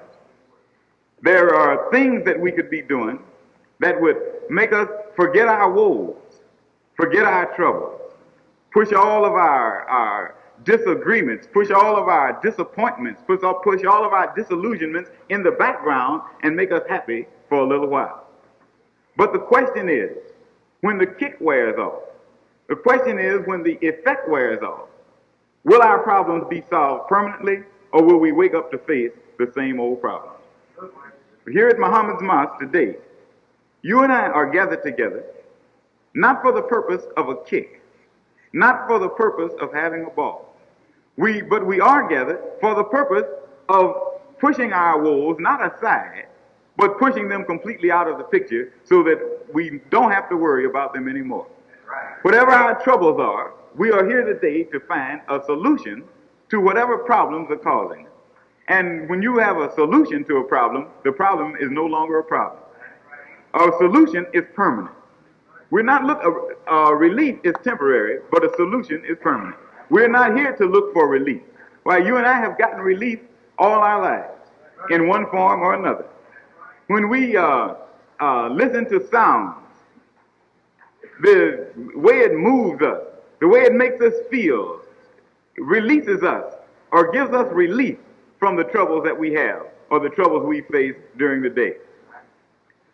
Sometimes when we go to church, the amens or even the sometimes shouting or jumping over benches gives us a release or relief from that's in our soul, that's in our hearts, that's in our very being, the mournfulness, the woe, the misery that we have suffered and that we know of. Even if we can't put our finger on an exact suffering, we know that somewhere deep down inside we've got some suffering.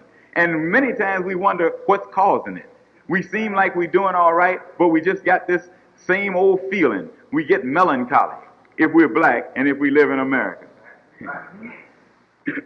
So when we shout, we get relief. But after the shouting's over, after the shouting dies down, after the sounds have gone off, you get right back into your melancholy. Today, all praise is due to Allah. Everyone who is here today seeking relief is going to be pleasantly surprised. Because you're not going to get a temporary relief. You may get that good feeling like you get when somebody's jamming. You may get that real good feeling that made you holler amen in the church. And you may holler amen in here. It's all right.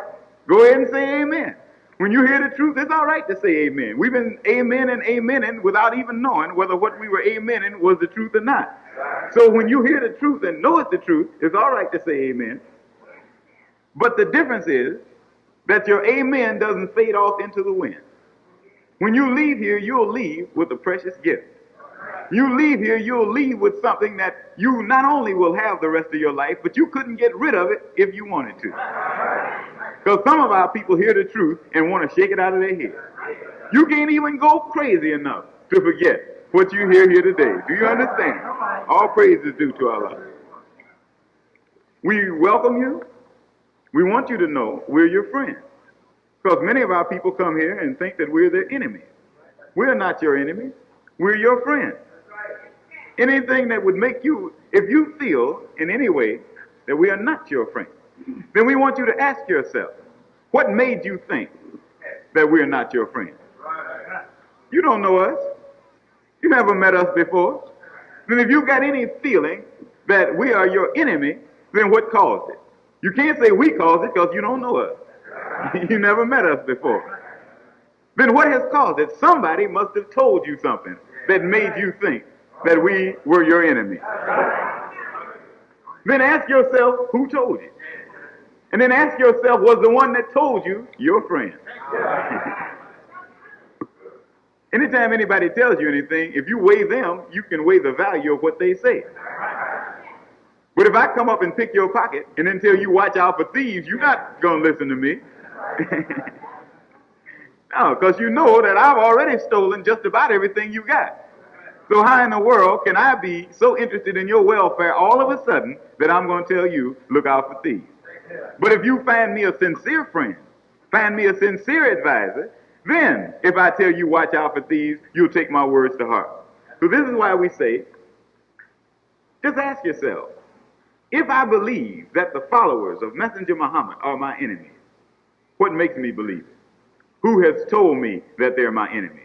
Who has given me the impression or has implied that the Muslims are not my friends, but that they are my enemies? And then investigate the one that told you.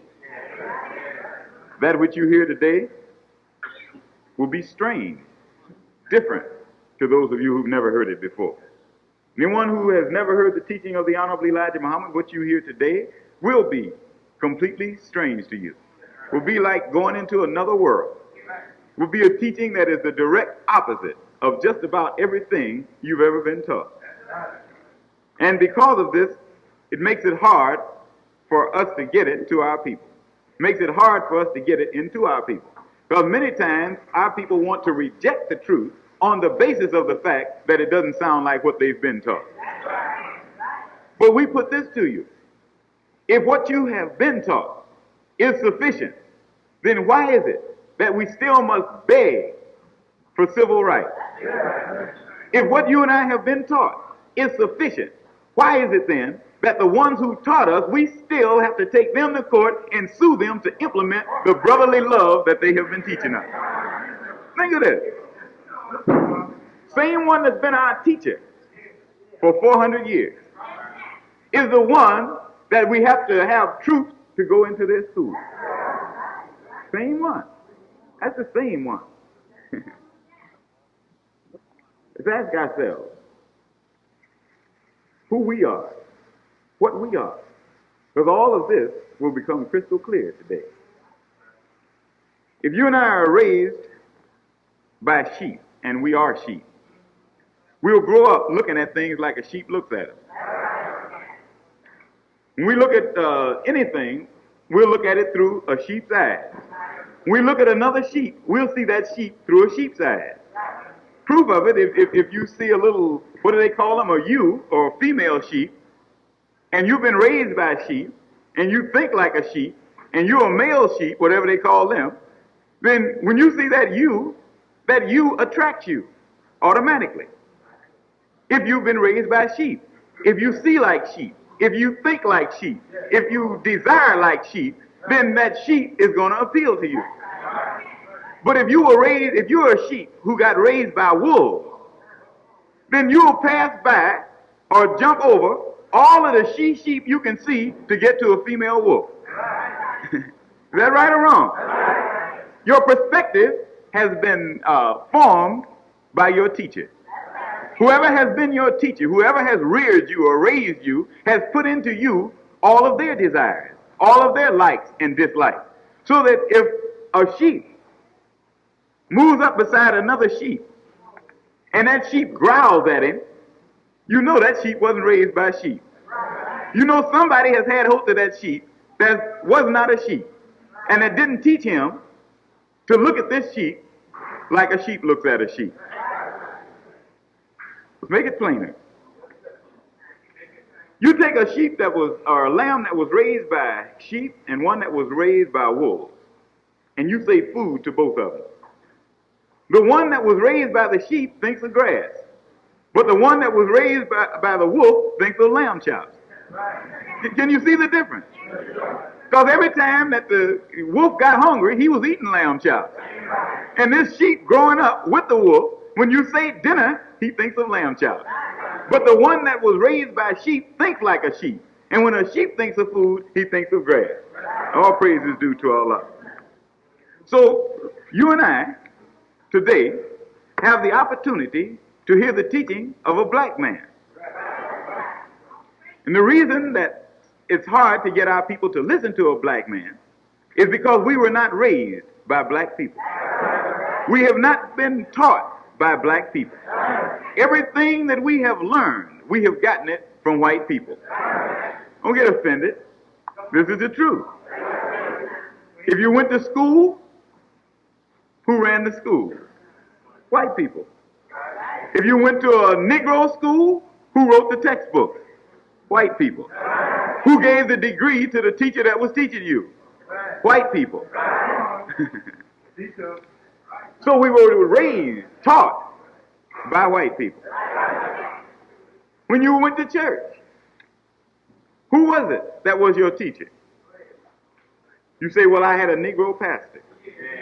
Where did he study? What theological seminary did he go to? And who wrote the textbooks for that theological seminary? White people. So any area we go into economics. Why is it that we are economically poor while the white man is economically prosperous? Because everything we've learned about economics came from the white man. So when we think of building up a strong economy, we never think of building a strong black economy. We only think of helping to strengthen a strong white economy. Is that right or wrong? This is perspective. This is where you and I have missed the boat. This is where you and I are messed up. Today, when a black man comes before us, you and I aren't looking at him through black eyes. We're looking at him through white eyes. So if he says something that's not good for white folks, instead of us waiting to see what he's going to say for black folks, we get insulted because we say that's not good for us. Because here we are, 20 million sheep, thinking we're wolves. All praise is due to Allah.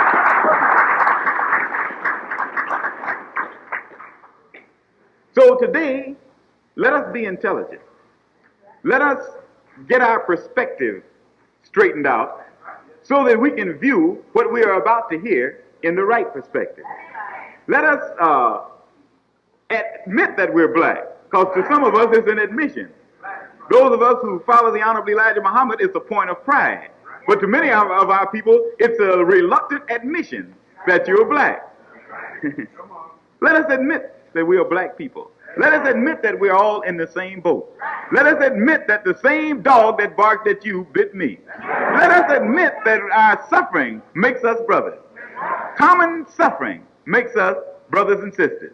Then let us view what is about to be heard here from that perspective. That what's good for one is good for all, and that what is not good for one is not good for all. Let us ask ourselves everything that the minister who is going to be teaching here today says to us, everything that he says, let us ask ourselves, what's in it for us? What's in it for me? What's in it for a black man? Not what's in it for a white man. Let us not ask ourselves, what will the government think of this? Let us ask ourselves, what should I think of this? Let us not ask ourselves, is this man an enemy to white people? Let us ask ourselves, is he an enemy to black people? This is how we should examine everything he's saying.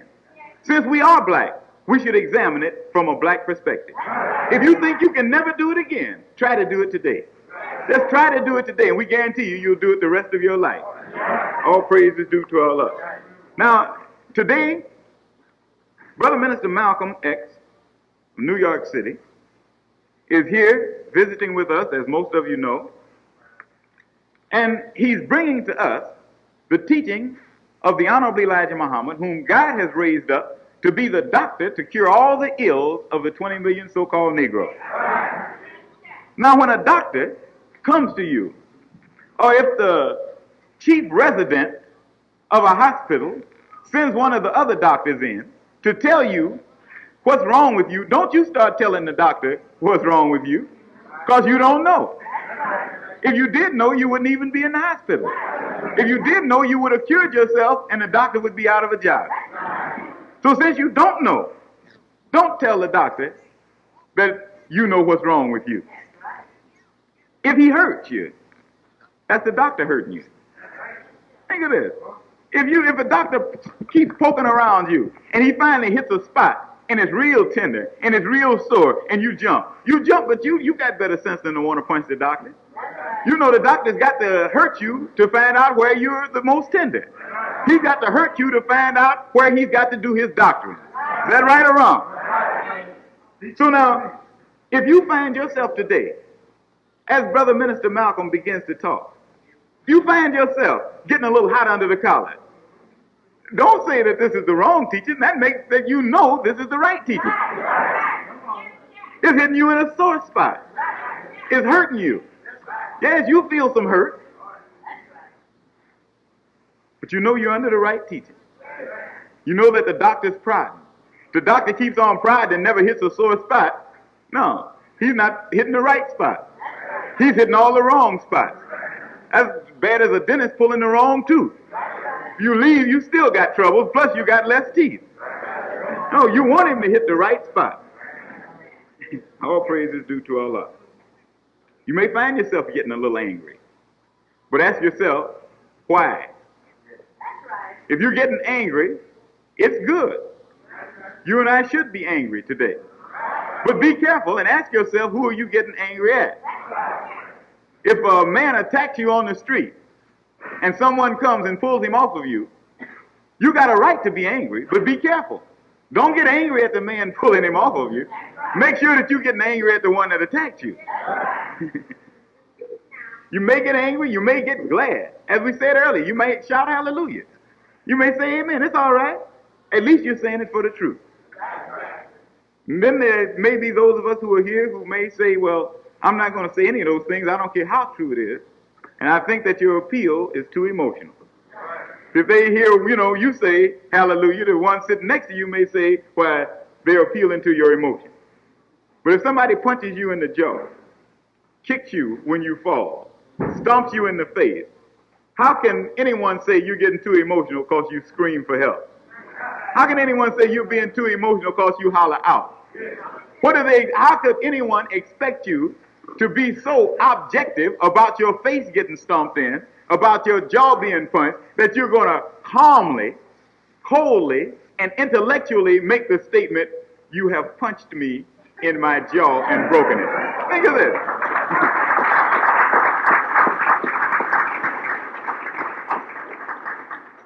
So no, the teaching of the Honorable Elijah Muhammad is designed to appeal to our intelligence. And there are times when it's intelligent to be emotional. It's not intelligent to always be emotional, and it's not intelligent to always be unemotional. But intelligence is the ability to discriminate between the right time to do the right thing and the wrong time. So there's a right time to be emotional, and there's a right time to be unemotional. And the teaching of the Honorable Elijah Muhammad appeals to our intelligence.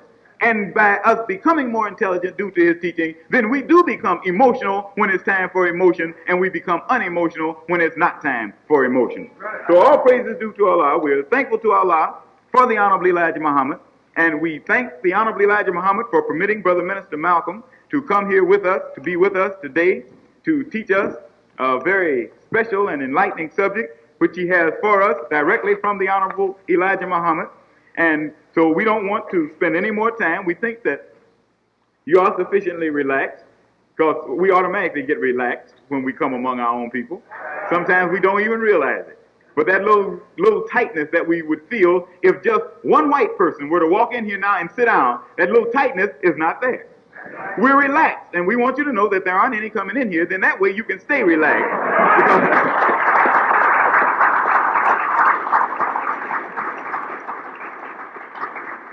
That's right. This doesn't mean, that you're going to stay relaxed because you might be scared, or you're going to stay relaxed because of anything else. It just means this, that you're among home folk. This is a family. And if somebody rings your doorbell while you got your shoes kicked off and got your shirt all open, well, it's just natural for you to want to straighten up a little bit. But as long as there's nobody there but the family, and you know that there's no company coming that night, then you can relax for the rest of the night. So this is all that we're telling you. No company's coming. Nothing's here but home folks. Nothing will be here but home folks. So relax, keep your mind open, keep your heart open, keep your ears open, and Allah will make your eyes come open. So at this time, we don't have to introduce him. We merely present to you the Honorable Elijah Muhammad's national representative, the minister of Muhammad's Mosque number 7 in the heart of Harlem, in New York City, Minister Malcolm X, as I greet you in the name of Allah and in the name of his last and greatest messenger, our beloved leader and teacher, the most honorable Elijah Muhammad. Assalamu alaikum. When Master Farad Muhammad raised up the Honorable Elijah Muhammad, the Honorable Elijah Muhammad did teach us, did work with us personally on a person-to-person, day-to-day basis for over 40 years.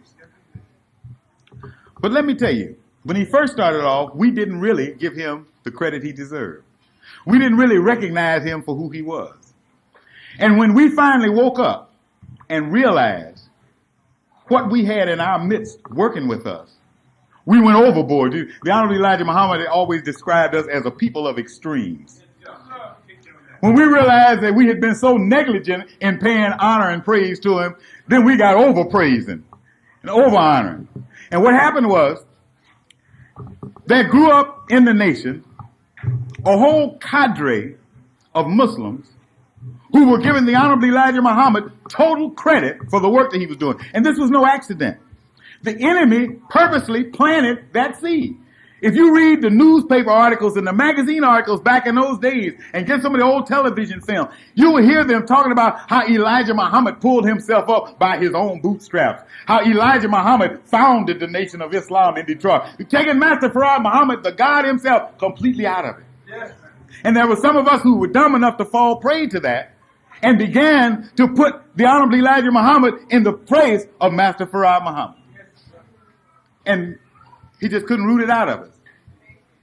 So he proved it the best way he could. The Honorable Elijah Muhammad then, to show that he wasn't the one necessary, he left. Left us. You don't believe Allah is God and not me, I will prove it to you. So he withdrew. Prepared another one to do the work that Allah had assigned to him. And they said, now watch how Allah worked through Minister Farrakhan. You don't need Elijah. The God is independent. He said, so now both the God and I will exert our power through Minister Farrakhan. Praise is due to Allah. Hey, we're solving a problem today. One of the 34 problems that Master Farad Muhammad left for us to solve. It's the seventh problem, talking about the cracking of an atom. It said Mr. Muhammad cracked one atom into 10 million parts. That's mean. Can you imagine if this atom of wisdom is put into the hearts of 10 million of our people? That is approximately at least one person in every black household in America. I mean, wouldn't be a family in America without at least one Muslim in it? Sure. But that's what the book said. Now don't be skeptical. Because remember when this book was handed out, 1934. Now in this book, it tells about the white man losing the Suez Canal and the Panama Canal, and at that time it looked totally impossible. He was in such strong position in those two places till that drove a lot of folks out of the nation. Said, man, this cracker ain't gonna never give up them canals. He ain't got neither one of them now, has he? That made a bunch of folks who had thrown this book down go back and start studying again. So let me find out what's next. So when he talks about 10 million, that ain't no big thing. You know. Then the next line says, then Mr. Sharif wants to know how much the 1/3 of a cracked atom weighs. Mr. Sharif wants to know. Now, when we used to study this, all of us that I know, we discussed it together, I mean throughout the country, we were under the impression that Mr. Sharif was one who's in authority, like a teacher or something, and that he's testing us out. I know the answer, but I want to know from you. How much does 1/3 of this cracked atom weigh? But I was discussing it with the Honorable Elijah Muhammad one day, and he straightened me out on that meaning, and it took on a whole different thing. I understood it for that day, but I didn't understand the depth of it until this day. He says, brother, why does it say Mr. Sharif wants to know how much 1/3 of a cracked atom weighs? He said, because Mr. Sharif does not know. Muhammad cracked the atom, Sharif trying to figure out how did he do it. Muhammad is the best name of God, according to the Honorable Elijah Muhammad. Sharif is a good Muslim Arabic name, but it's not a name of God. It's referring to the Muslims in the old world of Islam who are watching this man, the Honorable Elijah Muhammad, come up with Master Farad Muhammad guiding him and cracking an atom. What do you mean cracking an atom? Then he wondered, well, how much does this 1/3 weigh? We'll get to that in a minute. Why crack an atom? You know what happened when they, and you know in 1934, white folks had not cracked no atom. Right? They were still working on it. We were already trying to learn about it. When they split the atom, they unleashed the most powerful force they had ever run into. Nuclear power, didn't they? That's what it's talking about. When it cracks this atom and unleashes the power of this black man in America. The power that's in him. Why 1/3 of a cracked atom?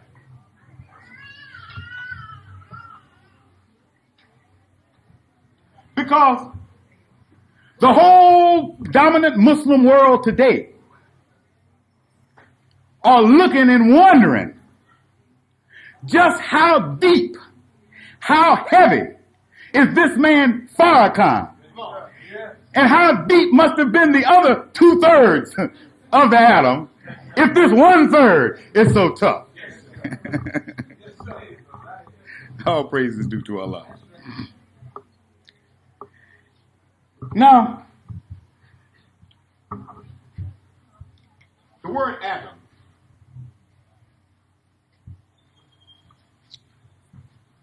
was taken from a Greek word, atum, which was supposed to mean indivisible. And when the atom was split, a lot of the scientists began to say that the Greeks, because they didn't know that the atom could be split, that they had given it the wrong name by calling it a name which meant indivisible. Because now an atom could be divided. Oh, no. No. We began as an atom. Yes, sir. And though we divide, we multiply at the same time. This is why white folks are still trying to find the secret of life. That's the one key that they haven't got. The one key is that they don't have the mathematics. See, in all the highest mathematics white folks got, dividing is the opposite of multiplication. Yes, but in the reproduction of life, you multiply by dividing. Yes, and he hasn't figured out the formula yet. Okay. So though the atom is split, it yet is indivisible. But now, look at the real meaning. What this atom is talking about. An atom is the smallest building unit of matter. That's what they taught y'all in physics. I know it, right? Now, I didn't take physics. A little X-lax, a little phenomenon every now and then, but other than that, I don't know nothing about physics. But they don't say that the atom is the smallest unit of matter because they've proven that inside the atom is a neutron, proton, electrons, all that foolishness. But they say it is the smallest building. You begin with the atom when you want to build. The atom has component parts, but you must have an atom in order to begin to build.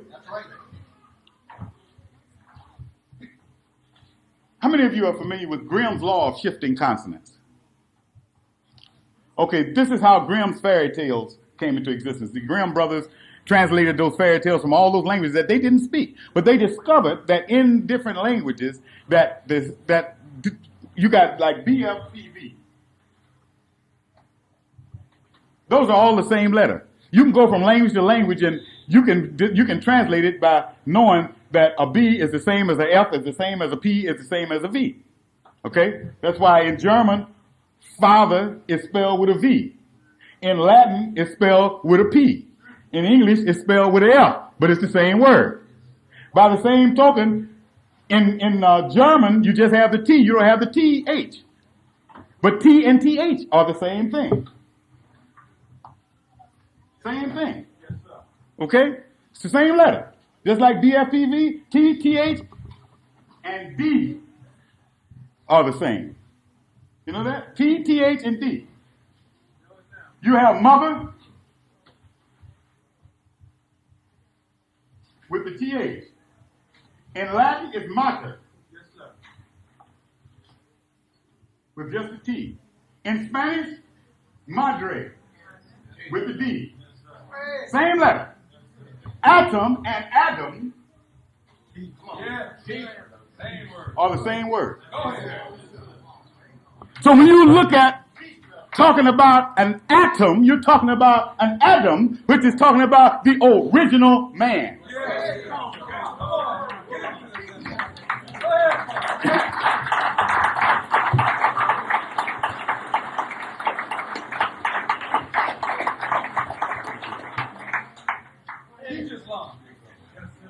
So now, if you're talking about the fundamental building unit of matter, you're also talking about the fundamental building man of a kingdom. And the reason that you got this atom in thirds is because you got an original all the way down the line. You've got the first, the supreme being, the first one ever to have all of the knowledge that's in the universe in one individual, to bring in a whole new creation without using anything of the old. He's Adam. Then you've got the first one that he raised up. He raised up one from the dust of the earth, fashioned him and formed him in his own image and in his own likeness. Adam. And then the nation fell. The nation died. And out of the dust and the ashes of that dead nation, Master Farad Muhammad and the Honorable Elijah Muhammad had to reach down and pick up some more clay, some more mud, some more dust, fashion another atom or Adam, breathe the breath of life into his body so that he could be fruitful, multiply, and replenish the earth. All praise is due to Allah. See, when the sun and the rain get ready to make the crop come up, you notice that Master Farad Muhammad first compared us to that life germ that's down there waiting to germinate. Then on the other hand, he compared us with the earth that contains the life germ. We're both of them. We're the seed and the soil that contains the seed. This is why the sun and the rain have to affect not only the seed that it wants to grow, but it must also affect the soil that is around the seed that the seed is going to grow out of. And this is what Minister Farrakhan realized and realizes today.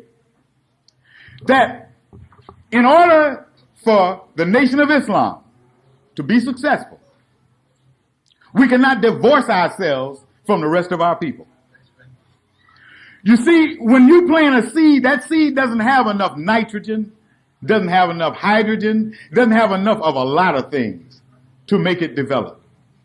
It is the soil that the seed is planted in that supplies it with those nutrients. And only when the sun activates it and the rain rains down and washes it into it does it happen, but it gets it all from the soil. So the seed and the soil are one. They make a plant together.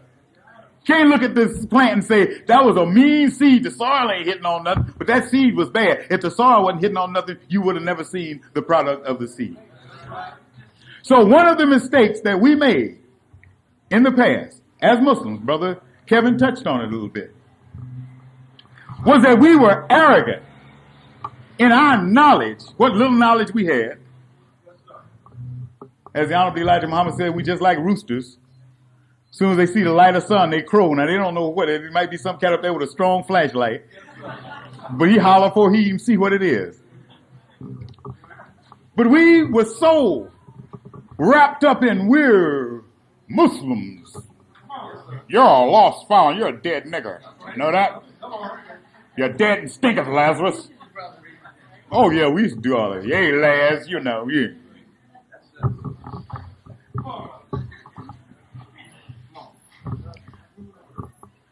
Mr. Farrakhan said, hey, you never make it like that. You're not even studying the guerrilla warfare. See, me and my crew used to supposed to have been experts on guerrilla warfare, not the physical kind. We read guerrilla warfare and put it in a psychological warfare thing, and it made us moderately successful. But like he said, hey, y'all don't even really understand that. Did you read what Mao Zedong said? He said the only way a gorilla can be successful, you got to be able to swim among the people like the fish in the water. And the fish is natural to the water, and the water is natural to the fish. That way the enemy can't pluck you out.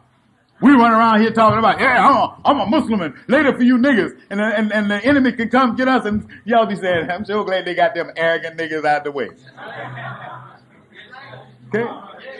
But see, if we lock arms like we're supposed to, that little brother that's dead today, the little Perry brother, would be alive. I'm telling you, brothers and sisters, we bear the guilt.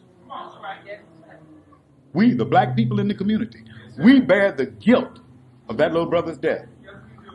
Because if we were like we're supposed to be, that cracker would not have dared even come in the community.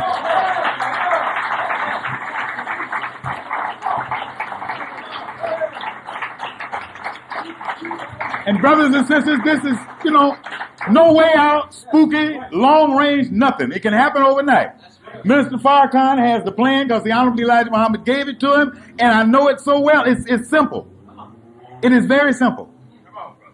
We don't have to start no revolution. We don't have to raise no whole lot of hell, do no demonstrating, or none of that. All we have to do is get together and be ourselves. And let white folks get together and be themselves. And we don't mess with their thing, and they better not mess with our thing. And we'll be all right. Let me tell you, this power program that the minister got, do you think that the thing is that he wants to set up a beautiful enterprise to show the world that we can take care of business? No. There's more to it than that. We have a nation to build. And the Honorable Elijah Muhammad says that before a wise man builds anything, the first thing he establishes is security. You ever notice that? When they get ready to build a building downtown, they ain't doing nothing but laying the foundation, but you go down there at night, you'll find security guards, won't you?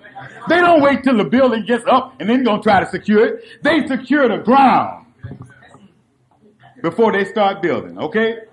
Now, before we can start talking about this nation time, we gotta talk about some security time. How can we have nation time and our little babies are being murdered and we can't even take care of the murderer? No, when we do power, and we become economically solvent like we ought to. So what's that got to be with security? Hold on a minute. If we bought up this whole section, we refurbished it, we built apartment buildings, okay? We had our businesses in here. We had our folks living in here. We cleaned it up. No dope, no crime, no none of that foolishness. No liquor stores. Then we would go and get Mayor Koch.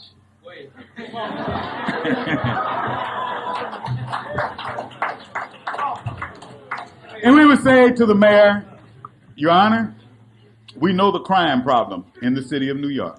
Listen. And we know that you really need more policemen. You're really undermanned. That's why next year they want to hire some more. Thousands of them, they say. Got the biggest police force in the world right now, but they need more. So yeah. But we can relieve some of them that you got. Listen.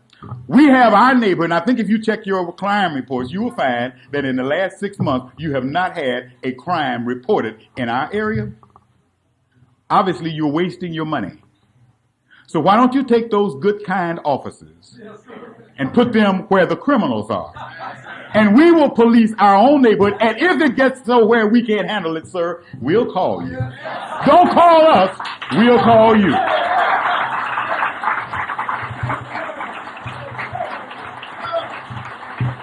All praises be to God. Aren't they? But you know how the Muslims solve their problem? They said, we cannot get along with you in peace, so give us some of this earth to call our own. Ain't that what they said? Don't tell us the Honorable Elijah Muhammad was teaching some strange brand of Islam. No, that's the same Islam to Pakistan. That's why you look at the Pakistanis' flag. You see all the flags of the other countries, they got the crescent turned that way. Notice Pakistan got theirs turned the same way ours is, and we had ours first. They studied the same Islam, and they got the result. Praise be to Allah. Brothers and sisters, thank you. And pray Allah that all of you will strive. We had a sister in Detroit. And incidentally, sisters, another thing, that tape is here, and I'm sure they got them made up and it's available. But You know, in some countries, the minister has visited. I haven't visited any of them, but the minister has visited them, and he was very upset by the fact that there are some Muslim countries where women are not allowed to even go in the mosque to pray. In Saudi Arabia, where Mecca headquarters is, a woman can't even get a driver's license. She's not allowed to drive a car. Not just Muslim women, no woman. Okay? So he took them to task on that. And when all the Muslim sisters were buying 2 and 3 of his tapes when they left, going to take them to let some of the other sisters hear. But, I mean, he showed that they were so out of step, they're going to question whether he's a real Muslim. Whether he's a real Muslim, the way they treat women. And Muhammad never taught that. The Holy Quran never taught that. And he made the imam who had doubted him bear witness when he started talking about Jesus' mother, Maryam, who has a whole surah named after her. Now check this out. This is why Muslims who talk about, yeah, we don't read the Bible and we don't, they got Jesus' mother, got a whole surah dedicated to her. They don't have one dedicated to Muhammad's mother. Yeah, you think about that real hard. Now, when it talks about, in the Holy Quran, when it describes the birth and raising of Mary, and this is where he made the imam stand up and tell it like it is. He was talking about, you go, he said, I went on Hajj, he said, I looked around and said, here they're taking my wife and Sister Tanetta around the corner. They going around to pray with their head down in the hot sand and all the men in the mosque in the cool. Where'd that come from? He went to another country in South America. They talking about the women over in another building. They couldn't come in the mosque. Where'd they get that from? When he showed him and made him admit in the Holy Quran when it talks about Mary, how she was being prepared to be the mother of Jesus, how her parents were righteous, and they raised her righteous. And then he turned to the imam and said, and the Holy Quran said, she grew up where? In the mosque.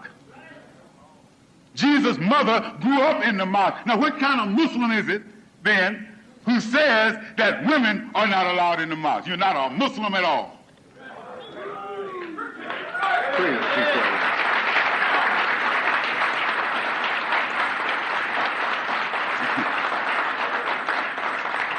And my wife is here to bear me witness. A little over a year ago, the Ahmadiyas in New York invited me to come and speak on the occasion of Muhammad ibn Abdullah's birthday. May the peace and blessings of Allah be upon him. Every year, Muslims throughout the world, a lot of them have different things where they teach on the various facets of his character. So this particular year, they asked me to come and to speak on Muhammad, the liberator of women. We got there, me, my wife, and my daughter, and when we walked in the door, they greeted us and everything, and they immediately took my wife and daughter and they went up the stairs. Now, I didn't think too much about that stuff, you know, maybe they're going to rest their coats or something. But when I got into the little mosque, I looked out on the floor and wasn't nothing but men and boys. And a video camera like that. And I found out they had all the women and girls upstairs watching it on closed circuit television. And I'm teaching on Muhammad, the liberator of women. I got to the mosque that day, I told them, please, I would have been a little slicker than that. At least for one day, I'd have let the women in there and show if I know somebody's coming to teach on something like that. But they crazy. They didn't even front. And as my wife was bad with them, sisters left there with a whole different idea. I know it was some hell in some homes. Because they cannot support that. The treatment of women in most Muslim countries cannot be supported by the Holy Quran. It is in direct contradiction to the Holy Quran and to the Sunnah of Prophet Muhammad. Even to the point of them talking about a woman during her menstrual period not supposed to enter the mosque. They got a sunnah, they got a hadith of Prophet Muhammad where he left something of his in the mosque. And he wanted to send his wife Aisha back to get it. And she said, oh. She said, but my menses. He said, well, I hope your menses is not on your hands. That was his answer. Now, where do they get these ideas? I tell you what you do. Study Judaism. Study the teachings of the Talmud, and you'll see where most of the Muslim societies got their religion from. They didn't get it from the Quran. The minister got it to his Talmuds right up there in his office I have access to. I got mine right back at home. Study the Talmud and you'll find where all those crazy ideas came from. They came from Judaism and not from Islam. And the Jews were in Arabia during that time, putting their little poison influence on. See? This is why Muhammad told his followers that 3 generations after him, they wouldn't even be of him. That's the prophet of God. Did he lie? All right, then there's no sense in none of them claiming they are of him when he said they wouldn't be of him, and it's been far more than 3 generations. They need to look back, read that Quran, study the Sunnah, and begin to be Muslims again. That's why white folks got them fighting each other. That's against the law of Islam. Against the law of Islam. A Muslim is safe from his brother's hand and his mouth. Not only won't you attack a Muslim, you won't even talk about a Muslim. What the hell are they doing over there shooting rockets and missiles? In the name of Allah. All of them quit shooting. All of them quit shooting. Talking about it's time for Zuhr prayer. Salatu Zuhr. And so they all stop shooting, bow down, pray, get up and start wasting each other again. What kind of Islam is that?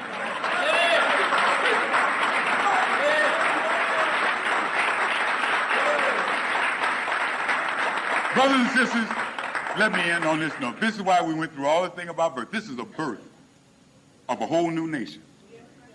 The old one ain't fit. I just have to say it like that.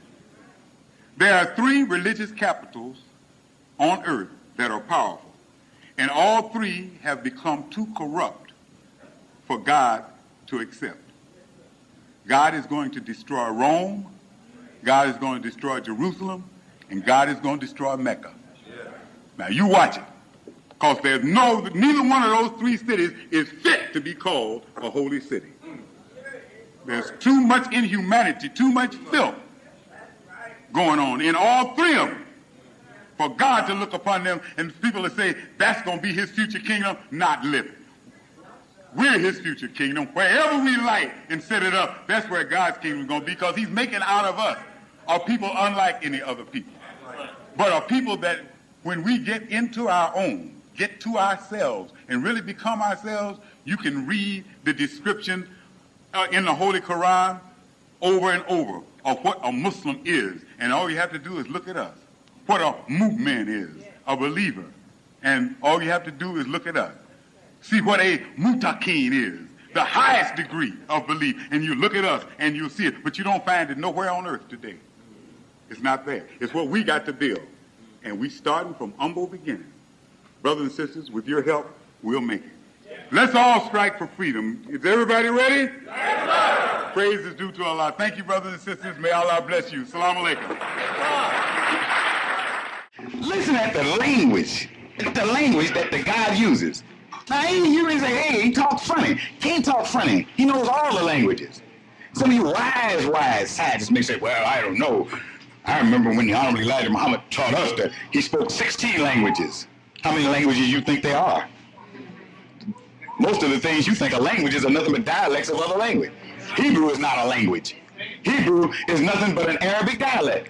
That's why when I first came in the nation, I wanted to take Arabic. I went to the Berlitz School, which is your biggest language school in the world. I went to the Berlitz School and signed up, and the man that was going to be my instructor was the chairman of the Hebrew department at UCLA. Because he knew Arabic, therefore he could teach Hebrew. It's nothing but a dialect. Aramaic is a dialect. You know, you learn one Romance language and you can speak and converse with people and speak them all. You speak Italian, you can speak French, you can speak Spanish, you can speak it all. Portuguese, because they are dialects of one language. They have the 16. When you say God speaks 16 languages, he speaks every language known. Because he speaks the languages and all the dialects. All right. Let us begin at the beginning. So, well, how can you do that? Well, we'll do it just like the writer in the Bible did it. We just say in the beginning. Because when we examine that, it's not really a clear picture. If you ask someone who studied the Bible, say, when the Bible opens up, what happened in the beginning? What's the very first thing that happened? God created the heaven and earth. Now, that's not true. It says, in the beginning, God created the heaven and earth, right? Heaven and earth wasn't the first thing that happened. It said, in the beginning, God. There's the first thing. That is the first thing. Then came the heaven and the earth. So, when we talk about the history of the Nation of Islam, the nation of Islam is the assemblage of a people into what is called a nation to submit themselves, agree among themselves to submit themselves entirely to the will of God. So to study the history of the nation of Islam, you have to begin with what the nation is founded on, which is Islam. And when you study the history of Islam, where do you begin? What is the birth record of said nation of Islam? Okay? Doesn't say it doesn't have a birth. Doesn't say it was not born. Says it doesn't have a birth record. There's a whole lot of folks right here in New York City don't have birth records. Born out there in the sticks somewhere, didn't get a birth certificate, didn't go to the hospital, and they got no birth record, but you here, ain't you? Can't nobody say you were not born, because they know the only way you got here is that you were born. Therefore, you were born. Record or no record. Well, then why is there not a record? Well, what is Islam? Did Islam start 1,400 years ago, as some of the Arabs refer to Prophet Muhammad as the holy founder, as if he founded a new religion? The Holy Quran does not say that. The Holy Quran says that the religion that Muhammad brought was the same religion that Abraham, Jacob, Jesus, Moses, and all the rest of the prophets had. But why is it that before then, none of them ever named a religion? Abraham never named a religion. Read his history. He never named a religion. Moses never named a religion. Jesus never named a religion. Only Muhammad. When Allah revealed to him that he had perfected the religion for us, only then did he name it. But the Honorable Elijah Muhammad says you don't trace a religion by its name or by using a calendar. You do it by how old is its precept? How old are the concepts? Islam means entire submission to the will of God. When did submission to the will of God start? When did anything start submitting to the will of God? The Honorable Elijah Muhammad again says, Islam is as old as God himself, and God is the author of it. So when God started, Islam started. Because when God started, he started submitting to his own will, to no other will but his own. Is God submitting to anything? Yes. If he makes a law, he got to be the first law keeper. That's the difference between God and the devil. The devil sets up laws and then he purposely breaks them because he has the right to, because he's the maker of the law. That's why you see police cars running red lights and they ain't going nowhere. You know, speeding down the street. You know, if it's dangerous for me to go 50 in a 20-mile zone, then it's dangerous for him to go 50 in a 20-mile zone. Because he got lights on his car, that don't make it no less dangerous. He can still kill somebody. In fact, they have several times just in the last year here in New York City. Okay? But that's the difference. But when God makes a law, he does not break that law. He is the example. All right. So then, what is the birth record then of God? Can't do it. How long ago was that God created himself? Can't tell. Why can't you tell? Secret? No, don't know. Why don't you know? Because he didn't know. See, you and I come from good stock. When you find some of us who don't know exactly how old we are, that's good. The Creator didn't know exactly how old he was either. Why? The Honorable Elijah Muhammad said that because when he started the motion to create himself, that set time. Time is motion. Time is nothing but a measure of motion. Every way you measure time, you're measuring the motion of something. The earth, the sun, stars, and so forth. So all time is nothing but a measure of motion. So he set time into play from the beginning. But there was some time elapsed before he set up a mechanism to measure time. And once he set up the mechanism to measure time, he could not measure it backwards because there was no mechanism before then. So he could only begin then, and so therefore time began then. This is why the Honorable Elijah Muhammad says that yes, the black man had a beginning, but it was so long ago that time itself has erased it. Time erased. When? Because there was no mechanism to time it until God set it up. Therefore, everything that happened before it happened, but you can't measure how long. You don't know whether it was an hour, a day, or 50 trillion years, because there was no way to measure up until he set up the measure. That's why we don't have a birth record. Our record only goes back to the beginning of time, and we existed before the beginning of time.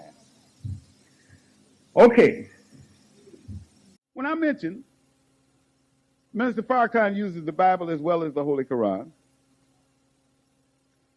we have to look at both of those books as what they are. Books that were revealed to men, then went through other men, and came to us. Now we got to know that.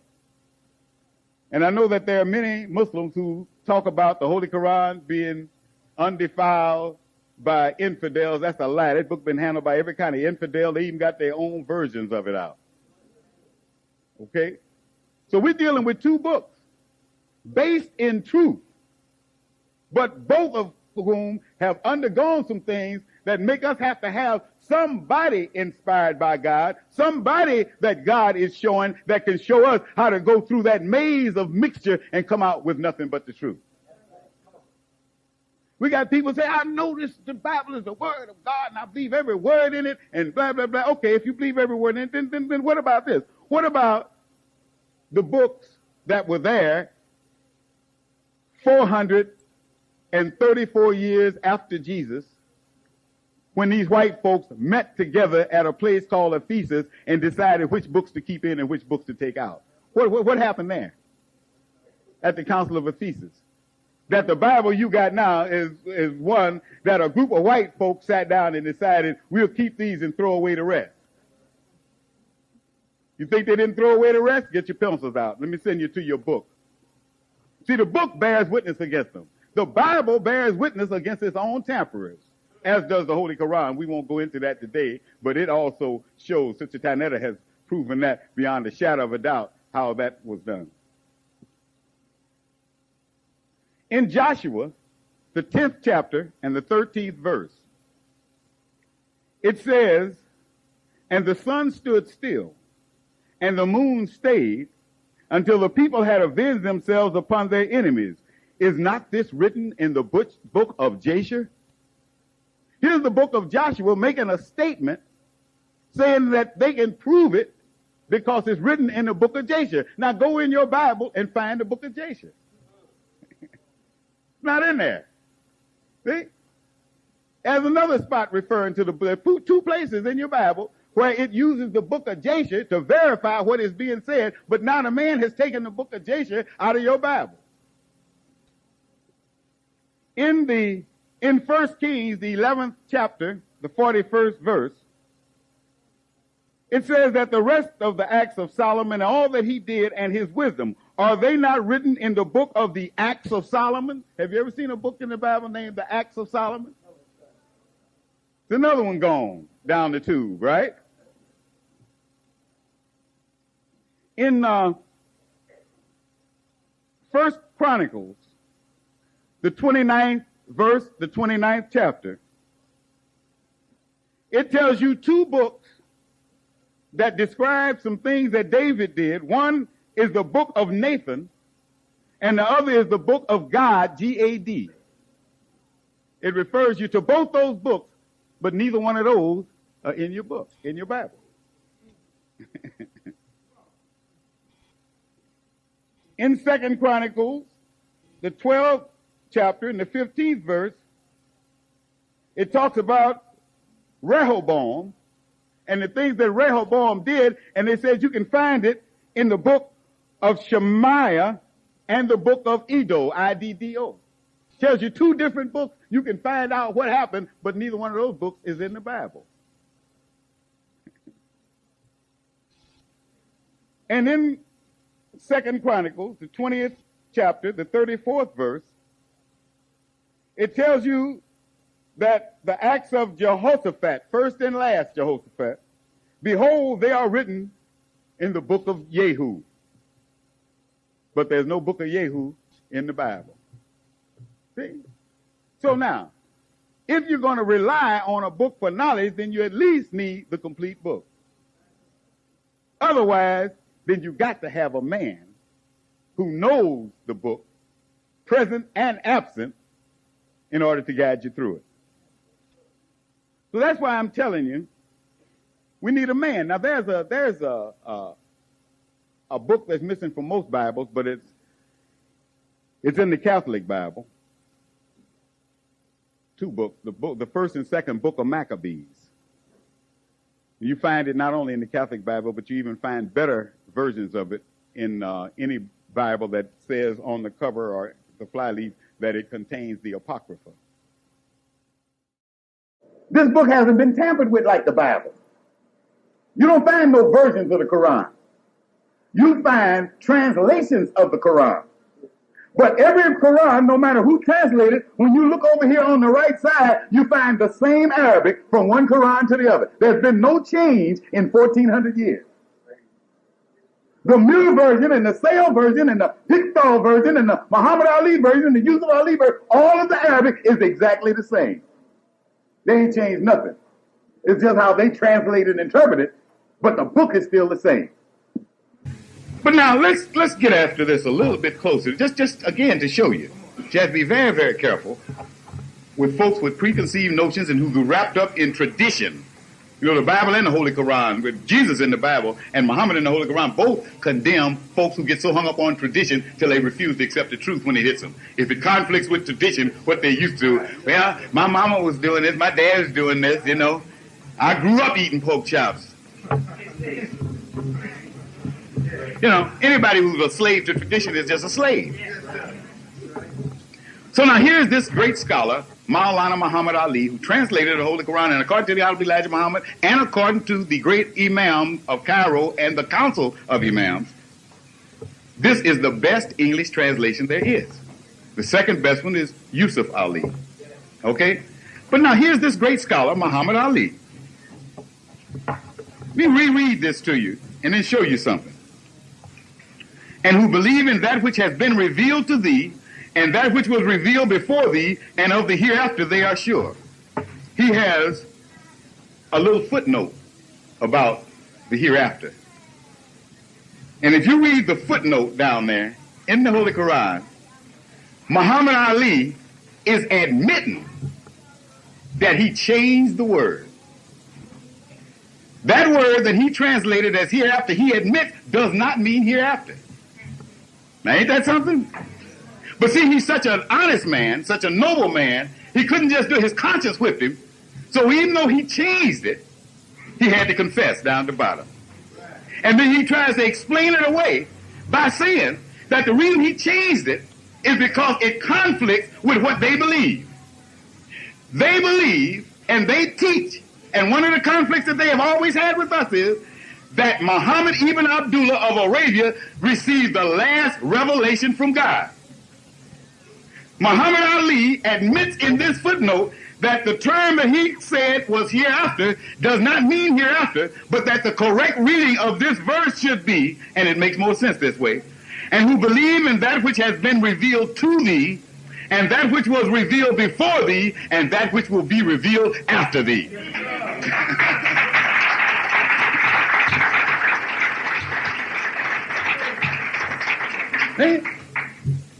It's dangerous to believe something so strong till you use that old saying they got on these little cards in the stationery store, I've already made up my mind, don't confuse me with the facts.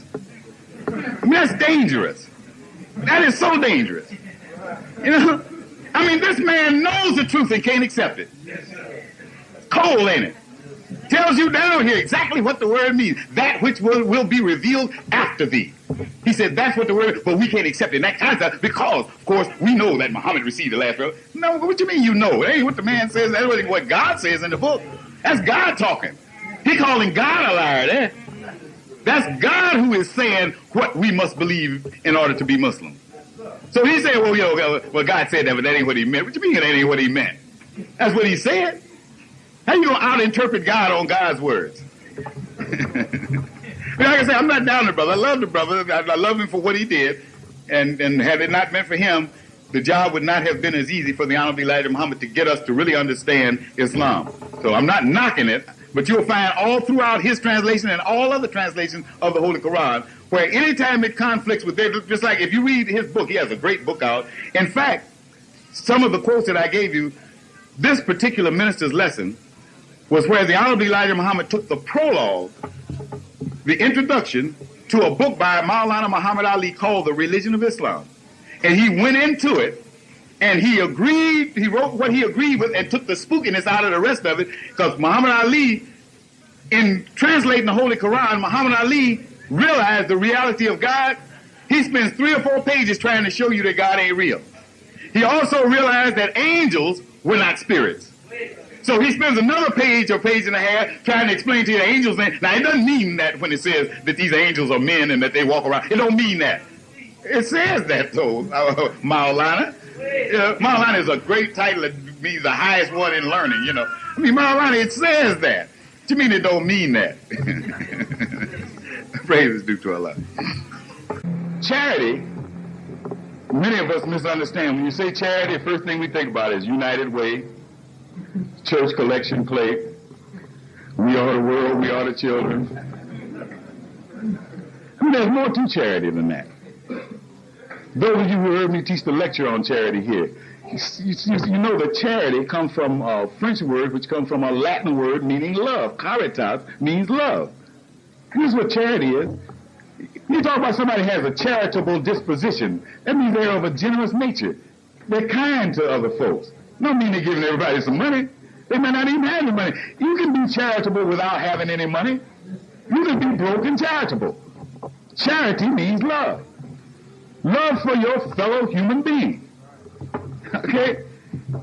Now, charity should not go so far as to be counterproductive.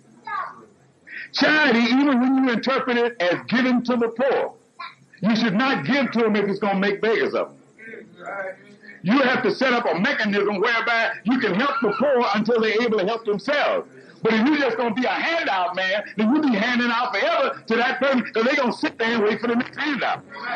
You're not following Islam then. That's counterproductive. That's against God's law that every tub has to sit on its own bottom. Okay? So you're harming them. You're not doing them any good.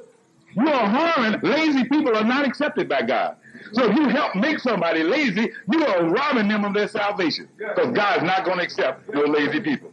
Brothers and sisters, has it ever occurred to you to wonder, with as hard as the Internal Revenue Service is on everything else, they'll let you deduct for giving to charity?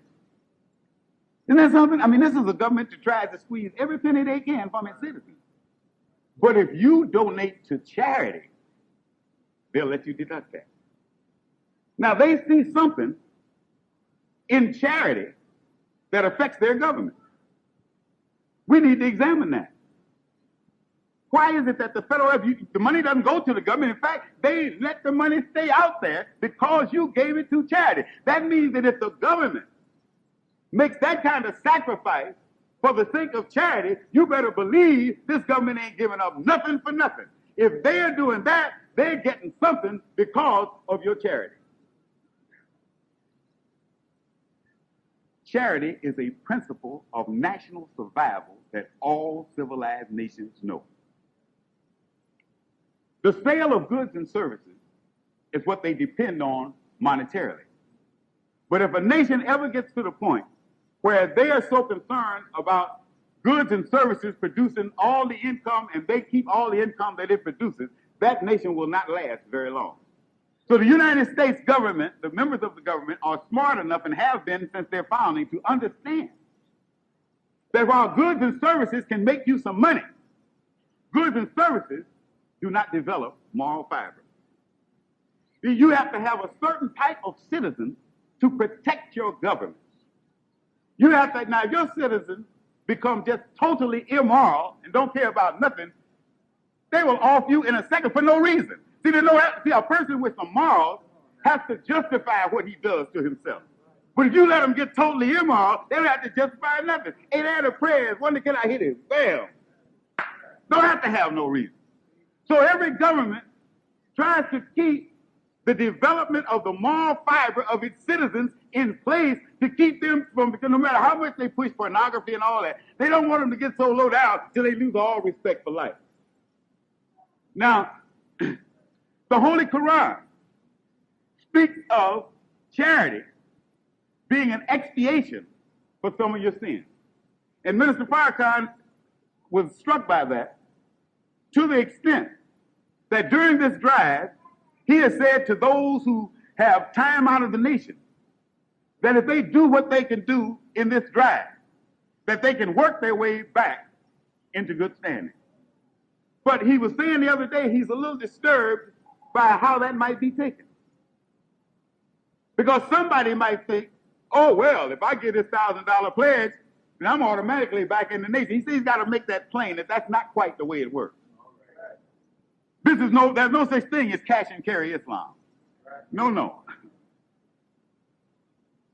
See, the Catholic Church had something like that many years ago. In fact, Martin Luther, one of the reasons that he broke with the Catholic Church, he and Calvin and Zwingli and all the rest of them broke with the Catholic Church, was because of what they called indulgences. Go to your Encyclopedia Britannica and read the history of indulgences. Indulgences was a system whereby the church set up a list of sins, and they put a money value by each sin. And whatever sin you committed, all you had to do was give the concomitant amount of money to the church, and your sins were automatically forgiven. God wasn't consulted in it. The priest forgave you. You understand? As long as you paid your indulgence, you were straight. No. It's not what the minister is talking about. And that's not why this wicked government, as wicked as it is, respects charity. It's because charity nurses a quality in your heart and keeps it from dying. A human quality without which you would become just an animal. So what Minister Farrakhan was saying was, you get involved in this drive. That charity will help you to build up your moral strength that you can come back a good soldier. But you're not buying your way in the door. We want to make that plain in case some are listening who are in bad standing. We want you to understand that. And we say no cash and carry Islam. Look at this. United Way raised $2.44 billion last year. And their goal is to double that by 1991. The government has officially endorsed a plan called 5 and 5, where they are driving toward every citizen in America donating 5% of their income to charity and 5 hours a week of their time. See, they're in serious trouble. They're in some moral dilemmas that are causing them political problems throughout the world. And they understand. They're wicked and evil, but they ain't crazy. They understand that the weakness is not in the dollar. The weakness is not in the military establishment. The weakness is in the moral fiber of America. And while they don't have it in them to just turn around and stand up and be righteous, they want to hang on, so they want to increase their morality just enough to stay here. So they're encouraging the people to do that thing, charity, which will help to give them some resolve for that which they're facing. On television, we hear on the radio of all of our political leaders jockeying for a personal position, political position, but their personal position. And all during that time, you find our people still struggling with the same problems and even exacerbated problems. How could the people take up the headlines day in and day out, supposed to be our leaders, and not one of them has addressed the fact that a black man was maliciously murdered by a group of youngsters described as good boys. Those weren't the bad ones, those were the good ones. And not any of those candidates, announced or unannounced, has even, to my knowledge, or at least as far as the public is concerned in the publicity, has even addressed that. So, brothers and sisters, it tells us that we need a man with a message, and today we're going to hear a man and his message. That's what we're ready for. We're not getting ready for. We know that we're ready for it because God has made us ready for it. Now, I say a man in his message, that does not mean that he's self-sent, but it is his message. And those of you listening in the radio audience on WBEE, call all your friends that you can find today. Wake them up, get them up, do whatever you have to do. They need to hear what's going to be said here today. A man is bringing his message, but he's not the originator. The possessive pronoun his means that he has it, but it doesn't mean that he created it. Just as I like to use the glaring difference in the message that Noah and Lot brought.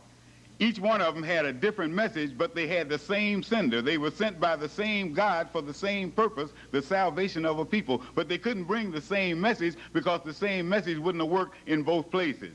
If Lot had tried to build that balsa wood and tar boat in Sodom and Gomorrah with all that fire coming down, I think you can see that the plan would not have worked.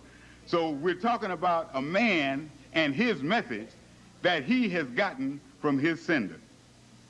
And one of the things we have to be key to is that we be aware of the man and his message, not one or the other.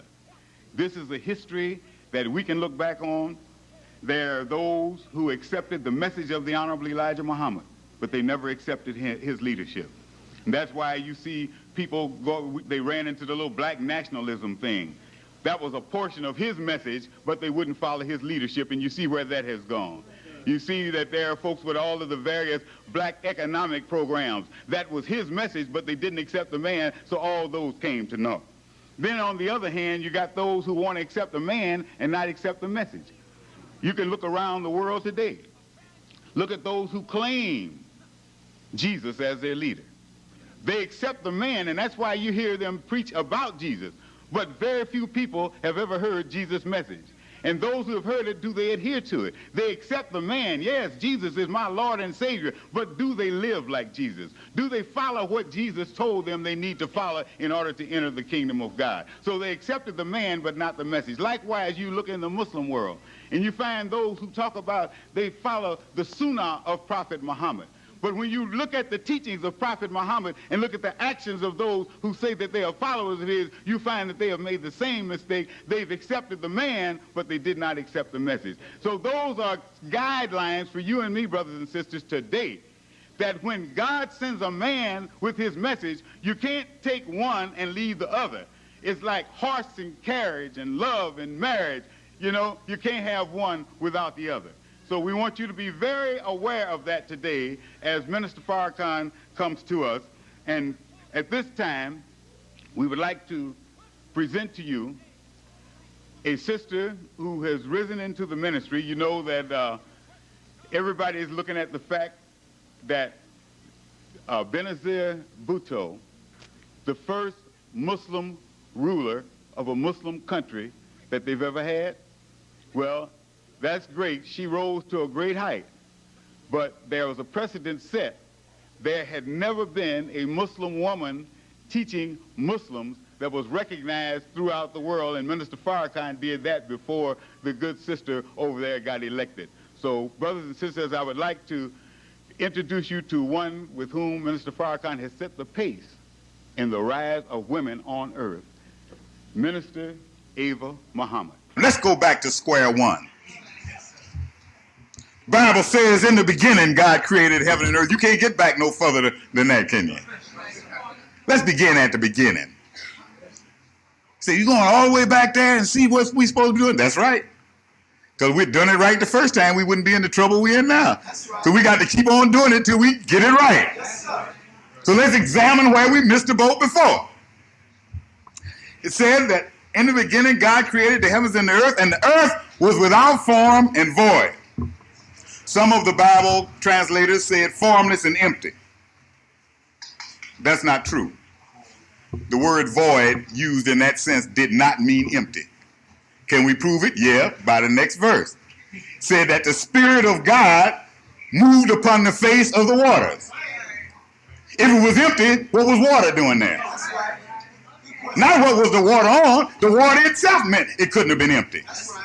We have got to become students of the Scripture and not students of those interpreters of the Scripture. Yes, we got to go in and find out what they all are saying and go back and learn a little bit about the Greek and the Hebrew and all of that and get in there and find out how these folks twisted the truth into a lie. Yes, sir. All right. Now, it goes on to talk about how God made all of the sun, the moon, the stars, how he separated the land from the land, the waters from the water, how he made all of the beasts and the birds and the fish and all that stuff. But it wasn't complete. He had a problem. There was a problem after everything was done. The book says there was not a man to till the soil. Everything else, all the beauty and the greatness of God's creation couldn't move. Couldn't no life be produced because there was no man. To do what, the book says? To till the soil. What does till mean? Cultivate. Is that right? Yes, cultivate. All right. Now, we're not going back all those trillions of years and deal with that just because it's a nice story. Because what will happen is we get to arguing about was it 6,000 years and how come the million-year-old man came about. We don't have to get into that food. Let's look at the principle in it. Without form. That's like when you were in biology and they taught you of the paramecium, which had a definite form, looked like a shoe sole, didn't it? Then they showed you an amoeba, formless. Change form from one time to another. Just shift. You're looking in the microscope and it's changing right before your eyes. Formless, right? Yes, sir. Let's apply that to a people who are formless. Drift from one thing to another. Go from the me generation to the we generation, from the beat generation to the hippie generation.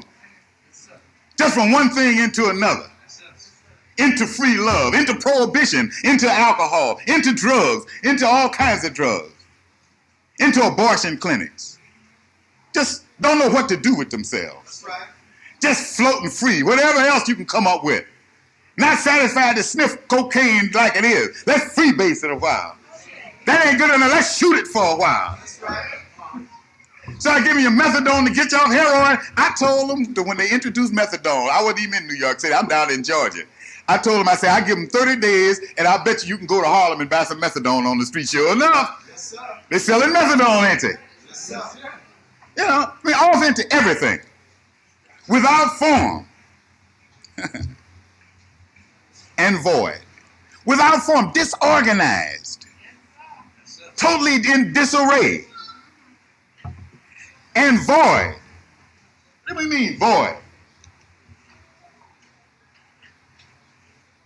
Not empty. God told the man when he made the man to do what? Be fruitful, multiply, and replenish the earth.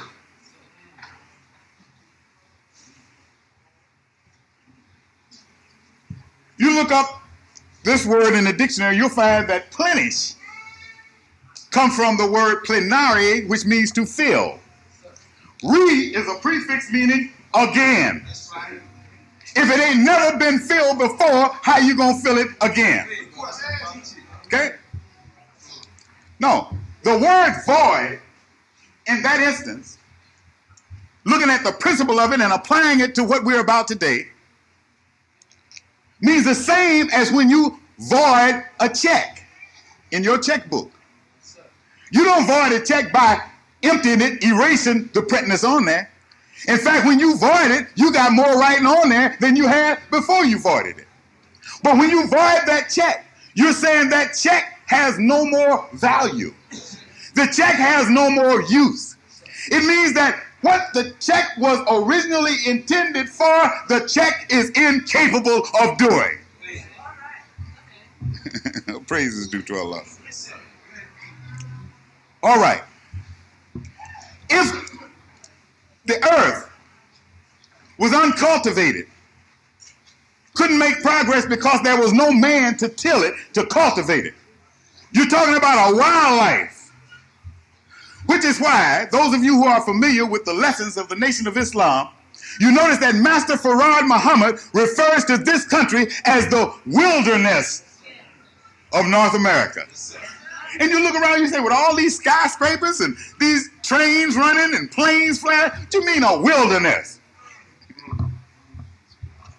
A wilderness. What's the difference between a wilderness and an orchard? Now, you can go out in the wilderness and you'll find peach trees and apple trees, same trees growing, don't you? But how are they growing? Wow, all over here. When you see an orchard, you can stand down and look between the rows, you see a straight line. You stand over this way, you see a straight line. Same tree, bearing the same apples, the same peaches, but they're doing it in an organized fashion.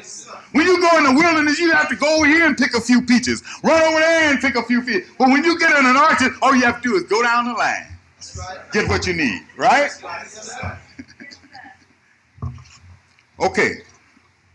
Now, actually, in the story of Genesis, it's talking about two different creations. That's why we know that we're living in the second creation. If you notice in the first creation, the first book of Genesis, it runs down the creation. Now, you and I have read it and thought the second chapter of Genesis was repeating itself. Because you read it and it tells about God creating everything and all that. Then you go into the second chapter, it talks about God creating everything. But let me tell you something. Go back and read it again. It's describing one creation and then another creation. How do we know? Very easy. In the first chapter of Genesis, in the first creation, God made everything else. On the third day, he made the vegetation. All the herbs, the plants, and everything were made on the third. It said the morning and the evening were the third day after he had all of the vegetation planted. Then he went on the fourth day and the fifth day. He made the man on the sixth day. Right? Yes, sir. Read the second chapter and see if there's not a different creation. In that creation, he made everything else, and there would not be anything growing. It said, not an herb grew. Didn't a plant spring up out of the earth till he made the man. You see that? Said he hadn't made it rain, and he hadn't made a man. Therefore, nothing grew. He made the man, and there wasn't a plant. That can't be the same creation. The first creation, when the man came, that made man who came into that creation didn't make nothing. He found everything there made for him. He was destined to become the master over it for a time, but only by the permission of God, because he had no hand in the creation of it. But look at the second one. God didn't plant the garden till he first made the man. Then by this man being a part of cultivating the soil and planting the garden, he had a right to master it from now on because he helped in the creation of it. But we're talking about a man. We're talking about now, brothers and sisters. We ain't talking history. We're talking current events. Why would nothing grow? They had all the beasts, and you know when you get ready to grow something, you go out there and get some of the beast droppings, and that's the best fertilizer in the world, and it'll make the stuff grow on it. That's right. All those beasts out there fertilizing all that soil, and would nothing grow. It had everything except the man. Well, what are we talking about, and how do we apply it to today? You and I living in a time when all the ingredients for happiness, peace, freedom, justice, equality, brotherhood, and all that is here. But you know what was missing? You know what? Look at this society. Just look at this society. See what it's based on and see what the missing ingredient is. The missing ingredient is humanity. The missing ingredient is love, brotherhood, loyalty, not greed, envy, and jealousy. That's the missing ingredient. And there needed to be a man with that humanity in his heart. This government and all the rest of the governments on this earth have all the brains to construct this brilliant thing that you see and that you're living in. But they don't have the heart to make it work for the majority of human beings. Praise is due to Allah. Therefore, they are classified as uncivilized. Uncivilized. Wow. Without form. Okay? Wow. Beast-like. Okay? Now,